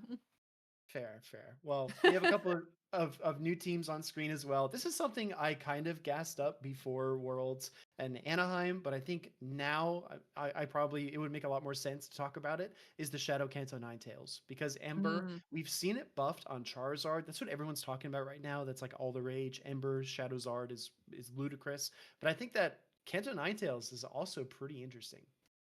Yeah, I would definitely agree. I've seen a few in GBL, and that Ember really does get to the also buffed Weather Ball very, very quickly. And it can be such a pain for all those Corviknights. It's such a pain even for the Empoleon that we were just talking about. And not to mention that Kanto Ninetales actually has some good coverage of its own, has access to Scorching Sands, has access to Yeah. Psyshock if you want to go the speedier route. Well, I mean, Not if the you run speediest overheat. route, the speedier Ah, route. I see what you did there. That was clever. If you want to run overheat, overheat does not discriminate. It doesn't matter if you're a Nope. grass type or steel type. It doesn't matter if you're a water type or if you're just dealing neutral damage. Overheat absolutely slaps. So a lot of Pokemon, they just have to give up the shield if you know the Ninetales is already at the energy. So that's something I want to try. There's just been so many new picks to try in Go Oh Battle my League gosh. so far. It's like you could do all your battles every day. I normally do 2 sets with a team and then switch, and I just don't have enough battles to get it all done. I know. I really wish that we could have even more Go Battle weekends so that I could just like play around and experiment with all these new Pokemon. It's like you've given me a whole new season of candy to Yeah, eat. Like, let me eat. yeah, exactly. Funny you say that because we're coming up on Halloween as well, the main candy month. Um, New pairings are up, everybody. We're moving into round 5 of the tournament. We've got Dilap Chung and Existing Monkey as our top pair, and then we've got Overlord, Raikou, and Kazim as our second pair. And again, a lot of names that I frankly do not recognize, but I hope to see them at a championship series event. Yeah, me too. I love the idea that each season that we get these updates, we get more and more trainers excited to play and excited to find out what the competitive scene is about. And I think that accessibility is a problem in this game sometimes, but I think that if we can just maintain this encouraging atmosphere of playing with these Pokemon, experimenting with one another, and learning together, I think that we all will have a really good time during the competitive season. And another trainer that I also know always likes to bring a bit of spice, JoJo VH, is here up against XT. Oh my God, so many letters and numbers, you all. XTP3L0X0. And JoJo is indeed running some spice. That's a Ninjask I'm looking at on my screen. Shout out to one of my best friends in the whole community, X Factor. I remember he famously played Ninjask at a Tampa local tournament, and he beat our top player, Lyndon. And he will never let Lyndon forget about that. Every time I he won't sees him, either. yeah, I'm sure he brings it up. I was honestly plugging in some of the top meta into PvPoke and looking for counters, and Ninjas came up. So this is a bit serendipitous that I see this now because I mean you've got Fury Cutter, you've got Shadow Ball. I believe there's a Aerial Ace on it as well. You've got coverage. You've got Yeah. play. Yeah, exactly. It's a Pokemon that I think a lot of people wouldn't expect. And when you're playing with the unexpected, it is very easy to surprise your opponents and take advantage of that situation to build yourself a strong matchup. But JoJo is pairing that spicy Pokemon with a few that we've already seen have play here. And what is that? An Empoleon? Hey, well, JoJo must know a secret that I'm not privy to. And in this matchup, I feel like there's so many obstacles, right? If you want to play Empoleon, you're like, okay, Lapras, I resist the Psy Waves. The water damage is not going to do anything. If it's Ice Beam, they're really in trouble. Skull Bastion doesn't help them much either. Lapras, I got it. Furret, Sucker Punches are still neutral. Trailblaze is going to hurt. Swift is resisted, which is nice. but it's Hmm. a question of bulk, right? Dedenne, bad news bears. Very bad. Unless you're up energy or up shields, right? Mandibuzz neutral. Gastrodon is real bad. That's probably the worst one here. And then Primeape, like we were talking about before, as long as you can stay ahead of the karate chops, you got a shot. Yeah, exactly. You do have to have the energy advantage. I think that's where the Empoleon truly shines is as a safe swap, and you get a slight energy advantage going on that Pokemon. With the speed of Metal Sound, that can put you in a really strong position even when a counter comes in. Um, and yeah, I mean, you have some tough counters on the other side, but that energy advantage is not going to, not going to be um, something that puts you at the disadvantage, right?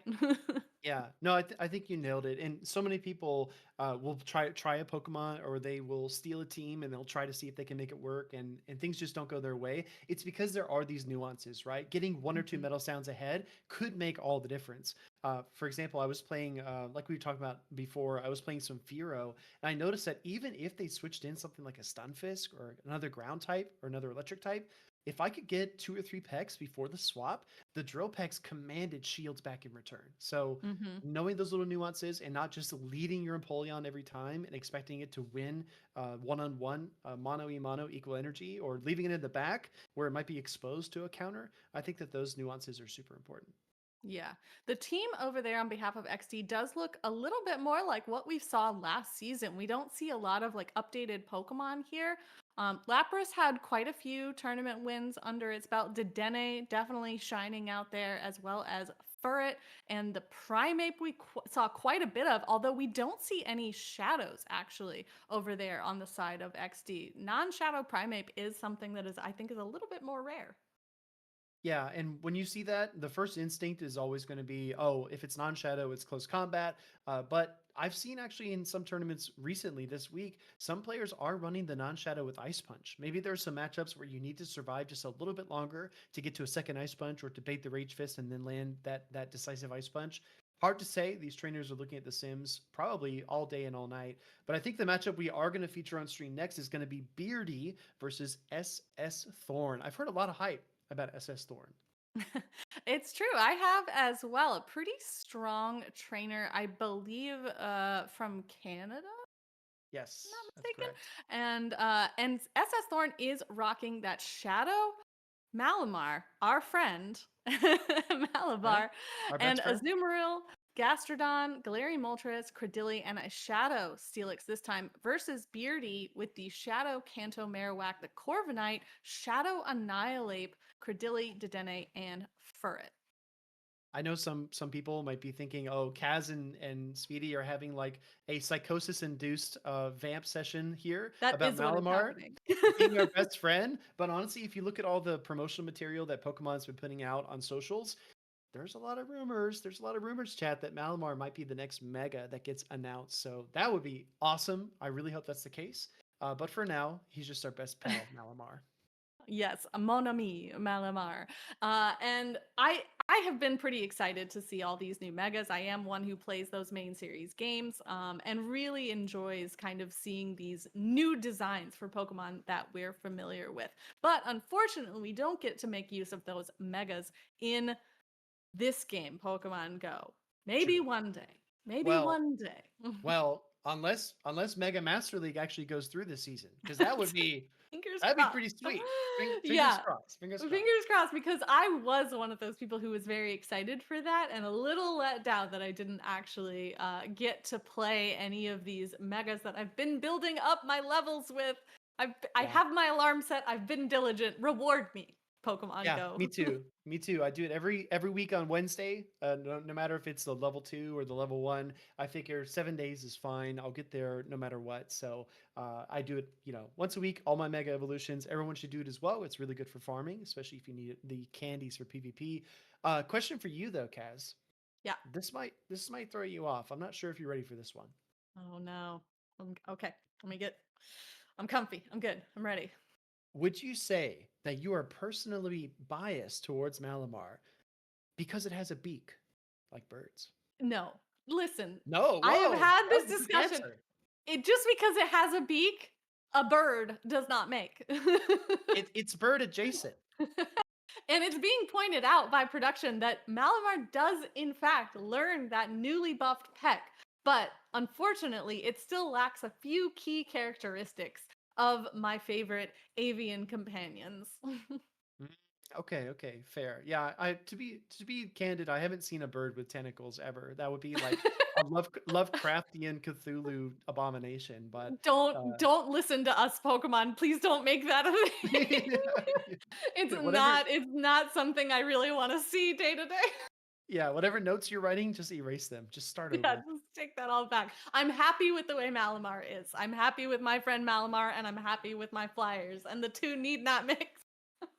Well, Malamar. Watch the mega reveal is a flying bird Malamar. No, that would be like Tales from Innsmouth, like absolute Lovecraftian. Just yeah, If that intergalactic happens, I need horror. to play the stock market because my bets have become unparalleled. Yes, I agree. I agree. Malamar, allegedly, in parentheses, is 17th overall in usage with 8 shadows and only 1 non-shadow. So, Kaz, I'm sorry to tell you, but you got to move over to the Shadow Realm if you want to play Malamar. Nope, I refuse to give up my good grades from the professor. Okay. But I You do and Deepai. understand. I do understand why the trainers everywhere do have the predilection for shadows. That attack bonus is nothing to be trifled with. And Malamar is a Pokemon known for its fairly high attack stat already. So taking that little bit of extra shadow damage from not just the Psy-Wave, but also those foul plays, also those superpowers, Mm. potentially even those hyper beams, absolutely absurd, and I don't fault you at all for taking for taking that B minus, C minus, whatever the professor Yeah. takes you down to for your shadow usage. It's just so satisfying to watch an opposing Pokemon like Toxicroak melt like an ice cream cone in the summer when you use the Shadow Psy waves. It's just so satisfying. So maybe that's what That is these trainers are going for. But I that think we've is got a very lock true. in, Kaz. It's true. We do have word that at least one of our trainers is locked in. So, taking a quick look at these teams one more time, there's nothing too surprising here. I do think that Shadow Malamar has a decent amount of play, does have to fear the Dedenne, does have to fear a little bit from those sucker punches, a little bit from those counters, but can fight back pretty well with that Shadow Psy-Wave damage. I think from SS Thorn we see Galarian Moltres and Cradily, probably a bit of Malamar as well. It's just so tough to bring anything that's super weak to ground. So I don't know if we will see the Steelix here. I think Mhm. this, yeah, if you look at it, the Kanto Marowak, the Annihilate, the Cradily, there's a lot of obstacles to it. So maybe some Steelix, but I think for sure Galarian Moltres and Cradily. But let's see. Let's see if our predictions actually pay off. If we should hit the casino after this. Yeah. Well, let's see how this match goes. We'll take it one step at a time. We are on the field. We do see that Credilli coming out for SS Thorn, but unfortunately up against the Corviknight, which I mean, it's a fairly neutral matchup, but since this Credilli seems to be running that fast attack acid, it's made a lot better for the Corviknight. Exactly. Something that I think we're going to see more of as the season goes on is I think players are going to drop payback. I think they're going to go for Ironhead. And it's for matchups like this because the Air Cutter just kind of tickles it first. The second one doesn't do much damage either. You need at least 3 or 4 to really make an impact. And meanwhile, you're getting bombarded by Rock Tombs if you're playing Corviknight. It's true. You do. The Rock Tomb does a significant amount of damage, does drop your attack, but you can actually tank 2 of them. So if you get an Air Cutter buff to sort of neutralize that, that could play well. But we do see the payback coming through from Beardy to fight back against this Credilli. I mean, we see another Rock Tomb ready and the shield not going up, Speedy. Beardy knows that this Corviknight does not need to fear another attack just yet. Yeah, I mean, Cradily really can't touch Corviknight no matter what fast attack it runs, whether it's Acid or Bullet Seed. Another charge attack coming through from the Corviknight. If this is the payback, it actually looks like it's going to be an Air Cutter, a little bit of latency on the screen, but it's still not enough. And now we see the Gastron swap in and try to get the Mud Slap down. Yeah, but unfortunately, Corviknight builds up a little more energy before swapping out to this Furret. A great choice of counter against the Gastrodon. Gastrodon is rocking this Water Pulse, which is buffed this season. So we do see a shield come up to protect the energy on this Furret from Beardy. You said Rockin', but I don't think of Rockin' when I think of Gastron. I think of Slimin'. It's Slimin' with the Water Pulse here.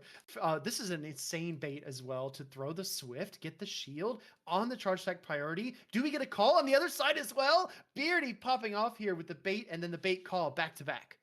Exactly. Very well played from Beardy here. And now already has another Trailblaze ready, but that 45-second switch timer does come in handy. Shadow Malamar coming out from SS Thorn to take this first Swift. Yeah, this is very scary. Charge stack does connect. Still energy on the Furt. Let's not forget about that. I think it has a Swift banked, locked, loaded, ready to go. Cantamarowak comes in, going to take a foul play for its trouble unless it uses the final shield, and it does. I think a Mud Slap down is in the cards here. For sure. Kanto Marowak does its best work when it has that energy advantage with its two very nice coverage moves. So we do see the Credilli come in, and it does have the Grass Knot ready. Oh, all of that energy gain wasted. This is such a nice play. A great awareness as well by SS Thorn. A little Zygarde cell boom on the screen as well. And we're going to get a Gastrodon pulling the trigger on it. SS Thorn wants out, hitting that eject button. In comes a Furret. Is the Mud Slap enough? Actually might have fumbled here by throwing the Swift. Oh, yeah, the Trailblaze was reached, but I think Beardy was a little afraid that he wouldn't be able to throw it with that Mud Slap coming through, so does throw the Swift, and we do see the swap to Corviknight. Has the Air Cutter ready, but as we've seen, this will not be nearly enough. Yeah, exactly. I think the Gastrodon pivot was just so good in the early game, and it looks like it's going to sweep through the entire team, which is honestly insane. Cradily landing the Grass Knot into the Shadow Captain Marowak was the first domino to fall, and then the Gastrodon with the Mud Slap pressure was just too much in the end. And the additional shield, like you pointed out, even if the Trailblaze got fired off, Gastrodon would have protected itself, and it slimed right through that back line. I mean, that was really nice. It's true. The slime really coming out to play. Water Pulse has become the charged attack of preference, I think, for this season. It's been the one that I see most often in the Go Battle League, and I think it's one that we've seen here in the Zygarden as well. 50 energy is pretty nice and even when you can have two of those stacked back to back.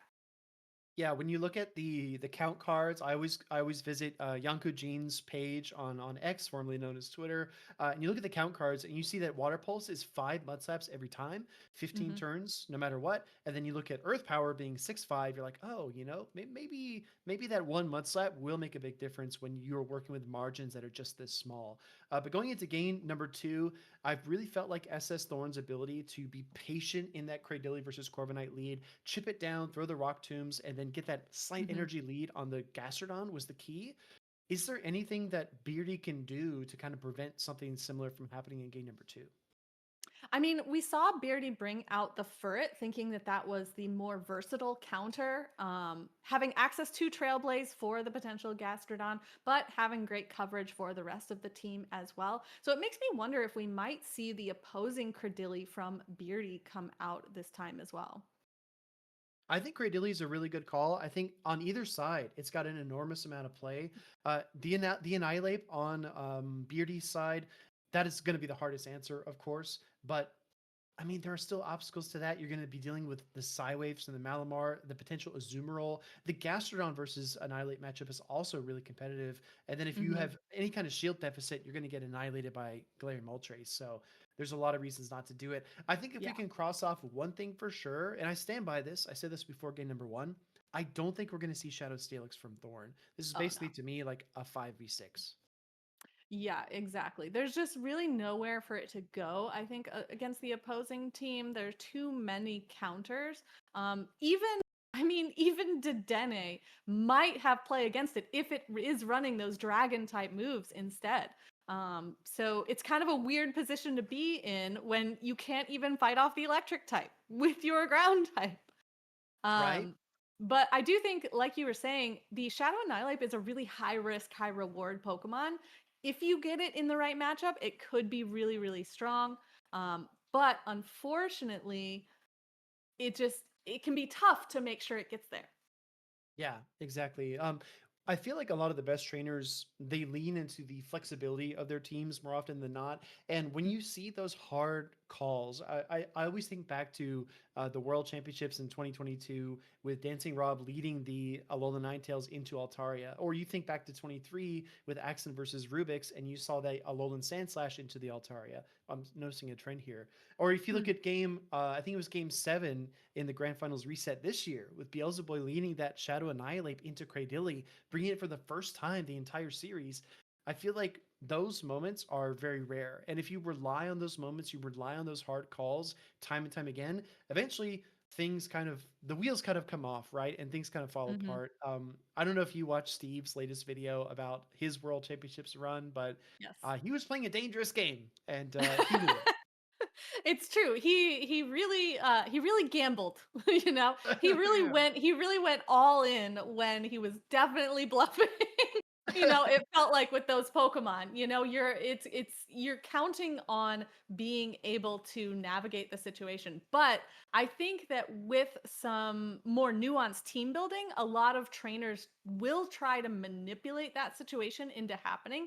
We Agreed. see players who like running those ABA lines, those ABB lines, trying to draw out the strongest counter from their opponent in order to give that high risk, high reward Pokemon success in the end game.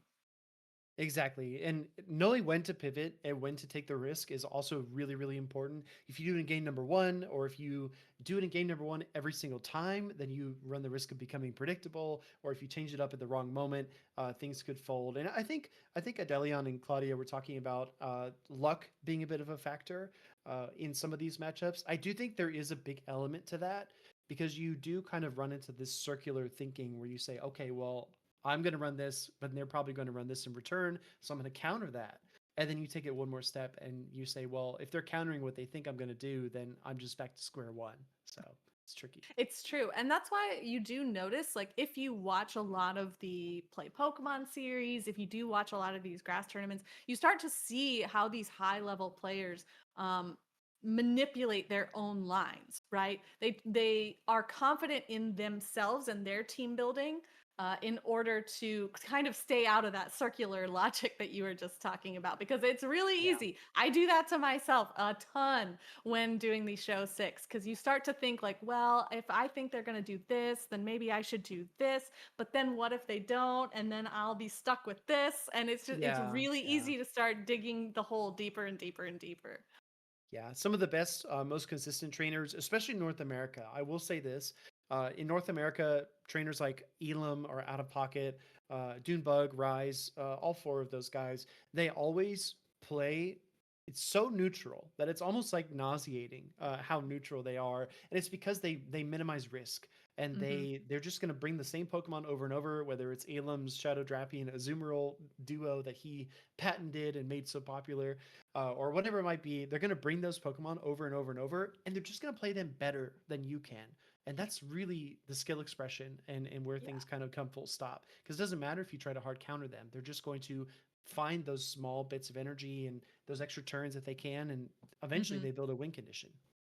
And especially with the timer, the switch timer being shortened now, it makes it even easier to dance between your flexible Pokemon, For which I sure. think is a skill expression that a lot of trainers are going to be looking to master early this season, as we do see so many signed up to compete here in the Zygarden. And that's the way that I like to play as well. Trying to bring in those neutral picks and keep the energy going, keep the energy flowing. But it's just a testament to how well these high level trainers do understand their Pokemon, their stats, and what that Pokemon can and cannot take. Yeah. I think I think Kaz looks at the meta and she's like, ground and electric are both very popular. Flying types and Bastiodon. Yes, that my neutral picks. Hey, quit giving away my secrets. We do have an update from production. It looks like the trainers will play through games 2 and 3, while the judges will take another look at game number 1. It's a little bit tricky because that game number 1 ending felt pretty lopsided. I felt like there weren't many win conditions for Beardy there, but they must have seen something in the tea leaves that would suggest otherwise. Yeah. Other than that, why would you ask for a review? Unfortunately, there are, there can still be some small errors in this game, but we are ready to go into match 2 while we wait for those results. And we do see a fairly good matchup here for SS Thorn, the Shadow Malamar against the Shadow Annihilate. A quick swap from Beardy to the Corviknight, met by the Cradilly. Is this matchup going to change all that much now that the Corviknight has an energy advantage? We do already have a payback. I think you answered your own question there because the payback gets fired off and a shield comes up early on in this matchup. Not only are we back to where we started with game number 1 with the Cradilly versus Corviknight, we kind of took a detour to get there, but now the awareness by SS Thorn blocking up the payback might ensure that this goes the same way that it did in game 1. Yeah, giving up that early shield to block the full attack power of the payback is really beneficial there, because now you have the opportunity to get across these rock tombs, debuff that attack so that even the payback is not as much of a threat to you.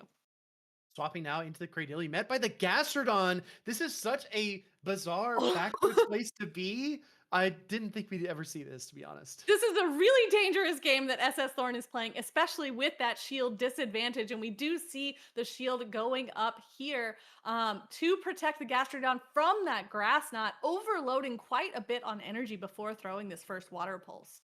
I don't think there's any world here or the next where we see a body slam bait and the shield call comes up by Beardy, which is actually very, very prescient.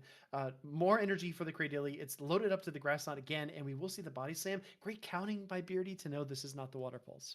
Yeah, exactly. Knowing that this is the resisted body slam, and also understanding that SS Thorn really had to throw the energy there before this grass knot came through and knocks this Gastrodon all the way off the field, slime and all. Sliming off the court, right? We're going to see a grass knot fired off from the Cradilly into the Annihilate. Only one shield to go around, and this Annihilate has a ton of work. It's going to let the grass knot through. This looks really rough for Beardy because that Malamar is going to come right out and microwave that Annihilate to a knockout. Sidewaves looked insane there. That was absolutely the fastest farm down I think I've ever seen. The Corviknight comes back in for Beardy, does have the payback ready, and that does a whole lot of damage to our friend Malamar. Hold on, let's let Beardy cook. I mean, there's some energy here. The acid's resisted from that Cradilly. Maybe the double air cutter could do it. We're gonna find out. No. Oh no, that Cradilly has far too much health available, and now it has the energy advantage. And unfortunately, Beardy's Cradilly is already in the red, and even this Rock Tomb I think might just be enough. Rock Tomb connects. Cradilly shrugs it off, both deep into the red. But like you said, the energy advantage is massive here. Will the acids actually be enough? Oh my goodness. Gets to the Rock Tomb number 2 on 1 HP and a dream. Beardy is going to get the knockout here against SS Thorn, and I guess win this game number 2. Wow, what an incredible play there in that end game of Cradilly versus Cradilly. But I do have to think that the, SS Thorn giving up those shields early really put him at a disadvantage in the team composition later. Yeah, I like the adjustment there by Beardy to recognize that Gastrodon was likely coming back out again and just Mhm. being really kind of aggressive with moving the pieces around. I mean, there were so many swaps there in the mid game. By the time that SS Thorn sent out his Gastrodon against the Cradilly, he was probably thinking the same thing we were, like, oh no, this is looking really, really tough. And he made the most of a tough situation. But yeah, in the end, Beardy was able to win that game number 2. Yeah, exactly. Because we did actually still have a shield left on the side of Beardy, which is why SS Thorn really had to hope that he could get to those 2 rock tombs. That was the only win condition he had, but unfortunately, the energy advantage from Beardy, as well as that shield advantage, just put the edge over on his win for game 2. Going into the next matchup, here we are. The Pokemon I never thought we'd see. The Steelix is on the field. All right, no casino for you anymore. But unfortunately, that Steelix is met with one of its hardest counters, the Shadow Annihilate. So we do see a swap from SS Thorn to the Shadow Malamar, met now by the Corviknight, resisting actually this extra powerful Psywave damage. Word from our TO is that game we just witnessed was a provisional rematch of game number 1. So this is technically our game number 2. Building up to the double foul plays. First one will connect here into the Corviknight. Honestly, Kaz, I think if the second one goes through, it will likely knock out. It's true. We do see one drops Corviknight all the way into the yellow, and Malamar doesn't throw the second one immediately, which means they do have to throw up a shield here to protect against this air cutter. Air cutter pulling the shield, as you said. Double foul plays, locked and loaded yet again. Sidewave's not doing much, but it might be just enough to close the gap here on the double charge attacks. And I think the Corviknight is going to fall. It's true. Corviknight does get knocked off the field by that last foul play, and now Malamar has extra energy for the incoming Cradilly. But we do see a swap catch the superpower. Oh my gosh, excellent awareness from Beardy there, but actually gives up the shield. And now Shadow Annihilate is trapped in this matchup against the Azumarill. Throwing this first Rage Fist will boost the attack of the Annihilate, but those counters aren't doing nearly as much against this fairy type Pokemon. That was a ludicrous call, expecting the superpower, but blinked at the last second, thinking, "Wait, maybe they'll throw the foul play and then the superpower just to be safe." But anyway, we got to stay in the present. Second shield comes up here on the Annihilate, a shield hog as it is. He's going to get to this first Rage Fist. The question is, will it be able to counter down the Azumarill in time? I don't know. The bulk might be too much to chop through. Oh, I mean, the Azumarill is already in the red. We see Beardy not wanting to wait it out, swapping while they still have some energy on the Annihilate so that the Cradilly can take this Ice Beam from the Azumarill. Cradilly can survive this, no shields left in play on the side of Beardy, and has energy to throw back, but another swap, and this time the Malamar is throwing the superpower on its desired target, knocking that Cradilly and its energy off of the field. Try again. Second time was the charm there from the Malamar. And Steelix coming out, taking a beating on the way down, but it is going to get the Thunderfang knockout of that Annihilate. What poetry in motion do we get when Steelix cowers from the Shadow Annihilate in the lead, only to come back and strike like a cobra, taking it down in the end? You said we wouldn't see that Steelix, and here it I is, know. winning game 2 for SS Thorn. Really strong play there, leaving that Steelix nice and comfy, protected in the back so that it could get those last, those last Pokemon, just shuffle them out of the way. Exactly. Kind of moving the pieces around. Yeah, I got to eat my words there. Shadow Steelix is not something I expected to see, but turns out that sometimes using all six of your Pokemon is a good idea. But that being said, going into this next battle, something we haven't seen yet at all from Beardy is that Dedenne. And especially after seeing Gastrodon in the provisional rematch, the real game 1 and the real game 2, seeing Gastrodon provisional rematch and game 1, and then seeing Steelix in game 2. I think it's really tricky to bring the electric type, but there are some targets there. Malamar's annoying. Azumarill's annoying. Galarian Moltres Yeah. also doesn't want to see it. Oh, I know. It's really tough because, again, it could be a really high risk, high reward sort of situation. It's a Pokemon that you need to make sure is in the right position. But we are getting another update from production. It looks like we were actually, there is a ruling for no rematch of game 1. So it looks like our results might actually be 2-0 to Thorn. So really well played there, a really powerful trainer, but Beardy absolutely made him work for every inch he gained on the field. Yeah, there's so many like micro moments. Obviously, there's something the judges looked at in game number 1, but also I keep thinking back to the swap in with the Shadow Annihilate into that superpower from Malamar. What an incredible call to send out the Annihilate, and Beardy was so close to actually just powering through and no shielding, but they blinked at the last second. So if Annihilate has that extra shield, maybe it gets to an Ice Punch against the Steelix and things turn out a little bit differently, but that's not how things went, right? Let the record show that there was some hesitation there, and SS Thor was able to win 2-0. Yeah, those kind of split-second decisions are some of the toughest ones that we see in the Go battlefield. Because yeah, sometimes you might think that you know what's going to come in, but your opponent has already predicted that and they've thrown in something you didn't expect. Maybe in GBL it might be something, their third Pokemon that you haven't seen yet, or maybe just like we saw with that Steelix, it was a Pokemon sort of just waiting in the back, full health, no worries, in its lane, thriving. Yeah, one of my favorite pastimes is to swap a Mud Slapper, whether it's Kanto Marowak, Gastrodon, Claydol, Torterra, whatever it might be, to swap a Mudslapper into a Cradily in an attempt to catch a Rock Tomb. That's one of my favorite kind of games that I like to play. I'm like, oh yeah, hitting the slots, pull the lever down. Am I gonna get nailed with a Grass Knot, or is this gonna be a Rock Tomb that's resisted? Let's find out. It's true. High risk, high reward, ready to go to the casino at a moment's notice.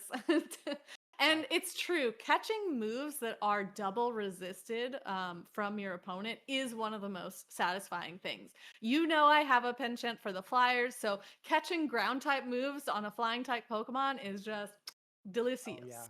that's the piece de resistance, right? When you catch a double resisted Scorching Sands or an Earth Power or Sand Mhm. Tomb, even, right? It's very, very One of my rewarding. favorites that just happened in my sets earlier today was catching a drill run from an opposing Firo on my Firo. I Wow, love that's got to it. be demoralizing, right, for the opponent? They're like, oh, another trainer of culture, but meanwhile, I it's true. just sent all that energy down the drain, literally. So very, very impressive stuff. It Yeah, always racks my exactly. brain. It always racks my brain as well that you're supposed to throw the drill run into Corviknight in that matchup, but it's like, Mhm. hmm. Cuz And the drill run is well, yeah, cuz the drill peck is resisted, like actually yeah, but resisted, but yeah, the drill run is actually neutral in Go. exactly. Yeah, one of those weird things. Our judges and staff are working on getting our round progressed. Kaz, I think we've got one more round to commentate together, and then we will make way for the Allsies as Steve and Debbie Pebble bring us the rest of the way. So we got to give it everything we've got in this next battle. It's true. Our time is coming to a close, but we do have one more battle to talk over with you guys. And now that our round has progressed, we do have some pairings for round 6. We will see Dialap face up against Kazim, two really high skill, high level trainers up there at the top already, building up their understanding for the Tales of Transformation season. I know, icing people out with their team reads and everything else. I mean, these guys are putting in the work. But it would be exciting to see Kazim at the German regional coming up. I'm not sure if he's going to compete or not, but like to your point, I think a lot of trainers this weekend are competing in the Zygarden Open Great League tournament for that reason. It's true. I think we're seeing a lot of experimentation here, and the kind of results and Pokemon that we see in our next official Play Pokemon broadcast might be very different from what we are seeing here in the Zygarden. But I am really happy that we have these grassroots formats and organizations to help put these tournaments into action so that we can get a level of practice, especially when there are so many changes abound. Exactly. I'm sorry, Kaz. I'm getting word from production. This is going to be our last two undefeated trainers coming up on stream. So by the end of this round 6, we're going to have at least one of them, one of the two, will have a loss on their record, and only one undefeated trainer will remain. So this is a pretty dicey position to be in. It's true. It is going to be a very intense match. And I think that that is the one that they have selected for stream. So we'll get to talk about that one in great depth. So let's take a look at where some of our other trainers are at. We will see SS Thorn, fresh off of that victory, up against Overlord Raiko, who just lost to Kazim in the last round. We will see nickname 29585, a trainer who is also pretty well known in the European circuit, go up against King of OWT this round.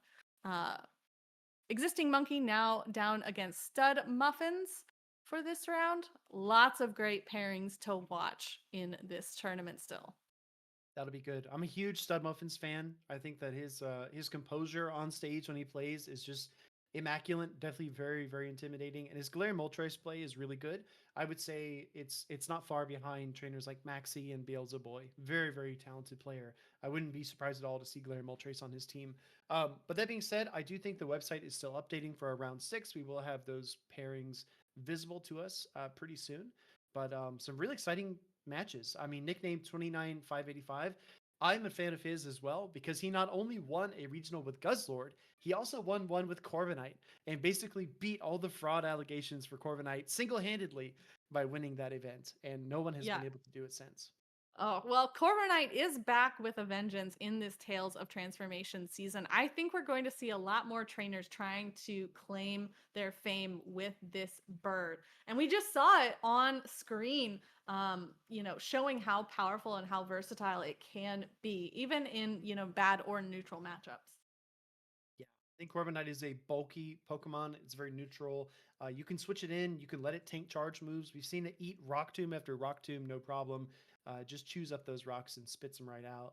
But that being said, it doesn't hit very hard either, so it's kind of like a buffer Pokemon, almost like akin to like a Blastoise, in my opinion. Something that kind of is like Mhm. unwieldy, a little bit difficult to use, but can be really strong in the right hands.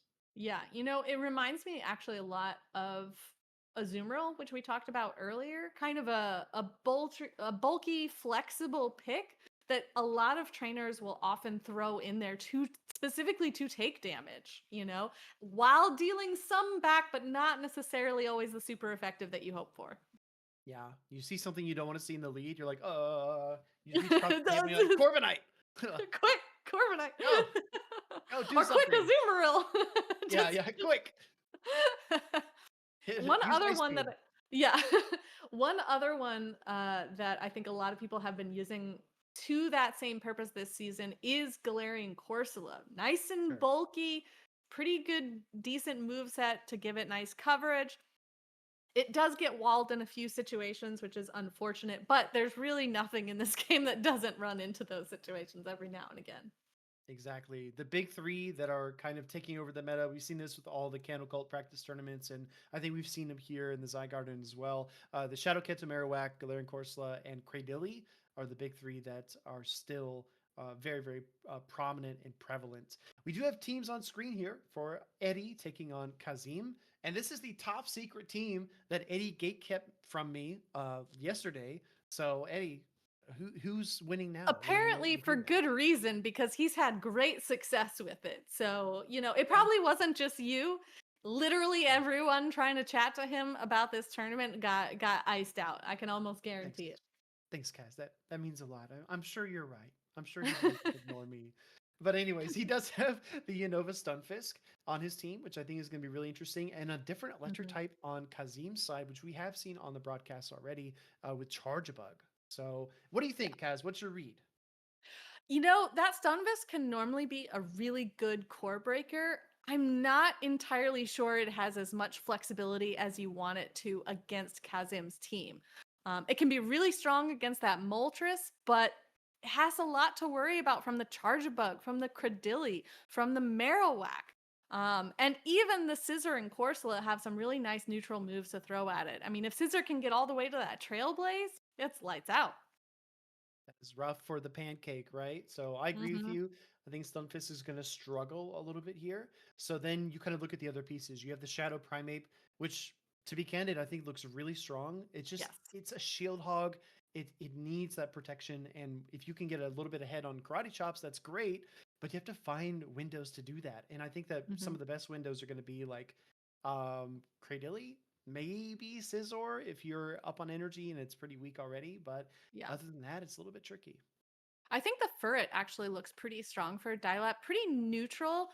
The only thing you really have to worry about, like actually fear, I think is that Galarian Moltres, since it's going to resist those sucker punches. It's going to resist that potential Trailblaze to increase your damage. It will take a decent amount of damage from Swift, which you can access pretty quickly, but if that's the only matchup you have to worry about, that ain't a bad place to be. So I think Furret is definitely going to come out from Dialab. So high level, I think you're right, and I think what that says about this team comp from Kazim, is it Kazim or Kazim? Kazim, I'm gonna Kazim. say. I don't know. I don't know. I'm just guessing. But well, the trainer on the right. If from him, I don't think we're going to see a Galarian Corsola safe switch because of that Furret. If he's expecting it to come out, that's like the worst case scenario to switch lock your Galarian Corsola and then just have that Furret come in and gobble it up. That's a really tough position to be in. So if he does bring the Galarian Corsola, I think it'll either be in the lead or it'll be as a closer, and he's probably going to do something to try to pull that Furret out with his safe swap. I Mhm. mean, that's just my hunch so far. Yeah, I think you're probably right about that. The Galarian Corsola on Kazim's side looks really good against the opposing team as well. You really do only have to hardcore worry about that Furret. If you can make sure that's out of the way, that Galarian Corsola can close out pretty cleanly. But we are going down to the battlefield now, and we see the Kanto Marowak on the field from Kazim up against the Unova Stunfisk. What did I tell you not to bring that? Come on. And we get the safe swap for it, and we get the Galarian Moltres. Kaz, you're on the money. Kazim must have a Kaz to Kaz connection with you or something, because this lead and this swap is just immaculate. I promise there are no psychic links here. He is just a really strong trainer. And this Galarian Moltres is already quite ahead on energy and has another fly ready for the Furret. I don't think this quite knocks out, but the Furret, I mean, not even going to shield because you know what this is matchup is going to be. Yeah, and this is also clever by Kazim. I wouldn't be shocked at all if he actually let a couple sucker punches through as well, because he doesn't want to give this Stunfisk much farm. And we do see Dilab come in with it. 2 Thunder Shocks before the charge attack is ready. You could argue as well that maybe Kazim should have thrown the Brave Bird a little bit earlier. Maybe he would have cut that Thunder Shock farm by 1, but he actually throws the Fly instead. Yeah, I think he was a little worried that he might not reach the Brave Bird there, so throwing the Fly just to get some chip and dip. So we do see the Galarian Moltres go down, but a quick swap from both trainers to their Shadow Kanto Alolan Marowaks right before Kazim brings in that Shadow Scizor. Scizor is a little bit behind in terms of energy, but that shield advantage might prove critical here as the bullet punches are going to add up over time. And that bug typing again kicking in here so that that Mud Slap is not dealing that super effective damage. Night Slash gets fired off. It's true. Although we do see the potential Trailblaze incoming, and Dialap does give up that last shield to protect against it. But now Kazim faced with using their last shield against this Bone Club and chooses to do so. But the Unovan Stunfisk does have energy, and it is ready to throw right back at the Shadow Scizor. Thank you to 45-second switch timer, says Dialap. It's so good, right? It's such an improvement, and people are not talking about it enough. But anyways, Stunfisk does throw another Mud Bomb here into the Shadow Kanto Marowak. The issue is that if this Marowak can farm all the way down, it's going to have loaded energy for the Kanto Marowak from Dilap. So this is going to be really precarious in the end. Oh, it's really tough. And Kazim knows that I think they can't farm all the way down because Unova Stunfisk is quite a bulky Pokemon. So does one extra Mud Slap before throwing that Bone Club, giving it a slight energy advantage over Dialap's Shadow Kanto Marowak. And we do see that last Bone Club being reached just one attack ahead, and Kazim will knock out the opposing Shadow Kanto Marowak, taking this first game.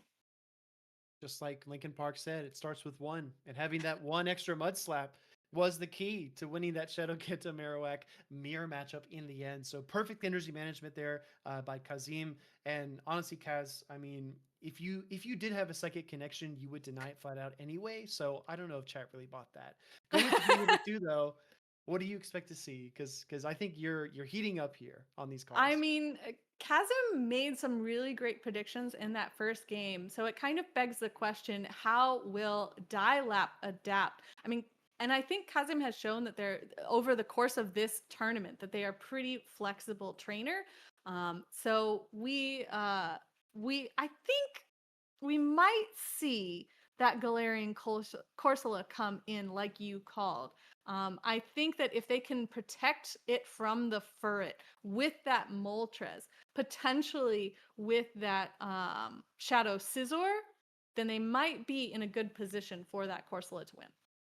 Yeah, I think so as well. We saw a lot of what we expected in that game number 1, the Furret, the Galarian Moltres, like you alluded to. A lot of this comes down to order, and expecting to see the Galarian Corsola in the lead. It might even open itself up to a Furret lead, because Furret's so good. It doesn't have to be on the safe swap. It doesn't have to be in the back. You can actually just lead that Pokemon and take shields and try to make some headway early on in the matchup. Yeah, exactly. I definitely think Dialab knows they have to bring that Furret back just in case.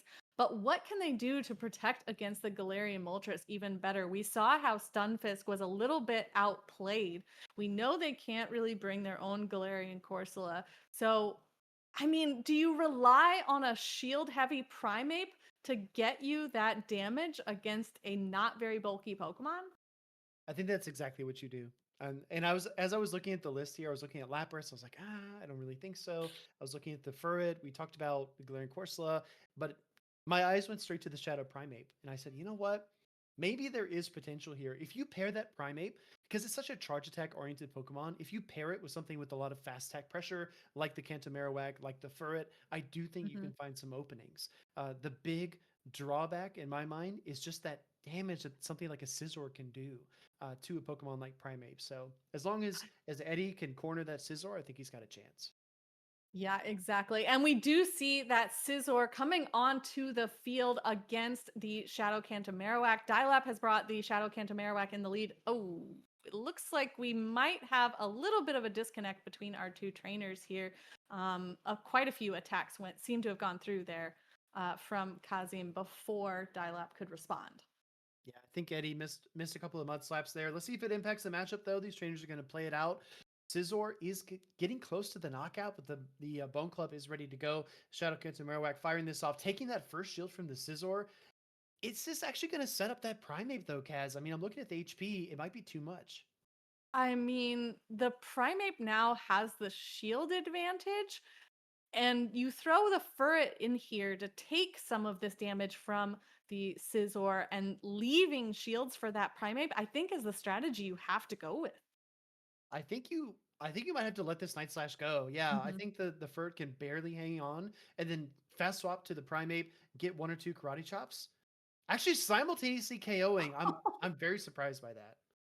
Oh my gosh. And now Primeape is in a position to have both shields, but it won't be able to stand up to this mud slap pressure for long. Yeah, I think we Oh, see yeah. Dilep here effectively punting to the next battle. Yeah. I think at least 3 or 4, maybe even 5 bullet punches came through before Dilep was into the game. So Yeah, it did seem like there was a significant disconnect there. So I mean they're going to review it. They're going to talk to both trainers and see what the story is there, but it does seem like we might have a technical issue dictating a rematch in that scenario. Now the question becomes, if it had been able to play out um with both trainers in sync, uh what do you think they would have done differently? yeah, so missing a couple of mud slaps there in the Scizor matchup we saw was absolutely instrumental. The Scizor only hung on with just 1 HP when it was all said and done. So I feel like in that situation, if you get that little bit of extra damage and you match shields, I think that in all likelihood, I think that Dialab probably would have come away winning the lead. That allows him to line up things a little bit better in the back end. And I think what we saw with him giving up the Furret, that wasn't so much a problem as it was a symptom. I think he really Mhm. felt like the game was pretty much already over, so he was just going to let the Furret go. I think he gives himself a lot more play if he does do the fast swap into the Primeape, but he's still going to take so much damage from the couple of bullet punches and then Yeah. the mud slaps from the Marowak. I mean, it's still such a long road to travel back.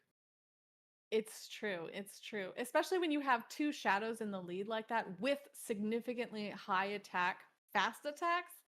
It's going to be a game of who can come out of that with the energy advantage, because that's what's scariest. It's not the fact that you have to give up your shield early, it's the fact that you can come out of that matchup with so much energy that you can dictate how the next one goes.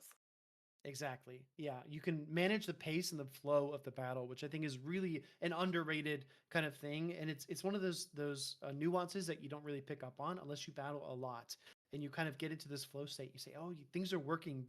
The dominoes are kind of falling. I'm building momentum." That's what a lot of the Mhm. best trainers are able to do is just kind of call up and build momentum on demand. We are getting word from production as well that a rematch will be triggered due to that late entry by Eddie. So I think the score is Kazim 1, Dilab 0. Exactly right. And it's kind of what we both suspected. I think maybe anyone who saw that matchup might have suspected. So, but it is important during these tournaments to talk to the trainers to understand what the circumstances are and make sure you've covered all your bases before going any further. And we do see that a lot on the Play Pokemon stage as well. So, if you are new to these tournaments, if you're trying to experiment getting into the competitive circuit, always know that you have, judges and refs for this exact reason, to bring up these concerns about anything you think might have, gone a little bit wrong in your matchup. You always have that ability to have things reviewed by the judge, and don't be afraid to ask for it. Yeah, the team in Zygarden has been working really hard this entire tournament. A lot of new players that are just getting started in the championship series. I think there's always a lot of hype post Worlds. Like people, they know the biggest competition just ended, and they're saying, "Oh well, it's a fresh season, right? New season, new me." That's something that I've been saying as well. I'm like, "Hey, I'm gonna actually compete more this season. I'm gonna try and do this." It's hard not to feel that enthusiasm that I think permeates the community here. So. And of course, a lot of people watching Worlds as well every single year, and Pokemon Go growing quite significantly. I'm not trying to Mhm. brag. I'm not trying to brag here, but I did notice. I did notice everybody that Beelzebub's post about being world champion got like 2 times as many likes as the VG World Champions post on X. So Oh, I'm just saying. I'm just saying. oh, shots fired from Speediest Chief Yeah, here. popping But off. I mean, Go is a really exciting game to watch. I mean, that might be my bias as a Go player, but the fast-paced nature of our game, and the fact that you have these sort of split-second decisions that we've seen these trainers be making on this stream, I think is really exciting.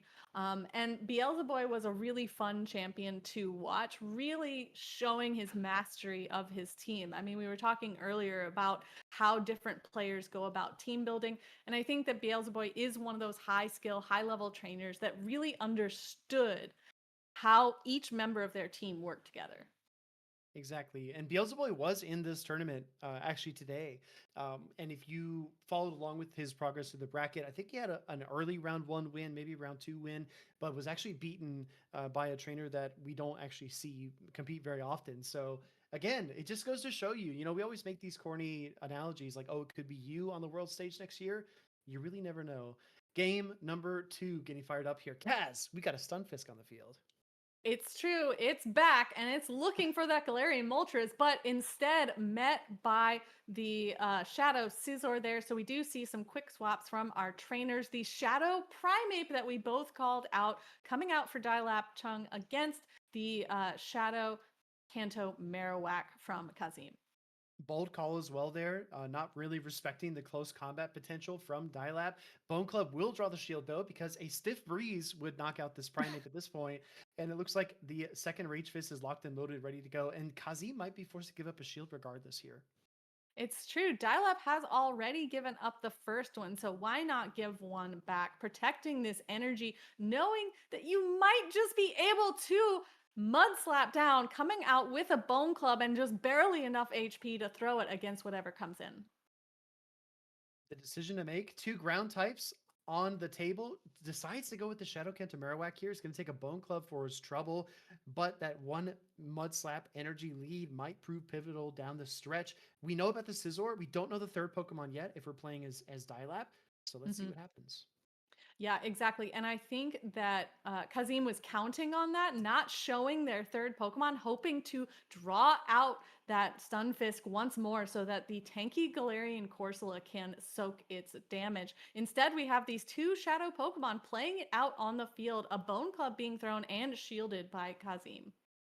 Swapping now to the Unova Stunfisk, and the final Pokemon is going to be revealed. No shields in play, does not want to take damage on the Scizor, so Kazim hits that eject button immediately into that Galarian Corsola. This becomes a question of whether or not 3 Mud Bombs will KO before 2 Nightshades will. And as we kind of eyeball the damage from the first Mud Bomb, I think it's going to take more than 3.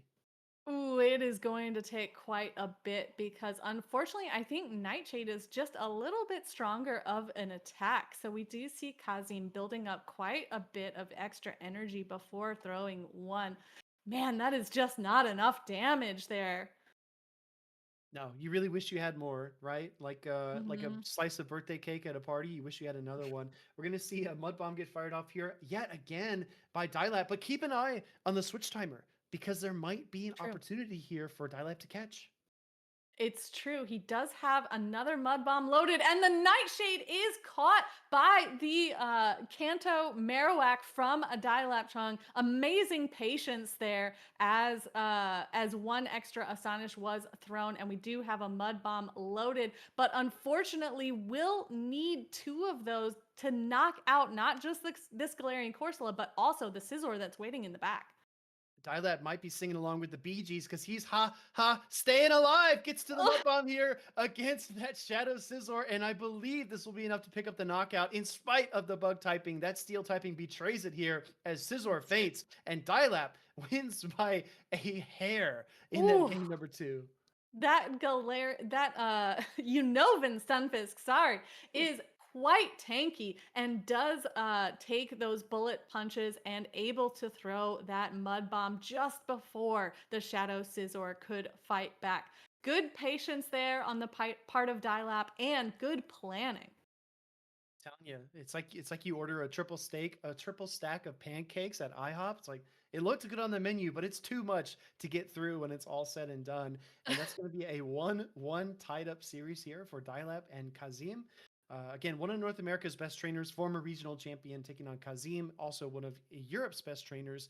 And this is going to be a really heated game number 3. I think that Steve and Debbie Pebble are chomping at the bit. They're probably really upset they're not getting to cast this one. I have seen them quite a bit in the chat getting very hyped already. And yeah, I think that they might be a little bit upset that they have to, just cover the finals, whatever. Oh yeah, just the finals. It's fine. But going to this game number 3, it has felt like Dialab has put his shoes on the wrong feet. His win in game 2 was so uncomfortable. It didn't feel like he had a moment really to breathe, and that Scizor is such a nuisance. He doesn't have a good answer for it. If anything, this is a 5 versus 6 because I don't think that Lapras is ever coming to the field. It just feels like dead weight. Yeah. What do you Yeah. think going into game number 3? I do think that Dialab made a great adjustment in bringing that Primeape and kind of using it. Like, we both suspected that maybe you want to put that Primeape in the back. Maybe you want to save your shields for that. Or maybe you have it in the lead and you give up your shields early. But no, Dialab actually using it as the save swap, really taking advantage of Rage Fist's boost of attack to get all of those karate chops in and kind of wheedle your opponent down just a little bit, just enough to make the matchup more uncomfortable, because it wasn't just uncomfortable for Dialab. Kazim really didn't have a lot of room to relax in that matchup either. That's true. Both of them kind of walking a tightrope, but Kaz, I'm pretty sure that Weedle is a Pokemon. I think the word is Whittle. But I said what I said. It's let the record show. Game number 3, 2 incredibly talented trainers here throwing down in the Zygarden, and they're going to kick up some dirt. We've got Primeape into Shadow Scizor. This is where you kind of want that Primeape able to deal some significant damage against one of your potentially strongest counters on the opposing team. Something you don't have a really strong answer for, but this Primeape is fast and can throw this first Rage Fist. Actually, no shield thrown up for Kazim, has the Night Slash now loaded. Yeah, I mean, this is... Oh, and a no shield as well. Does Dialab think he can karate chop down? Primeape hangs on. Gonna survive a bullet punch. Simultaneous KO. And this would have been perfect if Eddie would have won lead, but now he doesn't know where to send the Furret. It's true. This is a real toss-up for both trainers here and could go either way based on what they pick. But since the Galarian Corsola comes in, the Shadow Kanto Marowak now being thrown out from Dialab, and I mean, the Galarian Corsola is really happy right now because this is a nice neutral matchup. You do not have to worry about that sucker punch, and I'm pretty sure Kazim knows it. Yeah, I don't know if Ghost ever gets scared, but I think Galarian Corsola, like you said, is relieved to be in this matchup versus the one that's lurking in the back. Now we see the swap into the fur. A couple sucker punches come through. A little bit slow on the swap, but the Astonish just works like that. We're going to see the Shadow Kanto Marowak take on the Furret now. It's true. And this is an uncomfortable matchup once again because we do have the potential Trailblaze, but Dialab actually going for the Swift bait here does earn the first shield from Kazim. This is actually the first shield being thrown in the game. Both of these trainers now have shields left in play for a very tough endgame. Yeah, very, very nice bait there. Bone Club will draw the shield, but that's a little bit more expected. Trailblaze, I think, might be dangerously close to knocking out here against the Marowak. Great shield by Cuzzy with the last moment. It's true he waited until the absolute last moment, but I think the last thought running through his head was like, you know who doesn't want to take these boosted sucker punches? My Corsola. So I will use this last shield and I will get the last shield back. So this matchup is going to go all the way to the end game. A potential catch of the move here Yeah. from Kazim, and does get that Swift. This is not a Trailblaze. This is the double resisted Swift. But these sucker punches are in fact boosted and have done a significant amount of damage already. Late game counting is so pivotal here. This is going to be all the energy the Corsola has left, and it's not enough. Reaching for the Marowak, getting the Mud Slap. That might be the energy lead he needs. Kazim comes in. There. Oh, Kazim's going to die. Charge attack priority. Dialap hits it. It is, in fact, a charge attack priority event, and we do find out that Dialap has the higher attack. Shadow Kanto Marowak knocking Kazim's off the field, taking the victory here 2-1 and securing their place as the only undefeated player remaining in this Zygarden Tales of Transformation tournament. Kaz, don't leave me hanging. We're going clubbing. Okay. We're going clubbing. We're going bone Going to the clubbing with casino. Dialap here. Going to the casino. Great plays there by Dialap in the end. I mean, seriously, one Mud Slap was all the difference earlier on in the series. And then right there at the end, winning the charge attack priority, having a little more sauce on his Shadow Kanto Marowak allowed him to win that battle. That was insane. That was one of the best series I've seen in a long time. There's actually more matches after this. Honestly, we have a whole top cut to get through because that match was just so thrilling. Both of these trainers showing exactly how they got here, even in a new season, relying on Pokemon that they know incredibly well, and really demonstrating, again, patience, knowledge of the counts here, and to bring their Pokemon as far as they did. But Dialap will be moving ahead as the only undefeated trainer, and it's only gonna get tougher from here on out. Unfortunately, we will not be the ones covering that. We are going to give it over to our very hype co-casters, Debbie and Steve, here in just a little bit. Yeah, I mean, I was gonna say it's gonna be May, a little NSYNC reference, but it's actually You are September, way so off.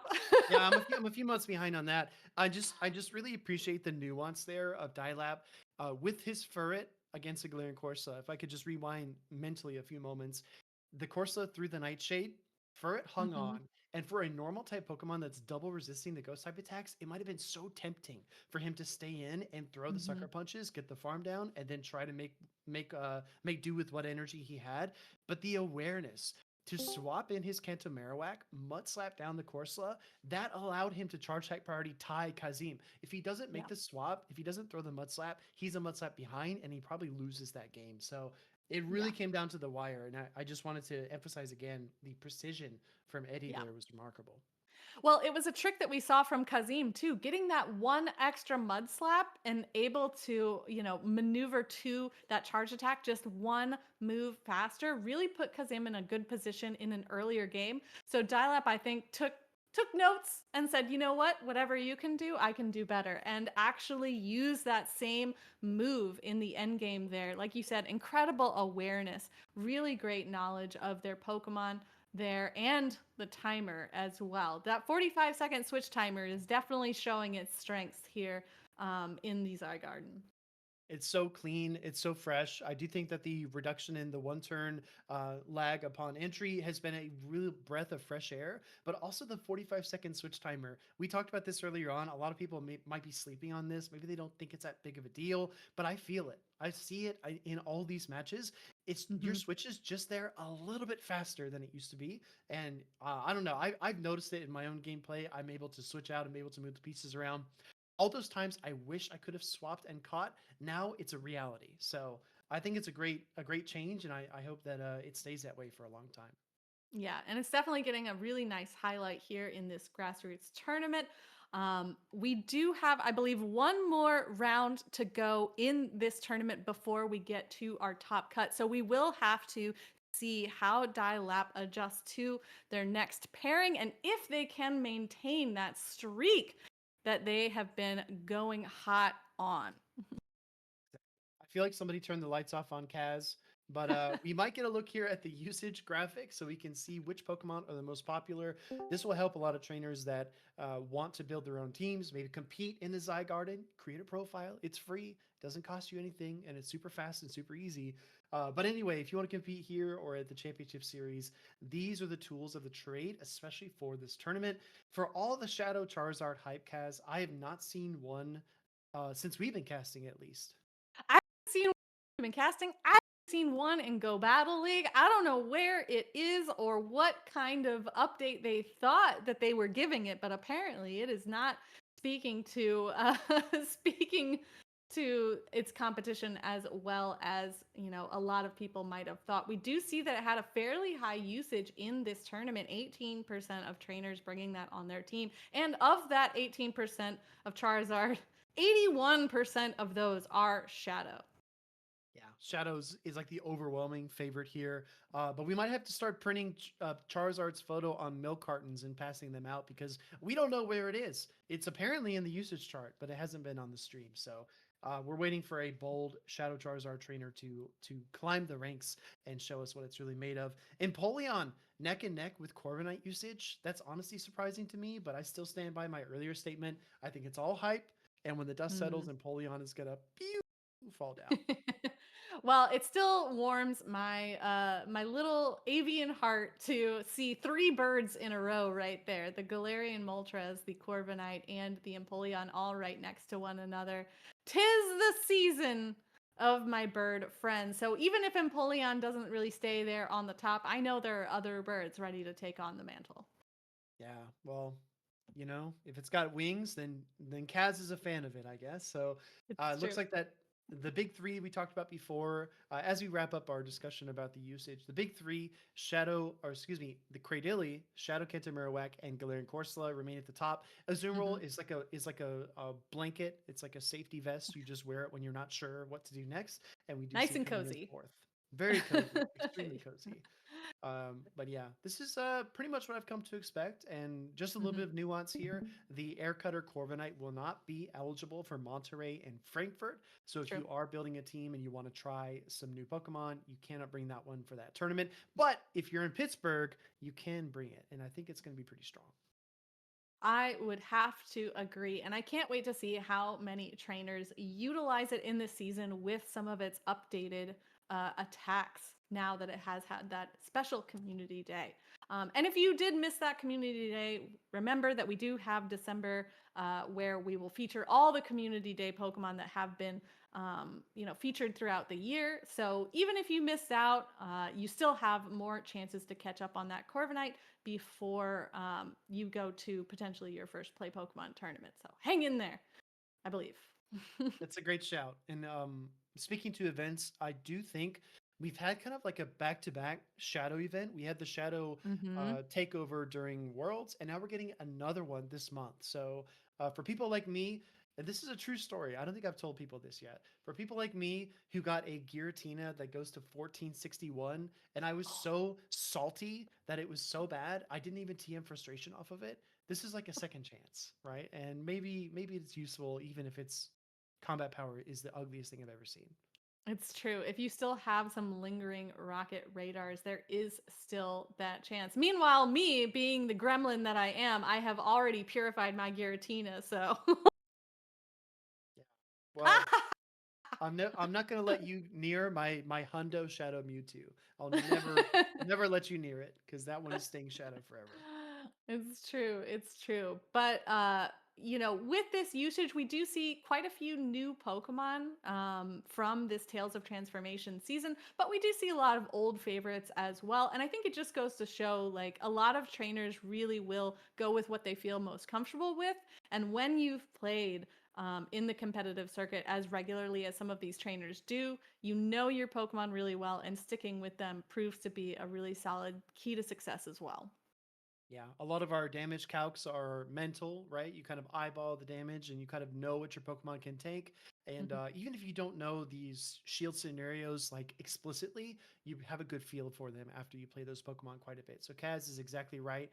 When in doubt, play something you're comfortable with and just give it your best shot. But I do think we are going to have a transition over to our next casting pair here, Kaz. Yes, we need to So get their opinions on all these updates because we've laid some controversial ones out there. So now it's time to hear what the Aussies think.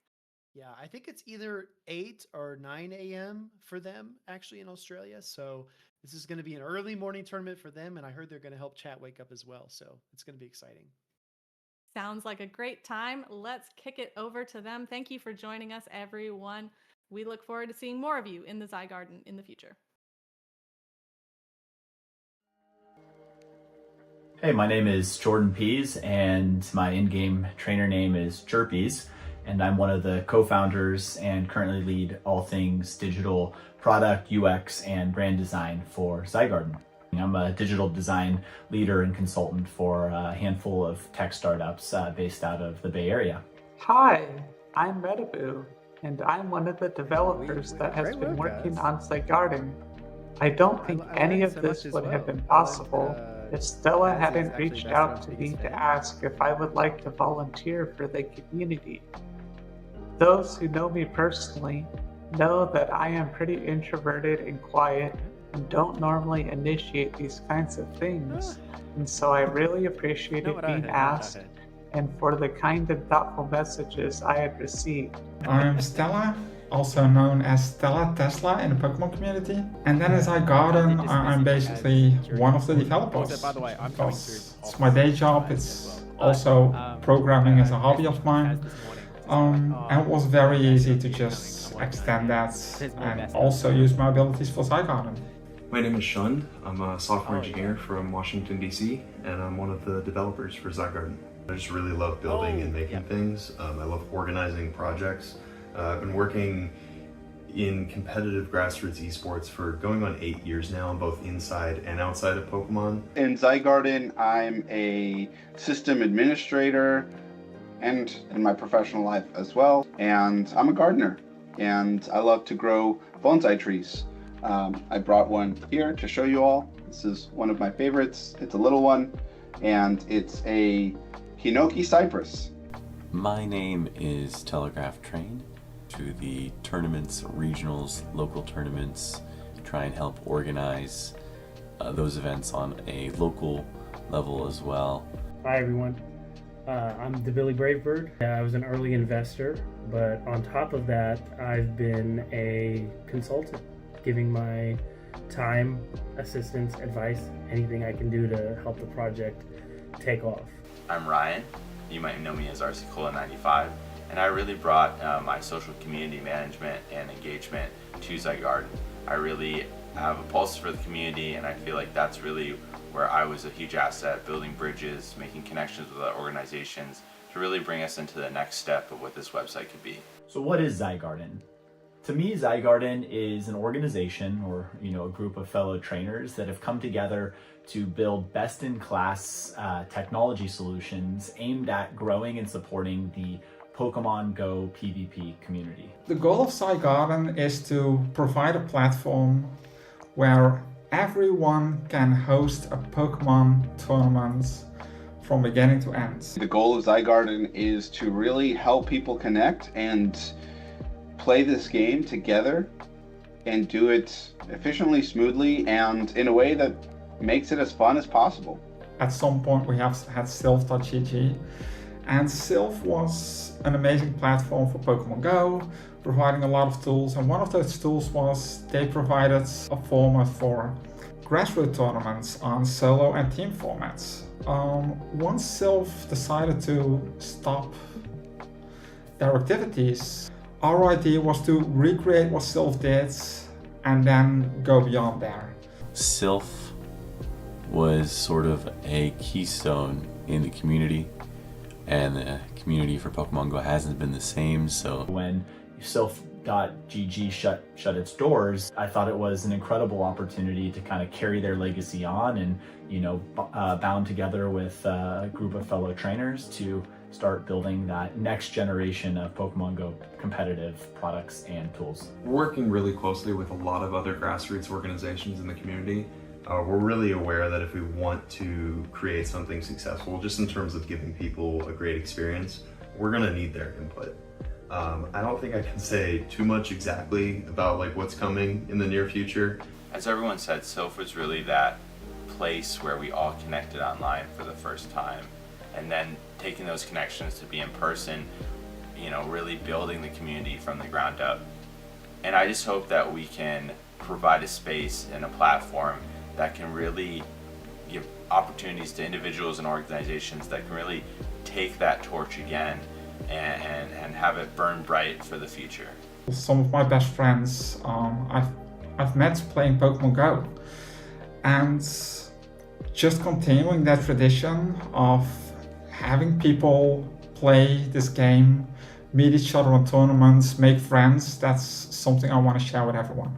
I do find there to be so many kind, wonderful, talented individuals that are a part of it. This community is really something special. I've made some of my closest friends in the entire world from going to Pokemon events, and I think everybody involved in the project just wants to find a way to give back to the community that we love so much. I feel very lucky in my life that I've met so many amazing people through this game that I may have not crossed their path before, and I just hope to assist in making spaces and contributing to places where people can make those same connections, and I think that's what we can do here at Zygarden. Really hope that what we're building and what we plan to build and provide the community is something that you all grow to love and really just helps foster and support the competitive Pokemon Go scene. I'm really happy to be part of this project and really happy to have you all join us on this journey. We feel like this is really just the beginning, and what we're building here is going to grow into something super community oriented, really help people connect with each other, and really develop a feature set and an experience that adds a ton of value to the community that we all really love. Most importantly, I hope you enjoy the product that we've made. I hope you enjoy Zygarden, and this is only the beginning. We have so much more to do with this and so many more places to take this. It's going to be a wild journey, and I'm just happy to be a part of it. There's no community like this one in any other esport, including, I think, the other Pokemon games. This community really is something special with a group of people you can't find anywhere else, and I'm really excited for its future and for the future of Zygarden. G'day, battlers! Welcome in. We had a special request from production to wake all of you Europeans up. Thank you very much for staying up for this tournament. I know it's been going pretty late, but we are here to keep the tournament going, keep the action going as we are getting to the tail end, the skinny end of this big tournament. I'm PvP Steve, joined by Debbie Pebble over this way. Hi, Debbie. Somewhere hi, which way? Good, it's great. It is Australian morning over here, so hopefully we did wake some of you up. Now, this tournament has been going on for a fair few rounds. We're finally into round 7, which is like the top of the top, the peak of this tournament for the Tales of Transformation season. It's a great insight into this entire season. Some interesting picks, some interesting teams, and I'm really looking forward to how this round goes.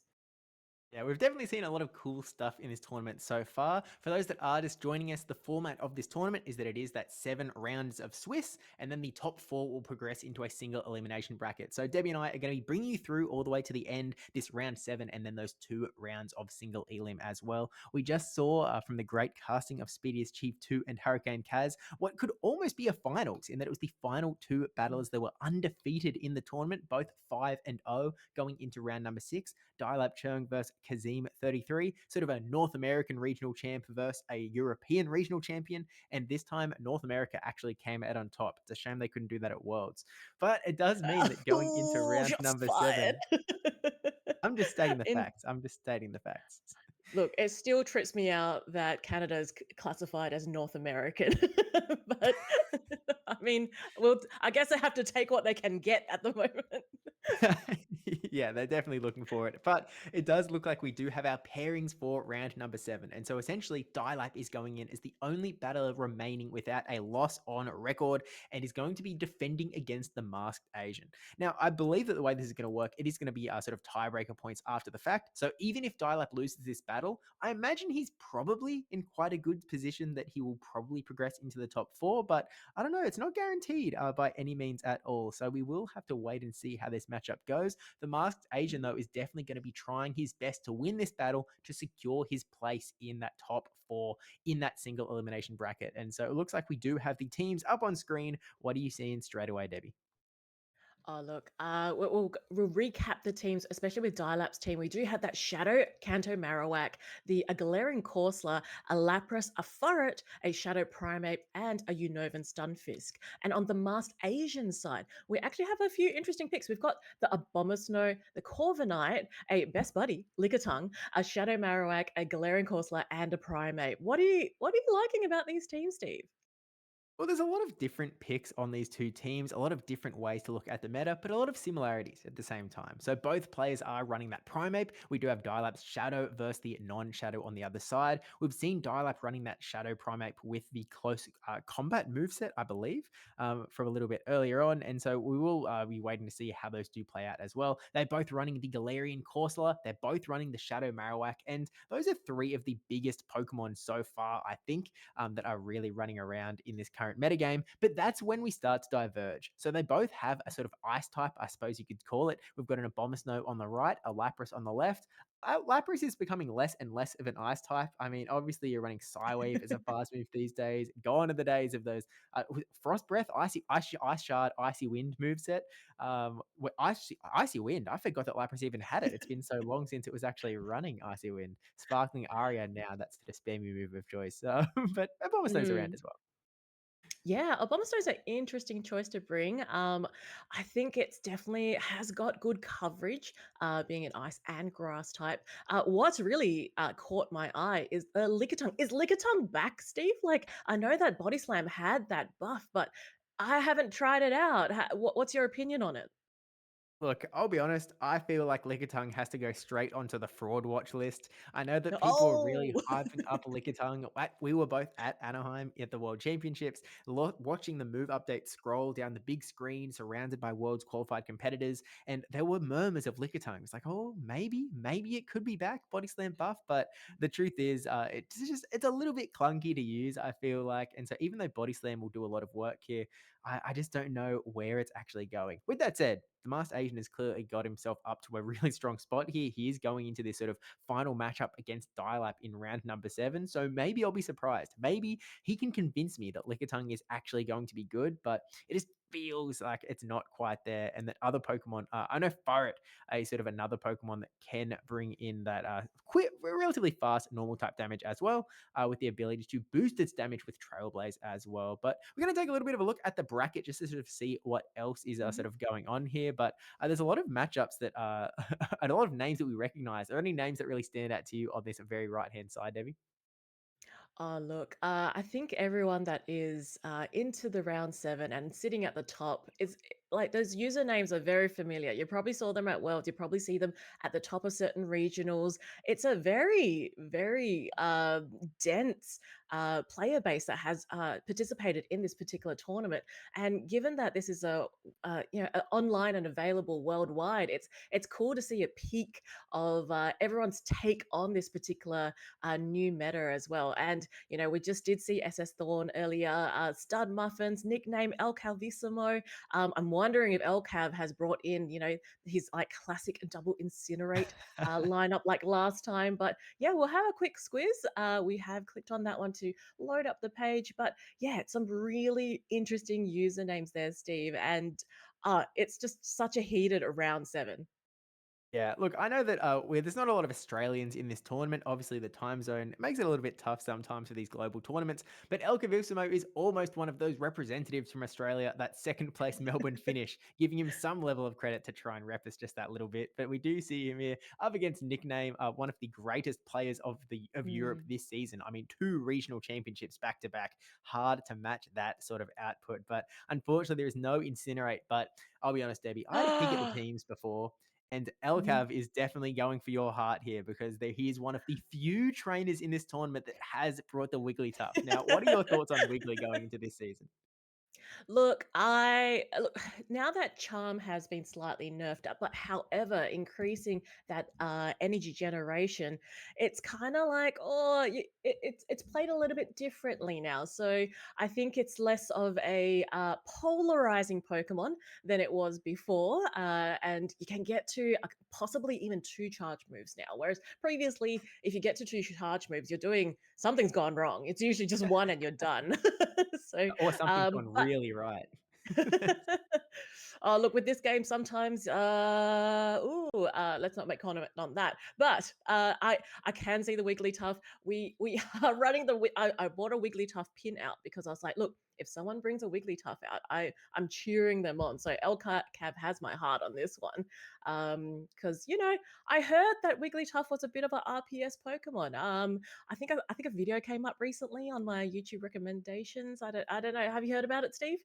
I'm not sure where you could be getting this information, to be honest with you. I just, all I know from my experience is Wigglytuff must have been OP at the World Championships, even though there was only one of them. That must have meant there was Yes. something good about it, right? Right? I hope.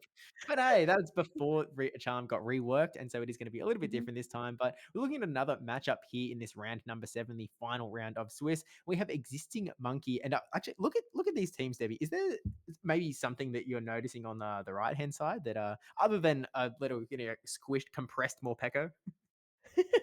Look, the Morpeko looks pretty thick right there, but look, besides the shiny Corviknight, thank you Zygarden for showing off the shinies there. But we have a purified Credilli, a regular Empoleon, a Jirachi, and a Marowak. Also shiny, man. We've got a few shinies on this side. Yeah, I guess really just lacking that shiny Morpeko. It's not in the game, right? Not yet, not yet. No, I not don't think. yet, not yet, Okay. not yet. Is it a cool one? I honestly only know if a shiny is cool once it gets added to Pokemon Go. I think you might have a little bit more knowledge than me when it comes to Pokemon.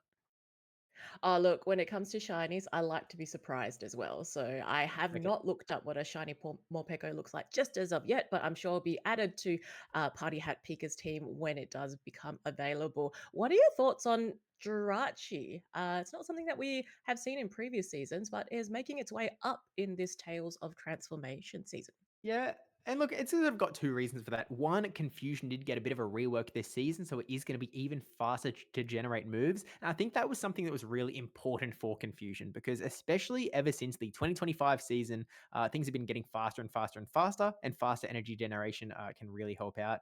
Speaking of faster and faster and faster, we're going to be getting into this first battle of the round very, very fast. We've already got one of our battlers locked in here. I think we're actually going to be we're watching this battle potentially. We're watching Existing Monkey versus Party Hat Pika by the looks of it.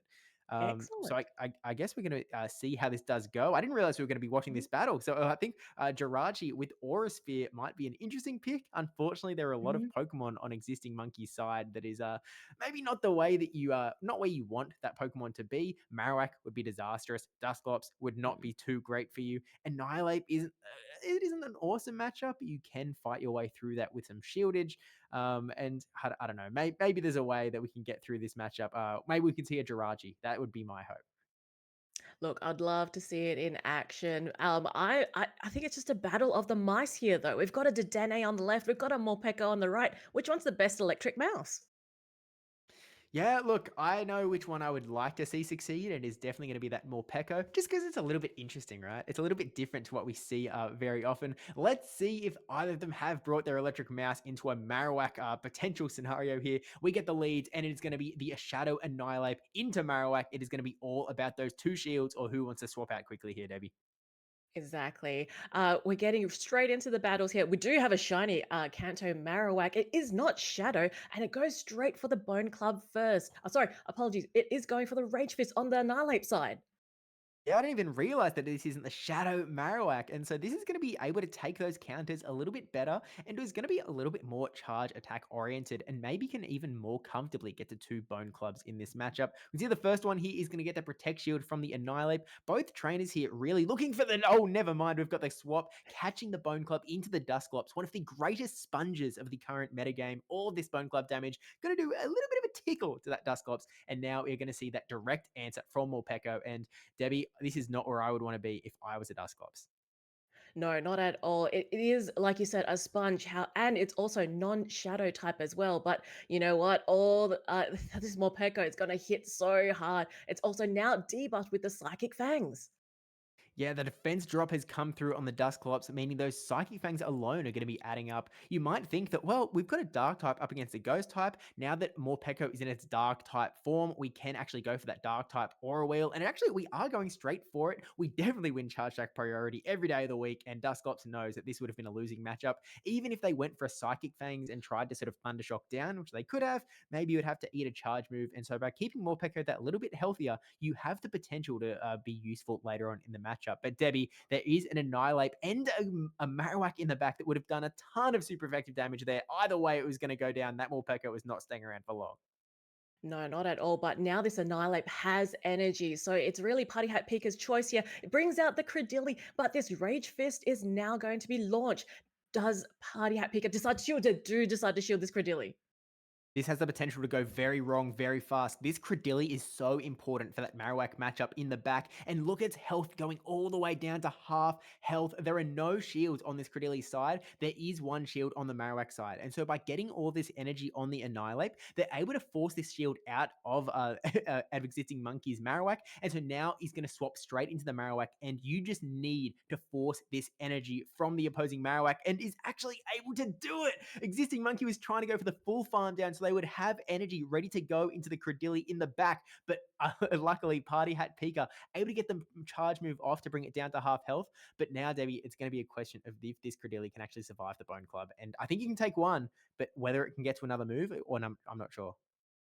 Yeah, look, we'll just see where that energy is at. It is at the second Bone Club here. There's no shields remaining. This will connect onto this purified Credilli. I don't think it can hang on here. So that means that that Credilli is all the way out, and game one goes to Existing Monkey.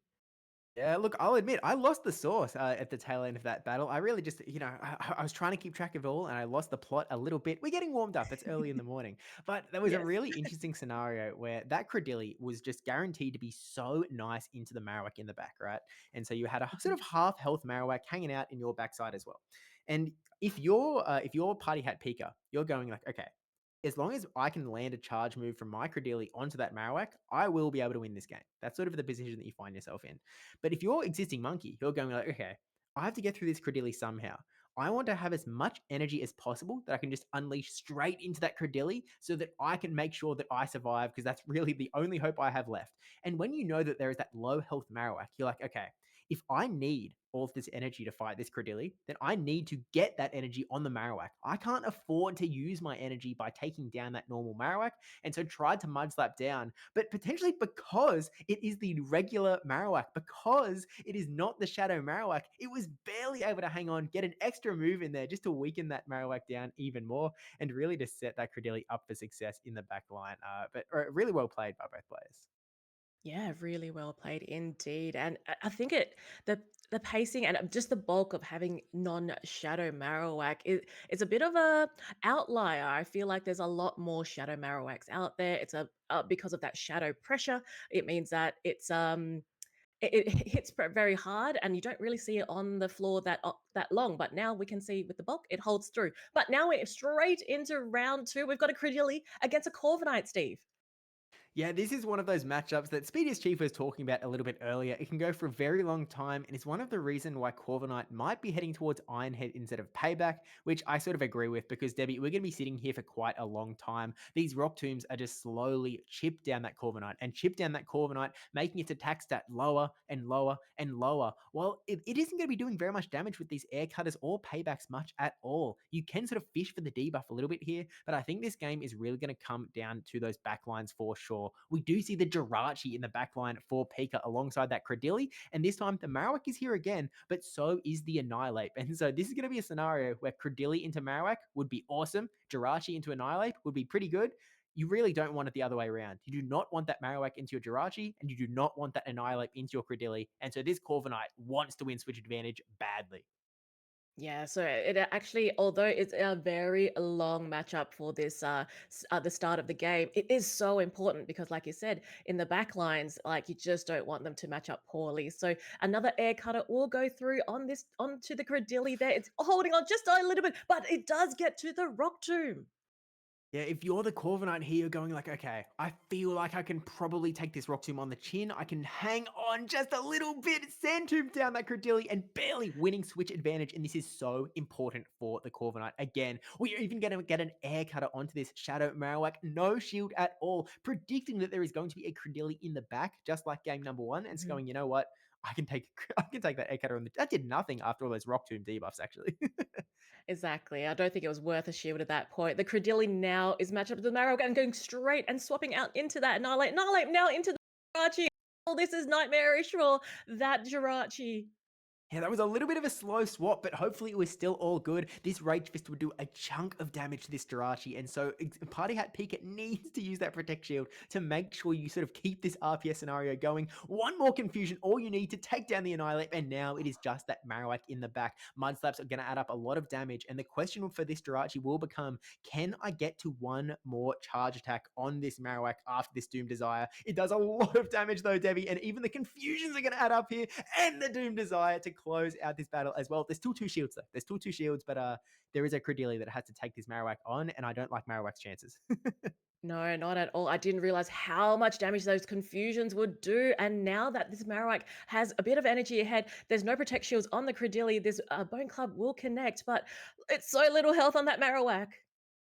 Yeah, it's getting really low here. If you're the Credilli, it's almost worth clicking that Rock Tomb, and unfortunately, the Marowak barely survives. 1 HP, barely. I can't even see red on my screen in that health bar on that Marowak. Survives, get the Rock Slide off, and now that Rock Slide has been buffed as well, is actually able to clinch that game away, making a 2-0 win for Existing Monkey. Debbie, I really thought that game was over the other way. Exactly right. There were so many turns in that particular game, and I didn't think it would go that way. But look, it just goes to show that sometimes you just got to rely on your Pokemon and trust it because it just hung on by that. I don't even think there was 1 HP. I couldn't even see it. Yeah, I'm skeptical whether there was actually any HP on that Pokemon at all. I am really wondering if you threw that Rock Tomb, if you got that attack debuff onto the Marowak, would you have actually survived that move? And I've just quickly checked on PV Poke. You know, a Rock Slide, it does 32% health like straight if you are that Shadow Marowak into the Credilli. If you put a Rock Tomb on that, I feel like it's possible that Credilli might have been able to survive, but let us know in chat if you agree or disagree. I'm not too sure, but look, still a really, it's a really solid set from Existing Monkey and Party Hat Pika Mm. in this round number 7. I don't know if that's going to be enough for Existing Monkey to push him over into the top 4 top cut. I guess we'll just have to wait and see whether that does come out like that on the bracket. Actually, we can see the standings here, and I'm looking for Mhm. Existing Monkey's name. And it, oh wait, no, I can't. Okay, it is down a little bit. I think he was 4-2 going into this round, Mhm. and so it looks like that'll put him up to 5-2. I feel like that's Potentially. probably. I don't think it's good, Debbie. I don't think the Oh, chances are okay. high. Look, we can only hope. We can only hope. We'll see how it all lands once all the games are completed for round 7. Sometimes it is based on percentages and the win rate. So maybe I'm just coping here, Steve. Maybe I am. I think there might be a little bit of cope involved because we do have Dial-Up here sitting at the top of the charts with a full 7-0 sweep. Was able to take out the Masked Asian and do really just go out without dropping a single match going to Top Cut. He didn't need this round 7. He was probably fine. He was probably Mm. guaranteed a spot in that Top Cut, but Dial-Up said, no, no, no, no, no, no, no. I was hiding this team for good reason. I didn't give it to Speediest Chief and I didn't give it to anyone else because I was bringing this thing all the way to the top. Dial-Up has one famous, ability, if you will. Eddie is famous for being able to do incredibly well in cash prize online tournaments. You tell Eddie there's a cash prize tournament, and all of a sudden he's licking his lips and rubbing his hands, and he's going, "That is all going to be mine." By the way, Eddie is Dial-Up's first name. I can call him that because we tell like that. I see, I see. But look, some people need a bit of a drive, to hone in the focus. sometimes like yeah, a little bit of money will do that to a person. So I'm glad that he's switched it on, like turned up the focus and been able to do a set like straight 7-0. I mean, like he did have to take it to game 3 with the masked Asian, so it was no easy feat there. However, managing to do the sweep, which is fantastic. And what a start to the season. I can see in chat he says, hello, airport companions, from good friend Eddie. Yeah, I know Speedy had his stories about Eddie, but we spent a lot of time with Eddie in Anaheim as well. Not only did we sort of, buddy up in the Uber, we all went to the airport together because LAX is a long way from Anaheim. Everyone that went to Worlds got that same, just like, oh my gosh, this is so far. Ubers are so expensive. This is so insane. But then, we parted ways because we're going in different directions.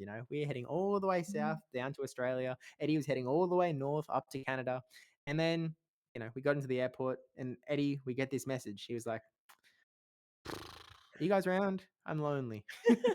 So I was all right. So we hung out together. We had some fun. We chatted. We did some trades. He gave us some Canadian Pachirisu as well. So we'll see. We haven't seen any Pachirisu in this tournament yet. I don't think. I'm not sure if it's exactly going to be the meta killer. Even though we did see it get sort of a brand new coverage move in Hyperfang this season, but we'll wait and see on that front. I guess not in this tournament at the very least. But what we do have That's in this right. tournament.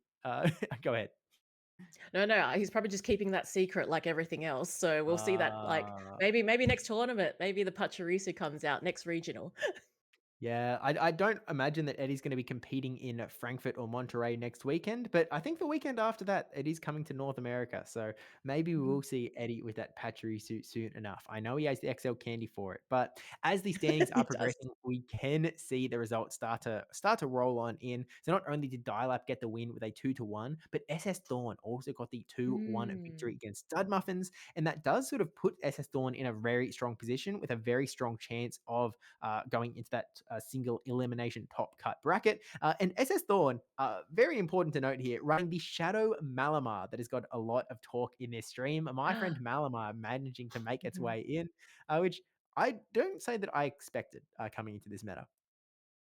No, it's definitely a Pokemon that I don't think I've even seen on the top 20, maybe even top 50 of PV Poke. I mean, I have been looking at PV Poke and been looking at some strange Pokemon, but Shadow Malamar I don't think has really caught my eye. But like you said, my friend Malamar, it might be the spice here. Maybe this is the core breaker for this current meta. So it's obviously doing very well for SS Thorn, and yeah, it's an interesting one. I don't know. I the upside down Pokemon just it doesn't call to me, but it obviously works for him. See, what Debbie means is that she thinks Malamar's Uggo if it doesn't work for her. Because famously, Debbie Pebble only used Pokemon on her team that she does not think are Uggo. Therefore, don't expect to see any Malamar on her team. If you know that she's coming to a Stop local giving near it you, away. Stop Perth giving it battlers away. you don't have to prepare for Malamar. You just have to prepare for Charm, which maybe that means don't bring Malamar. But I think that Malamar does make sense in a lot of ways. I've seen a little bit of discussion about it. Before the most recent update, before the Delightful Days update, Malamar was doing quite well. Shadow Malamar just got released for Bologna and then, instantly got dropped. And I feel like the reason that it got instantly dropped was because the bug types were getting quite a big buff in Delightful Days. Golisopod became a really big, heavy threat that you had to be worried about around every corner, and that's just not where you want to be when you are the Dark and Psychic type Malamar, taking double super effective damage from from all of that bug type damage. But as we go into this season, with so much increase in flyers, so much increase in these Pokemon that can actually really dominate those bug type matchups, bugs go away, and all of a sudden, Malamar can play. It has a little bit more ability to really fight with the best in this particular format. And so I do think that this is not the last Malamar we're going to see. And probably we see it in Top Cut as well. But there are a few more results here as well, Debbie. Yeah, we're looking further down. We can see Nickname versus El Calvissimo. We can see that Nickname managed to take that out with El Calvissimo there into a game Even his 3. Wigglytuff? Uh, Oh, man. no, not the Wigglytuff. Wigglytuff top cut dreams have now been smashed. But uh But look, you know what? Another fairy type made it through, which I didn't think I'll be seeing in this season, which is Tinkerton. So Tinkerton potentially being in that top cut now, which is amazing to see. Tinkerton, what are your takes on it into this particular Tales of Transformation season? I guess like there's no direct reason why Tinkton is at a disaster. Obviously, Corviknight is quite a dangerous Pokemon for any Tinktons that are afoot.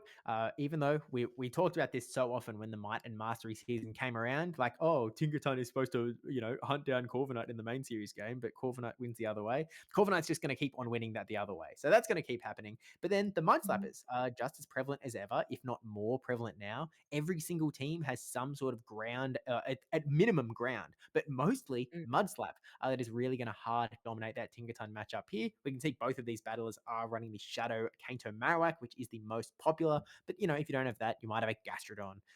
If you're really crazy, you might have a Toedscruel, but probably Shadow Torterra. There's lots of these other ground types that are really bad for Tinkerton. Maybe the fact that Talonflame is running away is sort of not too bad for you, but I feel like Tinkerton is it's got a few things going for it. So number one, it does have an okay time into the Dedenne. You have that super effective Bulldoze that can do some work. You've got a decent matchup into Credilli, although I would say decent because Credilli seems to really get through those matchups more often than you would think. But I guess it's pretty decent into Pokemon like Wigglytuff as well. That, if that's what you're expecting to find out, then, well, maybe it's not going to be too bad for you. And so I don't know if he's using Tinkerton a lot. I do think that nickname, I want to say that at least one of his regional championship wins was with that Tinkerton. So maybe he also just likes it. Yeah, look, I'm all for playing with your favorites. So it's great to see the Tinkerton do some work there. I wonder if it lined up with the Wigglytuff, because then it would have been like a bit of a fairy mirror. But again, Tinkerton does pretty well there. Let's have a look at the other matchups during round 7. So again, if we're scrolling down, we can see that. I can't pronounce that particular username, so I'm just going to say RG won against Kazim, which we had on stream earlier. And let's have a look at their team. They're actually running the shiny Shadow Charizard, a Shadow Marowak, a Shadow Drapion, a Charjabug, a Azumarill, and a Galarian Corsola, whereas Kazim is running the Galarian Moltres, Charjabug, Credilli, Shadow Kanto Marowak, the Galarian Corsola, and the Shadow Sizor there. Yeah, so Regurgitica, or as they might better be known, RJ, RG. They definitely are coming in pretty with a solid record. They are 6-1 after getting this win up against Kazim. Kazim was probably one of the favorites to go progress into that single elimination bracket, but unfortunately has fallen out of favor with the 5-2 result. And a very interesting team here that he has had to lose up against. That Shadow Charizard, I feel like have we seen a single Charizard on this stream yet? I'm not sure, but I feel like it's one that really does deserve that feature because it is such an interesting Pokemon in that its ability, we don't know what the moveset is here. You could decide to run Dragon Breath if you're a true believer, but it seems like the prevalent way to run it is going to be towards that Ember moveset, which does get your charge moves incredibly quickly, especially when you have the low energy Air Cutter as well, as we were talking about the other day, Debbie. Yeah, I believe it's 4 embers to an air cutter for Charizard. So that is going to be very, very quick and applies a lot of pressure. And I think Charizard's on the rise. I think Charizard is back. It's just one of those Pokemon that, like you said previously, when your partner Pokemon, those ones just tend to kind of hang around and they do so much damage. And again, Blast Burn. Blast Burn, why? It really should be nerfed, but Blast Burn does so much damage to even something that it like resists against. It makes no sense, but I love it. Okay, Debbie's really coming out swinging here. If you love Charizard, Debbie wants that thing to be thrown into the ground. She wants it put into the incinerator. She wants it to see every Bastiodon on the planet. She does not like that thing. If it's got Blast Burn, it's out. Typhlosion, out. Look. She really wants big nerfs come through. So if you're looking for something to rage pitchforks against, you've got some pretty good ammo here. But with that said, I do think that Charizard, I feel like memories must be short because I feel like in the grand scheme of things, it wasn't that long ago that Charizard was actually winning regional championships. It might have been the 2023 season. maybe leeching into the 2024 season, maybe where there was a lot of Charizard action that sort of came out of nowhere a little bit, and all of a sudden was getting a win here, win there, win everywhere. And it might be time for that to return, especially if Speedy's Empoleon fraud watch rumors might be true and Empoleon starts to drip on downwards, then perhaps Charizard might have quite the opening. But oh, Debbie, it looks like we are officially into Top Cut. We have our top 4 battlers that are going to be progressing in this tournament and have the chance for the win. We have Dialab versus RG in the sort of top part of the bracket, and then Nickname versus SS Thorn on that lower end. And it looks like we will be watching the Eddie matchup. So, hi, Eddie. Let's see what you got. And I believe there will be a Zard in Top Cut with RG as well. So yeah, that's pretty cool to see. It is on the way up. So yeah, I like to see different things, and like you said, maybe I'm a goldfish, maybe I'm a magic carp. My memory is a little bit shot, but again, it's cool to see around. Again, let's revisit the teams here. Dialab is running the Shadow Kanto Marowak, the Galarian Corsola, the Lapras, the Forest, the Shadow Primeape, and the Unovan Stunfisk, where RGR is running again the Shadow Charizard, Shadow Kanto Marowak, Shadow Drapion, Charjabug, Azumarill, and Galarian Corsola. Okay, now I'm looking at these teams, Debbie, and I just want to give you a little bit of a pop quiz. No prep work, and chat, you can play along with this as well. I want you to dart your ready. eyes to the bottom left side of the screen. Look at that Stunfisk. Yes. What buffs has Stunfisk received this season? I believe it is none. I believe it's none. Go up 1. Shadow Primeape. What buffs has it received this season? I also believe it's none. 1 more. Fire it. Any buffs this season? No. Well, okay, Lapras. Surely Lapras has got some sort of buff this season, right? Yeah. No. Okay, Debbie, we're at 4 out of 6. Tell me that Galarian Corsola has some sort of buff this season. It has to have been buffed in some way. Astonish or Power Gem, maybe. Something? Well, I can't tell you. It has. And look, Marowak, technically, Marowak got a buff. Rock slide damage was increased slightly. So, Dial-Up is almost running a team that you could have just ran like a week ago. So, like, why is it here? Like, it's sort of very interesting to me that, like, even on the other side, Corsola, Azumarill, Chargebug, Drapion haven't really been touched. Marowak, again, tiny little touch up that it didn't really need. It was already top meta. Shadow Charizard being the only new Pokemon here. This new metagame, even though there's so few sort of new additions that are roaming around, the entire meta seems to have made this big whopping shift.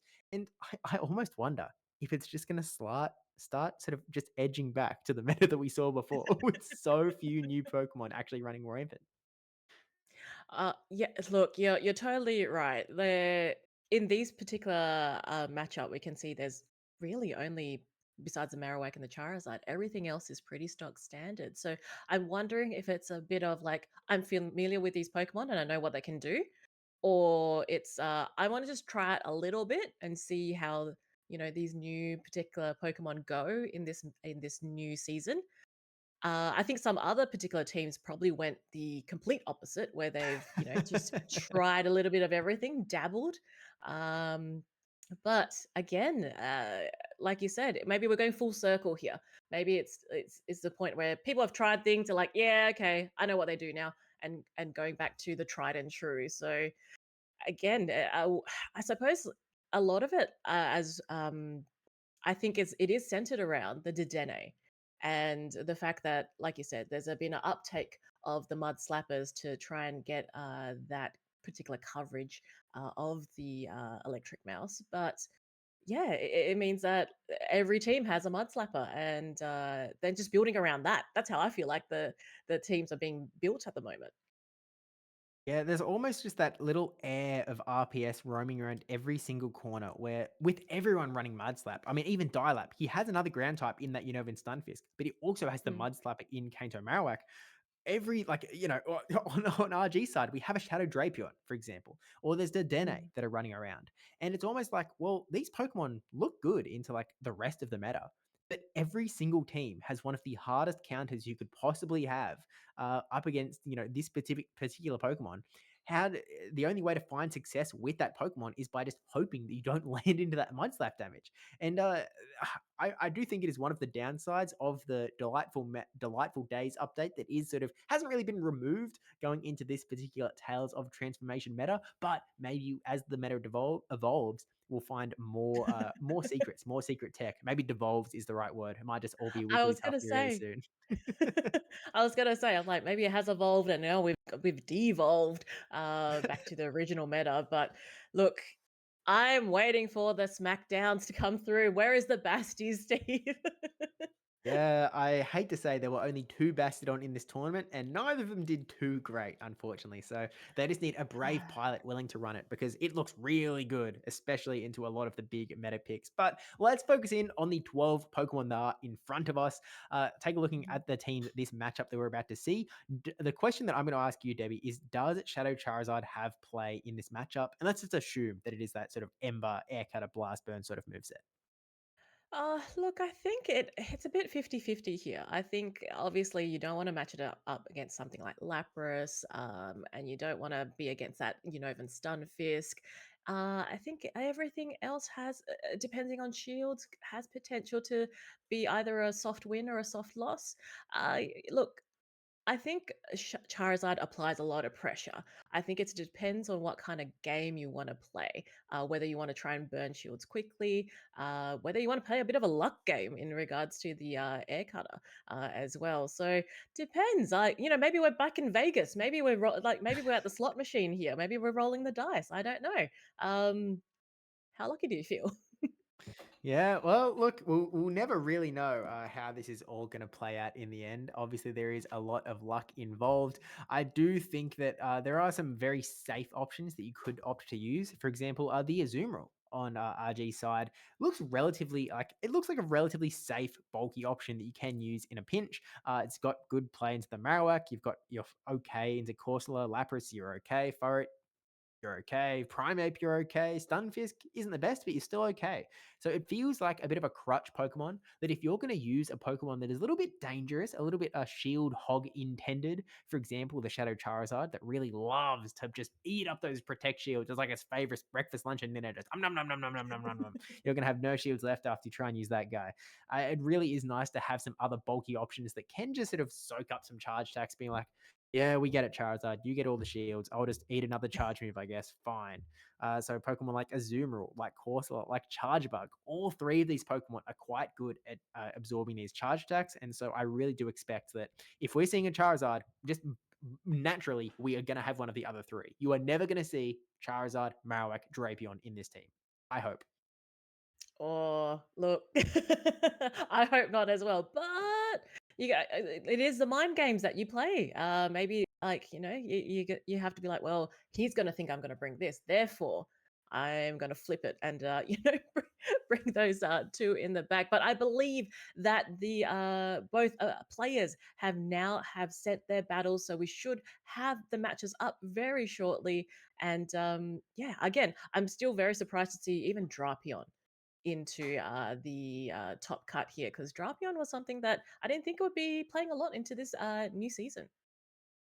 Yeah, I guess the fact that like one of the big 3 Pokemon at the moment is that Galarian Corsola, and having a really solid option into that, while also giving yourself some coverage into the Pokemon like Charizard, for example, that are running around, does give Drapion a little bit of play. And it looks like one of our battlers is locked in, so we're going to get in really close. So I'm just going to just straight up front, Debbie, ask you one single question. Lead guess. Which lead are each trainers bringing in right now? Go, fire. It's too late. It's Quick, too quick, late. quick, quick, quick. Charizard. All right, guaranteed. We've already locked it in. We're seeing a Shadow Charizard into this Lapras. It's an Azumarill, but that's still fine nonetheless. And it's going to be the Drapion in the back. It's actually going to be the Azumarill. And this is, oh no, it is a Psywave Lapras. We have a Stunfisk and a Primeape in the back. 2 Pokemon that don't really want to see this Azumarill.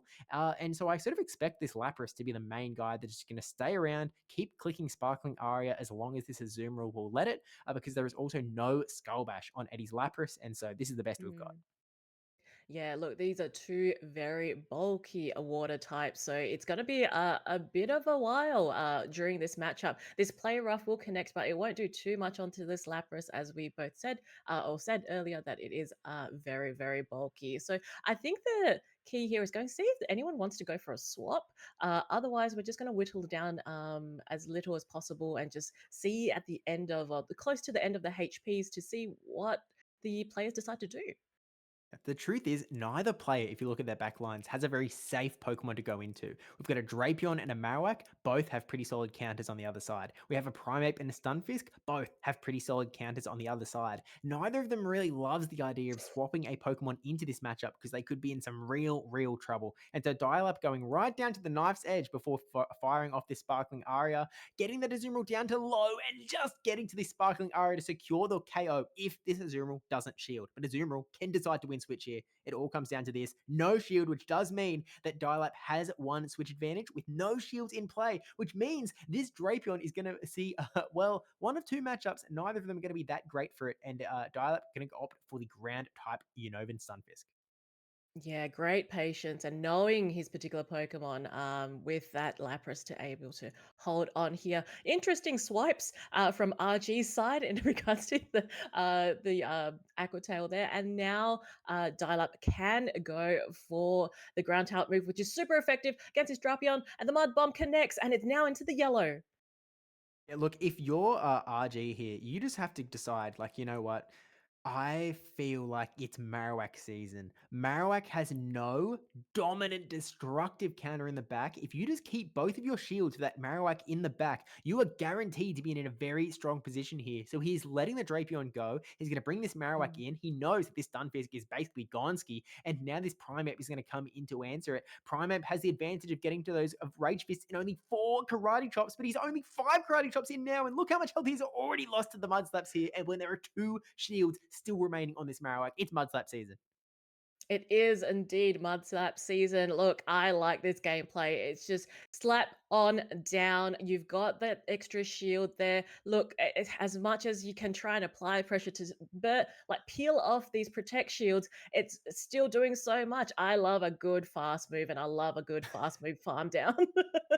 Yeah, I mean, look, you know what, Debbie? Earlier on in this matchup, I was saying, hey, Lapras versus Zoomerl, whoever wins switch advantage is going to be in a really good position. RG was like, nah, you're such a silly Billy, old Steve. You don't need switch advantage. You just need a Marowak with shield advantage and 2 shields hanging out in the back. So Eddie potentially, I mean, look, no one is going into a matchup just going, oh, look, I need hard alignment here or else I've lost the game. No one would ever do that.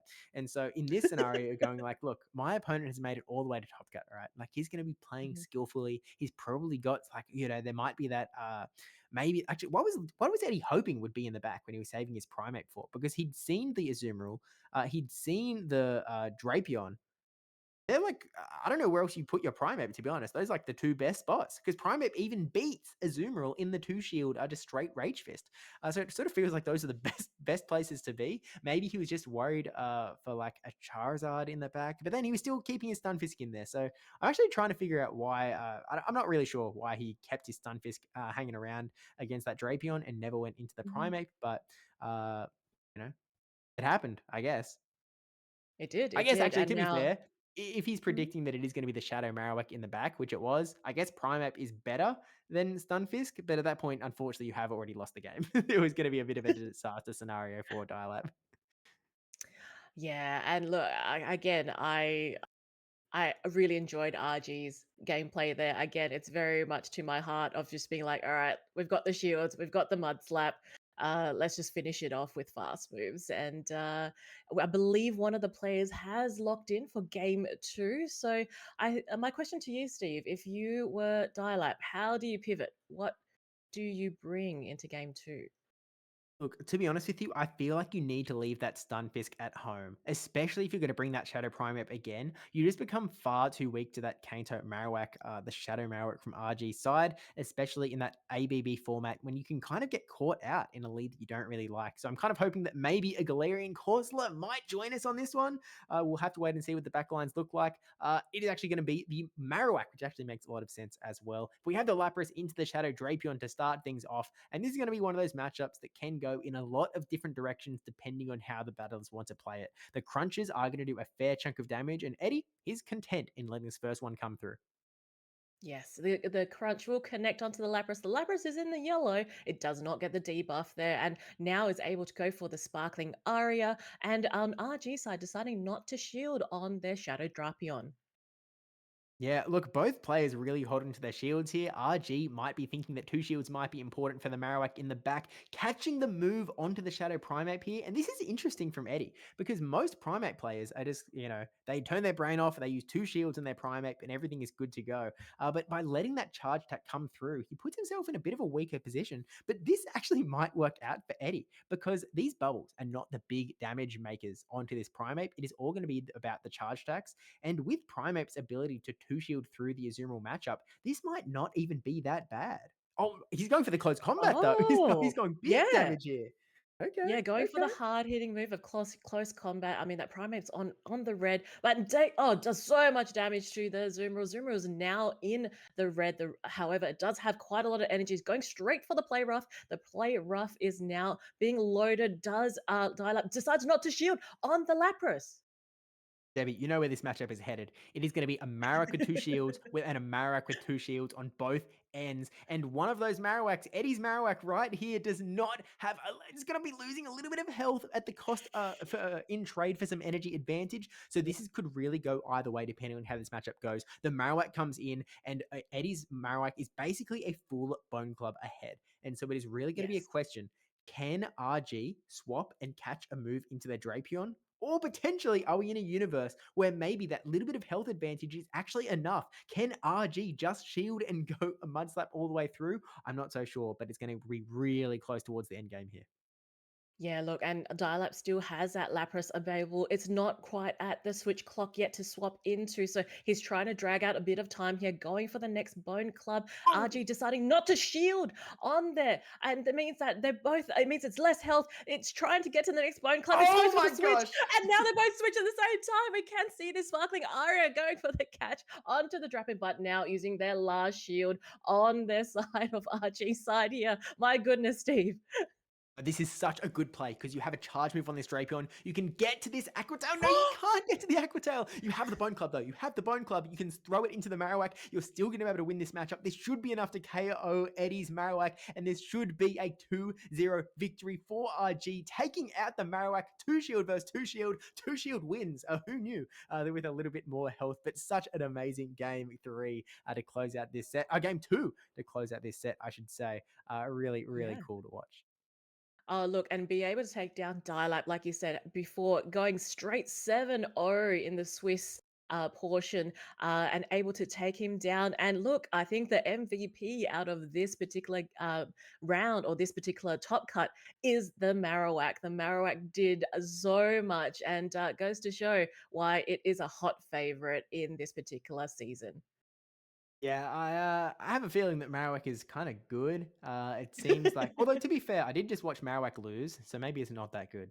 Maybe if a Pokemon is on both teams, that you can't really make many conclusions from it. But it is what it is. It's done okay at the very least. But still very cool to watch. And Drapion, and I really would have liked to see some Charizard, but maybe we'll see it in the grand finals. Because again, for those that are just joining us, this is a single elimination top cut, which does mean that Eddie has unfortunately dropped out of the tournament, and so it is all RG from here. But that other matchup on the other side is Nickname versus SS Dawn, and it looks like we do have a result here. It is 2-0 to Nickname. Nickname taking the win here, and this is bad news for us, Debbie, because it means, unfortunately, we're not going to see a Shadow Malamar in the grand finals. Malamar, my friend, is gone, unfortunately, but I think, like you mentioned, it might be making a comeback. The fact that it went all the way to, not even a comeback. I think it will make its way up. You can call it a It made it comeback. to top 4. Well, Shadow Malamar, though, like I think regular Malamar was It was the only go. eligible for one tournament, and it won it. It had a 100% win rate. And then, Goliath Spot happened. But it came Look, back, and unfortunately, look, top 4 is I what it see is. from production, it says more like my fraud Malamar. So Whoa! Okay, we've got fighting words out here from production for poor old Malamar here. But look, hard to take on that nickname guy. I hear he's pretty good at Pokemon Go PvP, I guess. But I suppose that does mean that we do have our grand finalists both locked in. We have RG versus Nickname in the grand finals. Both of them going to be bringing some pretty interesting Pokemon. And again, a lot of Pokemon that have not actually been buffed for the new season, but are still just hanging around all the same. Yeah, look, I think again, tried and true as well. So these players know their Pokemon from inside out, and buff or no buff into the meta, they know how to run it. So playing around with like a few new ones just to kind of test it out. Again, this is like the probably the first um showcased tournament out there with the new season, with the new meta, or developing meta, let's call it. So it is a great insight into it, and like such incredible matches to get to this point. And congratulations to everyone participating. And now we have our grand final of RG and Nickname. To it's been a long day. It's been a long tournament, and yeah, to get it to this point, it's brilliant. I think they both deserve a good pat on the back. And you know what? We have prize money on the line, Steve. That's true. There is a lot of cash prize on the line, but these guys don't deserve just a pat on the back because I here's a little tidbit about both of these trainers. Now, this you guys might not know this, but these two battlers are both from Europe. And if I check my watch, it looks to me like Europe is whoa, it's looking pretty late over there. So RGR's from Sweden. It is currently 3 a.m. in Sweden. And so these guys have really made a slog of a tournament run here. We are 6 hours into this broadcast right now, JB, and these guys are still absolutely killing it. They're ready to fight, and these are going to be the 12 Pokemon that enter the grand finals. There are, I mean, look, there's 9 unique Pokemon here by the looks of it. We have the Shadow Charizard that we didn't get to see, but we hope to see maybe in this matchup, alongside that Marowak, Drapion, Chargebug, Azumarill, and Galarian Corsola. And Nickname is running the Galarian Moltres as their flyer, the Azumarill, Marowak, Corsola trio, as well as the Tinkerton as an extra fairy type, and Credilli as a Pokemon that, to be honest with you, might ruin Charizard's day just that little bit. I have a terrible feeling that Charizard it might not come. Debbie, it might not come. Oh, look, we can only, just like, oh, gee, can we see the Charizard just for a little bit? But look, I agree. Oh, look, please, that's all I can ask. No, it'll come. It'll come. It'll land into Okay, Tinkerton. okay, We RPS, okay, and it's okay. going to be really simple. We just put Charizard into Tinkerton. We put Chargebug into Azumarill, and we can just throw like a Galarian Corsola onto Marowak. We win the game. GG's, easy clap. RG's the champion, and we get to see some Yep. Charizard action. Yeah, that'd be something. That would be great. But no, I think I agree with you there. I think Charizard is going to be benched in this matchup. Let's go through the teams. I know that we have seen both teams already, but with RG side again, the Shadow Charizard, the Shadow Kanto Marowak, Shadow Drapion, Chargebug, Azumarill, Galarian Corsola, and Nickname having the Galarian Moltres, Azumarill, Shadow Kanto Marowak, Galarian Corsola, Tinkerton, and the Credilli. What are you liking out of these two teams, Steve? I mean, look, if we look at Nickname side, we do have that Galarian Moltres that is the Beelzebub Classic, his sort of famed Pokemon that we're presumably going to get in a timed research at next year's World Championships. Please be under So 1500. we can only hope. Please, Beelzebub, we need this from you. But it does look like a very interesting Pokemon where its main claim to fame, I think, in the current metagame is the fact that it can really do well into that Galarian Corsola. Again, one of the big 3 Pokemon of the meta, but also has an okay time into the Marowak as well. One of the other big 3 of the meta, Azumarill being sort of one that can sort of take it down a peg a little bit. But even then, if you can land a Brave Bird, you're honestly doing pretty decently into really anything in the meta. And that's where Chargebug is big threat. Wee oo, the red siren goes off, and Chargebug is there to just stare it down. Really a bit of a threat for that Galarian Moltres, but even then, a Brave Bird still hurts. So I feel like Mhm. Nickname is a trainer that can really work around his Pokemon quite well. We've seen him win multiple regional championships, not only this year, but he's won in the past as well. He's an incredibly accomplished battler and someone that we've seen come out of really tricky positions again and again and again. And so I wouldn't be surprised if he can make that Galarian Moltres dance around like his European compatriot Dancing Rob to really make any matchup work out quite well. The question that comes to my mind is Mm. what is RG going to do about that Credilli? Because Credilli looks dangerous. Not only does it have a really good play into the Charizard, into the Marowak, it's got Mm. that Rock Tomb coverage for the Charge Bug as well. It's got good play into the Azumarill. Drapion isn't the worst matchup in the world, and Galarian Corsola is really the only place where you're like, well, they are doing a lot of damage to me, but you've still got a lot of play there. There's no sort of dominant hard check against that Credilli, and it feels like a very safe Pokemon, just like we sort of saw Azumarill being used as in the previous round. Yeah, I believe you're correct there. I think you, with anything, you can't plan for everything. However, if you can maneuver around it, that's the way to go. So I think if RG expects a Credilli to come out, I think maybe having to sacrifice a few, like maybe a particular Pokemon to do a bit of a soft loss and just try and grab some energy in another particular Pokemon might be the way to go. But if that Credilli's in the back and the Corsola's down, it's going to be pretty tough if that alignment comes through. So yeah, what are my kind of thoughts though? Like a big scary Charizard on the left, would you be able to bring that Tinkerton out? Look, I think that Charizard isn't the only problem for Tinkaton. Marowak also exists, which makes it Mhm. very tricky for sure. Even Galarian Corsola isn't that good for Tinkaton, I don't think. Drapion is a very good matchup for Tinkaton, and that's really one of Tinkaton's main claims to fame is destroying that Drapion matchup. But at that point, just run Marowak, man. like the Marowak standing right there, ready to go, Chief. I can throw those Mhm. mud slaps like nothing else. Give it two shields, and apparently you can win games. We've seen it multiple times through this broadcast. How oppressive that two shield mud slap can be. I mean, it's dominant. It's insanely good. It's probably the best Pokemon in the meta right now. I don't think that's any Mhm. form of exaggeration. It is just the kingpin right this second, and it's going to be the Pokemon to beat. And I feel like both trainers might actually be running that Marowak, but we can confirm as well, thanks to production, that no matter who wins, we will be getting an interview afterwards. Which again, kind of crazy because like it's past your bedtime, guys. I'm pretty sure. So I guess thanks for hanging out and showing us what the Tales of Transformation meta is like. But hopefully you can Tales of Transform your way into sleep real soon. But we'll get there Oh, look, eventually, I guess. you'll be sleeping pretty well with some prize money. Oh yeah, the nice After the pillow of win. hundreds going me me me me me me me. I guess Oh, look, dreaming of what you'll spend of the pizza night to come. or a ticket to the next event in Pokemon Go. True. I mean, the flights in Perhaps Europe are pretty insanely cheap, so they can get around super easy. We can be jealous. It's fine.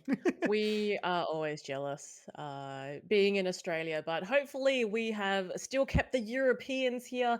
I know it's super early in the morning, but you know what? We've got a European final here, so if you're gonna watch it, you're gonna watch it now. So stay awake. Yeah, come on. If you've waited this long, you've got to stick around for the grand finals. This is it. This is the big crowning moment. This is going to tell you, by definition, what the six best Pokemon in the meta are. So you Mhm. have to stay around to find out. You don't want to not know, do you? That's right. That's what I Yeah. thought. I mean, at the very least, we can tell you that it's on both teams. So Galarian Corsola, Azumarill, and Marowak, probably pretty good. It's just really we're playing for 4, 5, 6 at this point. Mhm, mhm. Look, and I think whoever does win this final, that particular team might be a little bit copycat into the future tournaments that you might see. You might see it in a local, you might see it in a regional. So I think it's really good to see this insight on how it's played and how it can win at the same time. I don't know if RG is planning on going to Frankfurt, but I have to assume that nickname is. And so it's really gonna. This is the team to hard counter, I guess, is what I'm telling you. This is he's definitely going to be running this in a week, especially if he's going pretty well in this tournament. There's no way he's going to change his team after making this public. So everyone just copy this one. It should be fine. But we'll see if RG can decide to or can find a way to conquer it. The battle has been sent in the background, so we will be getting into the battles shortly. But while we are still sort of taking a look at these teams, I am sort of, I guess, throwing out there a potential, a possibility, a way that this matchup could go in that this Credilli, look, I'm putting my chips on the fact that Credilli is going to be coming all 3 games. It's just so good. It's so safe into RG's time. I just feel like team time. It just feels like you just have to bring it. And if you're RG, you have to respond to that going like, okay, well, look, Drapion's okay, Charge Bug's okay, Corsolar's pretty decent. And so I think you sort of just have to bring in that Corsola. But what happens if you bring in Corsola? Galarian Moltres exists. And so there is some potential for some hard counter shenanigans. Now, we saw at the World Championships quite a bit the potential for Power Gem from Galarian Corsola to actually be a little bit of a disruptor against that Galarian Moltres if it can get a bit of an energy advantage. And so I don't want to say that this is going to be an RPS matchup because I don't think it will be, but there is a lot of potential for some 2 shield scenarios here, some real hard counter presses from that Moltres into the Corsola, or even Pokemon like, actually, well, we're going to find out really shortly, Debbie, as we get into the grand finals of the Zygarden tournament. 0-0, game number 1. We have a Shadow Charizard finally gracing the battlefield, but it is against the Credilli, which is going to be a little bit scary. It is a little bit scary. We'll see if it goes for the swap. No, decides to stay. It does have, I believe, Ember as well. So it's got all the way to the air cutters and going now for the blast burn. It does win the charge attack priority. And now Nickname going for a shield and protecting that Credilli. Yeah, you need to respect that blast burn here, especially because you're now going to debuff. Actually, I won't even say debuff this Charizard, because if no shield, the Charizard would be gone. So you are forcing the shield out of this Charizard, putting the attack debuff onto it as well. With the fast pace of Ember, it is already at another blast burn. And actually, I really like these plays from RG where he's throwing on charge attack priority, recognizing that Nickname kind of just wants to get these Rock Tomb debuffs in as quickly as possible and forcing another shield out of Credilli. And so now the question becomes, throw another Rock Tomb, we're actually going to no shield on the Charizard, which means that it's going to be a Drapion and a Galarian Corsola. They're going to have to carry this game for RG. And to be honest with you, RG hasn't taken a lot of health off of Nickname. There is still some very healthy Pokemon at play. And so this Drapion definitely has quite a bit of work to do. Indeed it does, but there is no shields remaining on a Nickname side. So opting to let that Charizard go to have that protect shield in the back. Attack has fallen onto the Shadow Drapion there, and we've got so much energy. It decides to switch out, going into the Zoom rule, and then also RG now going for the Corsola. Yeah, this is sort of good for Nickname because he's baited out the Galarian Corsola here. And what that means is that that Shadow Marowak is just hanging out in the back, ready to go. It knows that it has quite a good spot into that Drapion, and this Galarian Corsola would have been one of its worst matchups. And so if he can try and get rid of it best he can with the Azumarill, he might be in an okay spot. What's important to remember though is that this Drapion has a lot of energy, like a lot of energy. And that energy can actually go quite well into that Shadow Kanto Marowak because of how much damage an Aqua Tail does to that ground type Marowak. And so it is going to be a little bit risky. It's going to be a little bit dangerous as we go towards this end game, as these Azumarill and Corsola slowly chip themselves down, but it's getting very close to the end here because Debbie, this Corsola is real low. It's throwing what might be its last charge attack in this battle. Yeah, and just trying to whittle away at this, but now going straight for the and going for and the catch there. So now that this Aqua Tail can come through, it'll connect onto a no shielded Shadow Kanto Marowak. This is so insanely good for RG because he swapped. He had a 0-turn swap into Drapion. The opponent had to use a 1-turn swap to go into the Marowak, meaning no Mud Slap was thrown. You could throw 2 Aqua Tails before a single Mud Slap landed onto this Drapion. And now all of a sudden you have a Credilli and a Azumarill. There are no shields in sight. This Drapion is going to get to its charge attacks so incredibly fast, and it still has a Protect Shield in tow as well. You can shield this Rock Tomb. How you have charge attacks ready to go. You only need to throw a little bit of energy to take out each of these 2 Pokemon. And so it is all about to these finer calculations in the very end game here, throwing as many poison jings as possible, catching the crunch into the Azumarill. And now the question becomes, Debbie, can this Credilli tank a move from the Drapion? Can RG catch the move into the Galarian Corsola? It is all coming down to the wire here as Galarian Corsola tries to get to a move but can't. It's Drapion into the Credilli in the back and the crunch. This needs to be enough, Debbie. Is this crunch enough? I think it will be enough. It's going to. There's no shields in play. It's the spinning ball's happening, and it takes the Credilli out. Oh, what incredible plays from both players there. Oh, what a match there, Steve.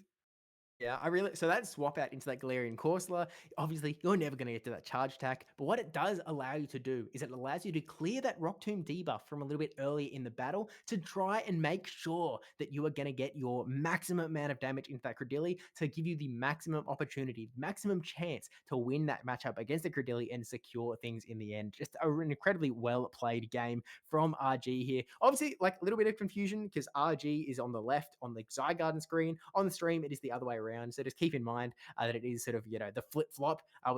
We did just watch the trainer on the left, which was nickname RG on the right. But yeah, really, really solid game. And I really enjoyed that one for sure. Yeah, it just goes to show how well composed these players are because those are very last, microsecond decisions to make to align those Pokemon up and trying to counteract as quickly as possible. Like you said, this is 3 a.m. in the morning for some of these players. And I don't know about you, Steve, but I wouldn't be able to play that kind of game or do actually function very well at 3 a.m. in the morning. Let's be honest. Yeah, look, we had to get a good night's sleep to wake up and cast this tournament. We haven't even been awake for this entire tournament length. We woke up a little bit later. We had a bit of a sleep in. But Nickname and RG have been going at it hard the entire way through. They've had a big day, a big Saturday. It's well and truly into Sunday now, hours into the Sunday. And now RG is one match away from getting the victory here against Nickname, a regional champion, and RG might become the Zygarden Tales of Transformation champion here today, but he still has to take him down one more time.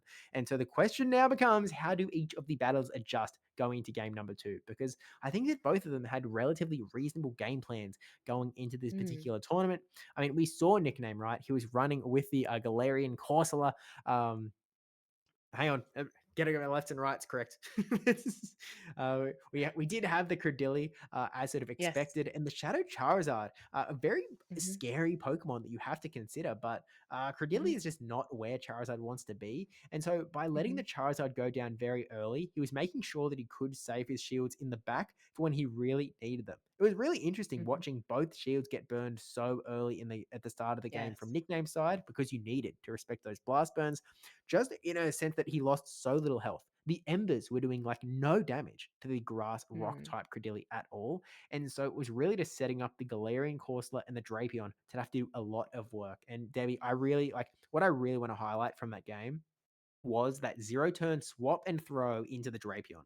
The fact that the Drapion came straight in off of the charge attack from the Corsola, meaning that RG was able to come in 0 turns and then click the move straight away on the very first turn. Nickname, because he had the charge attack being thrown into him, he had to spend 1 turn to swap into his Kanto Marowak. And RG read this. He read this scenario. He knew that the Kanto Marowak was likely to come in. And so he was able to throw the first one for free into the Kanto Marowak and then throw the second Aqua Tail, no shields remaining because Charizard burnt them all earlier in the game, and KO the Marowak before it even did a single thing. It just stood there all game. And so the question will become, as we get into game number 2, what could be the final game of the tournament, will Marowak do a little bit more work? But we're not going to find out yet because we're going to start it with a Galarian Moltres into the Shadow Drapion. Yeah, again, the Galarian Moltres now coming out. It wasn't in the first game, so we can actually see it in action here. And we've got RG now going for the Aqua Tail. Aqua Tail will connect onto the Moltres and now brings it into the yellow. And now going for, I believe, a fly. Yeah, it's always hard to tell you're in these charge attack animations, whether it's the fly or the brave bird, but it is just the fly this time around. You know that there's a lot more charge attacks coming from this Drapion, and so you don't want to debuff yourself far too quickly. But with how much damage the Aqua Tail does, Galarian Moltres needs to use a Protect Shield if they want to stick around, and that's exactly what we see here, Nickname going for that Protect Shield. And now you sort of are in a little bit of an impasse because Galarian Moltres will lose the 2-shield matchup here against this Drapion, and so Nickname has to decide, do I just let it go down and bring in my Marowak to just hard counter, or do we want to swap? Because that Azumarill swap is certainly a real option for Nickname here. I like the play from RG here, building up a little bit more energy and now able to like have back-to-back Aqua Tails to now take out this Galarian Moltres and have energy for anything in the back line. The Marowak now comes out. It does have a lot of energy. This Aqua Tail is now being sent through. Nickname finally using their last shield here.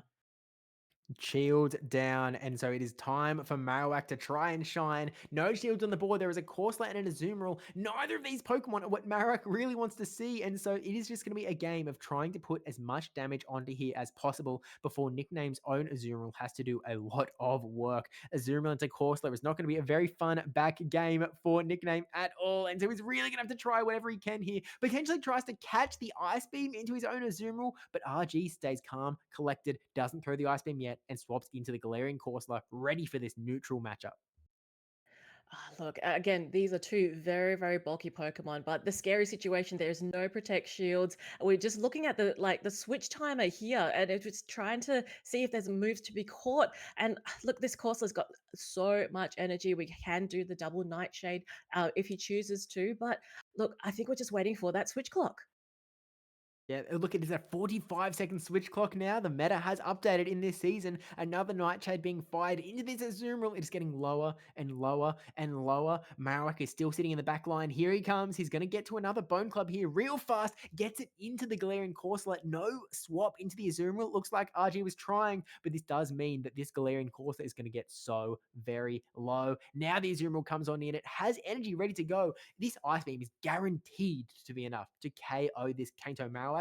And so now it is just Nickname's Azumarill carrying Nickname's hopes and dreams of staying in this tournament. He needs this game win if he wants to stay in this tournament. But Debbie, he is getting so incredibly low.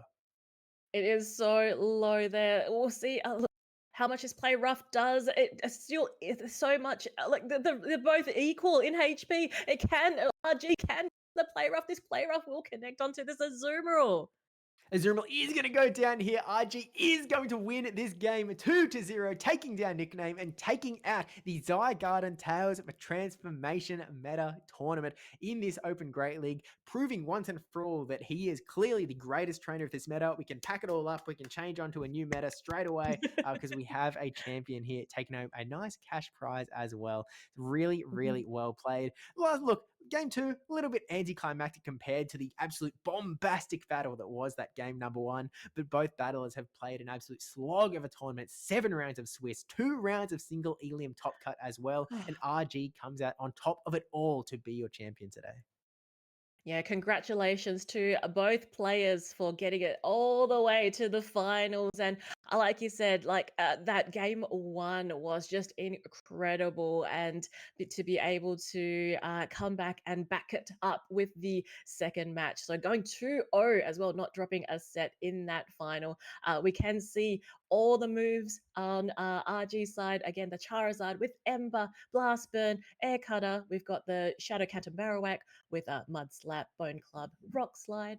The Shadow Drapion with a Poison Sting, Aqua Tail, and Crunch. Charger Bug with Volt Switch, X Scissor, and Discharge Azumarill with the Bubble and Ice Beam and Play Rough set, and Galarian Corsola with Astonish, Nightshade, and Power Gem. Note that down because if you're going into a local or regional, this is the team to bring in. I think this is why the production team have got it up on screen so then everyone can take a quick screenshot, build these Pokemon up because I expect to see a lot of this team or variations of this team in the near future.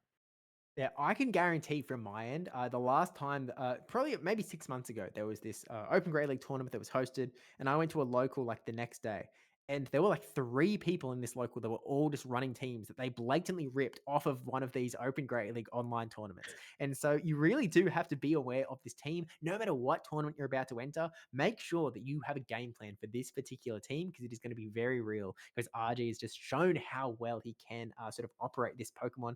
And RG, look, he's been around quite a bit. He actually made it to day 2 of NAIC, but he's never quite cracked into that top 16 in the championship series. And so this is really just, I guess, his breakout performance, you could argue that a day 2 at NAIC is probably a breakout performance, to be fair.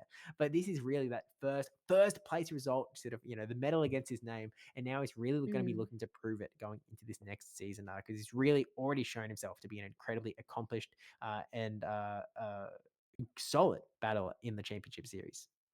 Yeah, I really look forward to, like, this might be his season. And like, what a way to start it. We're what, 1 week into the new meta, and the fact that he's managed to not only get through 7 rounds of Swiss, not only get to top 4, top 2, and now to win it all. It again, like I said, we've what, 7 hours into, or 6.5 hours into this stream. It's been a very, very long day, night, morning, and to have that stamina and have that persistence and the skill to pull it all off, it's incredible. Yeah, and we are going to get a chance to chat to RG, and we'll bring him in sort of as soon as we can, just because we know it is pretty late on his end, and we want to make sure that he's able to get to bed as soon as he possibly can, because we do, look, we respect his time. But RG, welcome in. How are you doing? Hello. Thank you. I'm doing good. Just first question that we just want to quickly ask you: isn't it past your bedtime? No. Well, Okay. curious, what time is it for you over there? 3:30 a.m. 3:30 a.m. Well done on your tournament run there with this team that you've built and brought in today. Did you expect to win? Absolutely not. Fair enough. Look, take us through your thought process going into building this team. Shadow Charizard is definitely a very fun Pokemon. We didn't get to see a lot today. You're sort of, I guess, the main shining star for Shadow Charizard. So let us know, why is Charizard on this team? Where did this team come from? So I like Charizard, and I wanted to build around that. So I picked some mons that are good in Zero Shield, like Sumaril, Corsola, and then Drapion is always good. Shojabug. I don't know really. Fair enough. It came together around that Charizard, and it ended up working quite well. How did you feel going into that last game? So the last set against Nickname. How did you feel your team matchup was against his? I thought it was quite good, but there was a chance I could have been RPS easily. Yep. Yeah. I have a feeling that chance of RPS exists in every matchup you're going to see this season, unfortunately. So that's just how it's going to go a little bit. Excellent. And again, congratulations on the win. It has been a very long day for the tournament. What can we expect from you in the future? Are we playing any regionals coming into this season? Yeah, I am playing Frankfurt Regional, and then Lille and Gdansk. I see. So how are we obviously we don't have a lot of time before the Frankfurt Regional Championship. Have you still got a lot of teamwork to do after this, or is this obviously you would never tell your opponents. So just say that you're going to change it completely. But are we going to see this exact same team in the regional championship? And I'm definitely changing it. Yeah. Yeah, fair enough. Was there an MVP that you sort of found through this tournament, a most valued Pokemon? Corsola, I think. Okay, look, it's one of the big 3 of the season alongside that Kanto Marowak. Look, there's one question I want to ask you about that gameplay in that grand finals. When you had that 0-turn swap into Drapion to throw the back-to-back Aquatails into the Kanto Marowak that swapped in, did you predict that the Marowak was going to come in, or did that just work perfectly for you? No, I did not predict it. I don't know. Just say you predicted it. Just say you predicted it. Yeah, we can pretend. We can pretend. Yeah, I predicted it. Yeah, wow. Yeah, That's yeah. incredible. Wow. That's really well done. It was Got it amazing all to in watch, I'll here. tell you that. It was Oh, it was very, very brilliant cool. from our side. Yeah, for sure. Yeah, I guess how does this how do you feel sort of going from obviously you've had a long season, you've played a lot of tournaments, you've done pretty decently, and NAIC was sort of, I guess, your I would call it your breakout performance in the championship series. You made it into day 2, came that top 24 at NAIC, and now going into winning this tournament, I guess, how are you feeling going into the 2026 season? Is this the season of RG? Yeah, I guess. Yeah, I'm gonna try qualify and then see what happens. Yeah, awesome. Yeah, Well, we'll be cheering for you brilliant. for sure. Congratulations on a great performance. Again, we do kind of don't want to keep you too long because it is a pretty late, or should I say early, over your way. So really do appreciate you coming on to chat to us. And we look forward to sort of seeing you play in more tournaments in the future. Looking forward to watching Frankfurt, where, I mean, we're already chatting to the Frankfurt regional champion. There's no reason to run the tournament, really.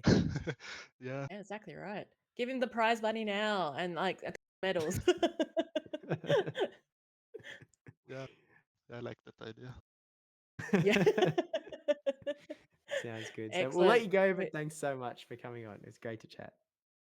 Yeah, thank you for hosting. Congratulations again. Yeah, thanks. Yeah, big congrats. And look, that does bring us to the end of the Zygarden tournament here in the Tales of Transformation season. Obviously, a massive thank you to all of the other casters. Of course, Adelian and Claudia a lot earlier on in this tournament, as well as Speediest Chief and Hurricane Kaz for doing a great job to leading into us. Thanks to the Zygarden team for putting on this tournament, for running this tournament, production for keeping this thing going. It's been a really smooth the whole way through, so it's been really cool to watch. Thanks to the judging staff as well for making sure that all of the reviews did get handled pretty well. And of course, thank you to the battlers for making this tournament what it was. Almost 100 people played in this tournament, Debbie. It's been a pretty big showcase of what the brand new meta looks like. And the most important of all goes to everyone out there watching this stream, supporting the Zygarden platform, hosting this tournament, and watching all of these battlers, cheering them on as we eventually got to our champion in that RG Shadow Charizard. Yeah, again, and also thanks, Steve.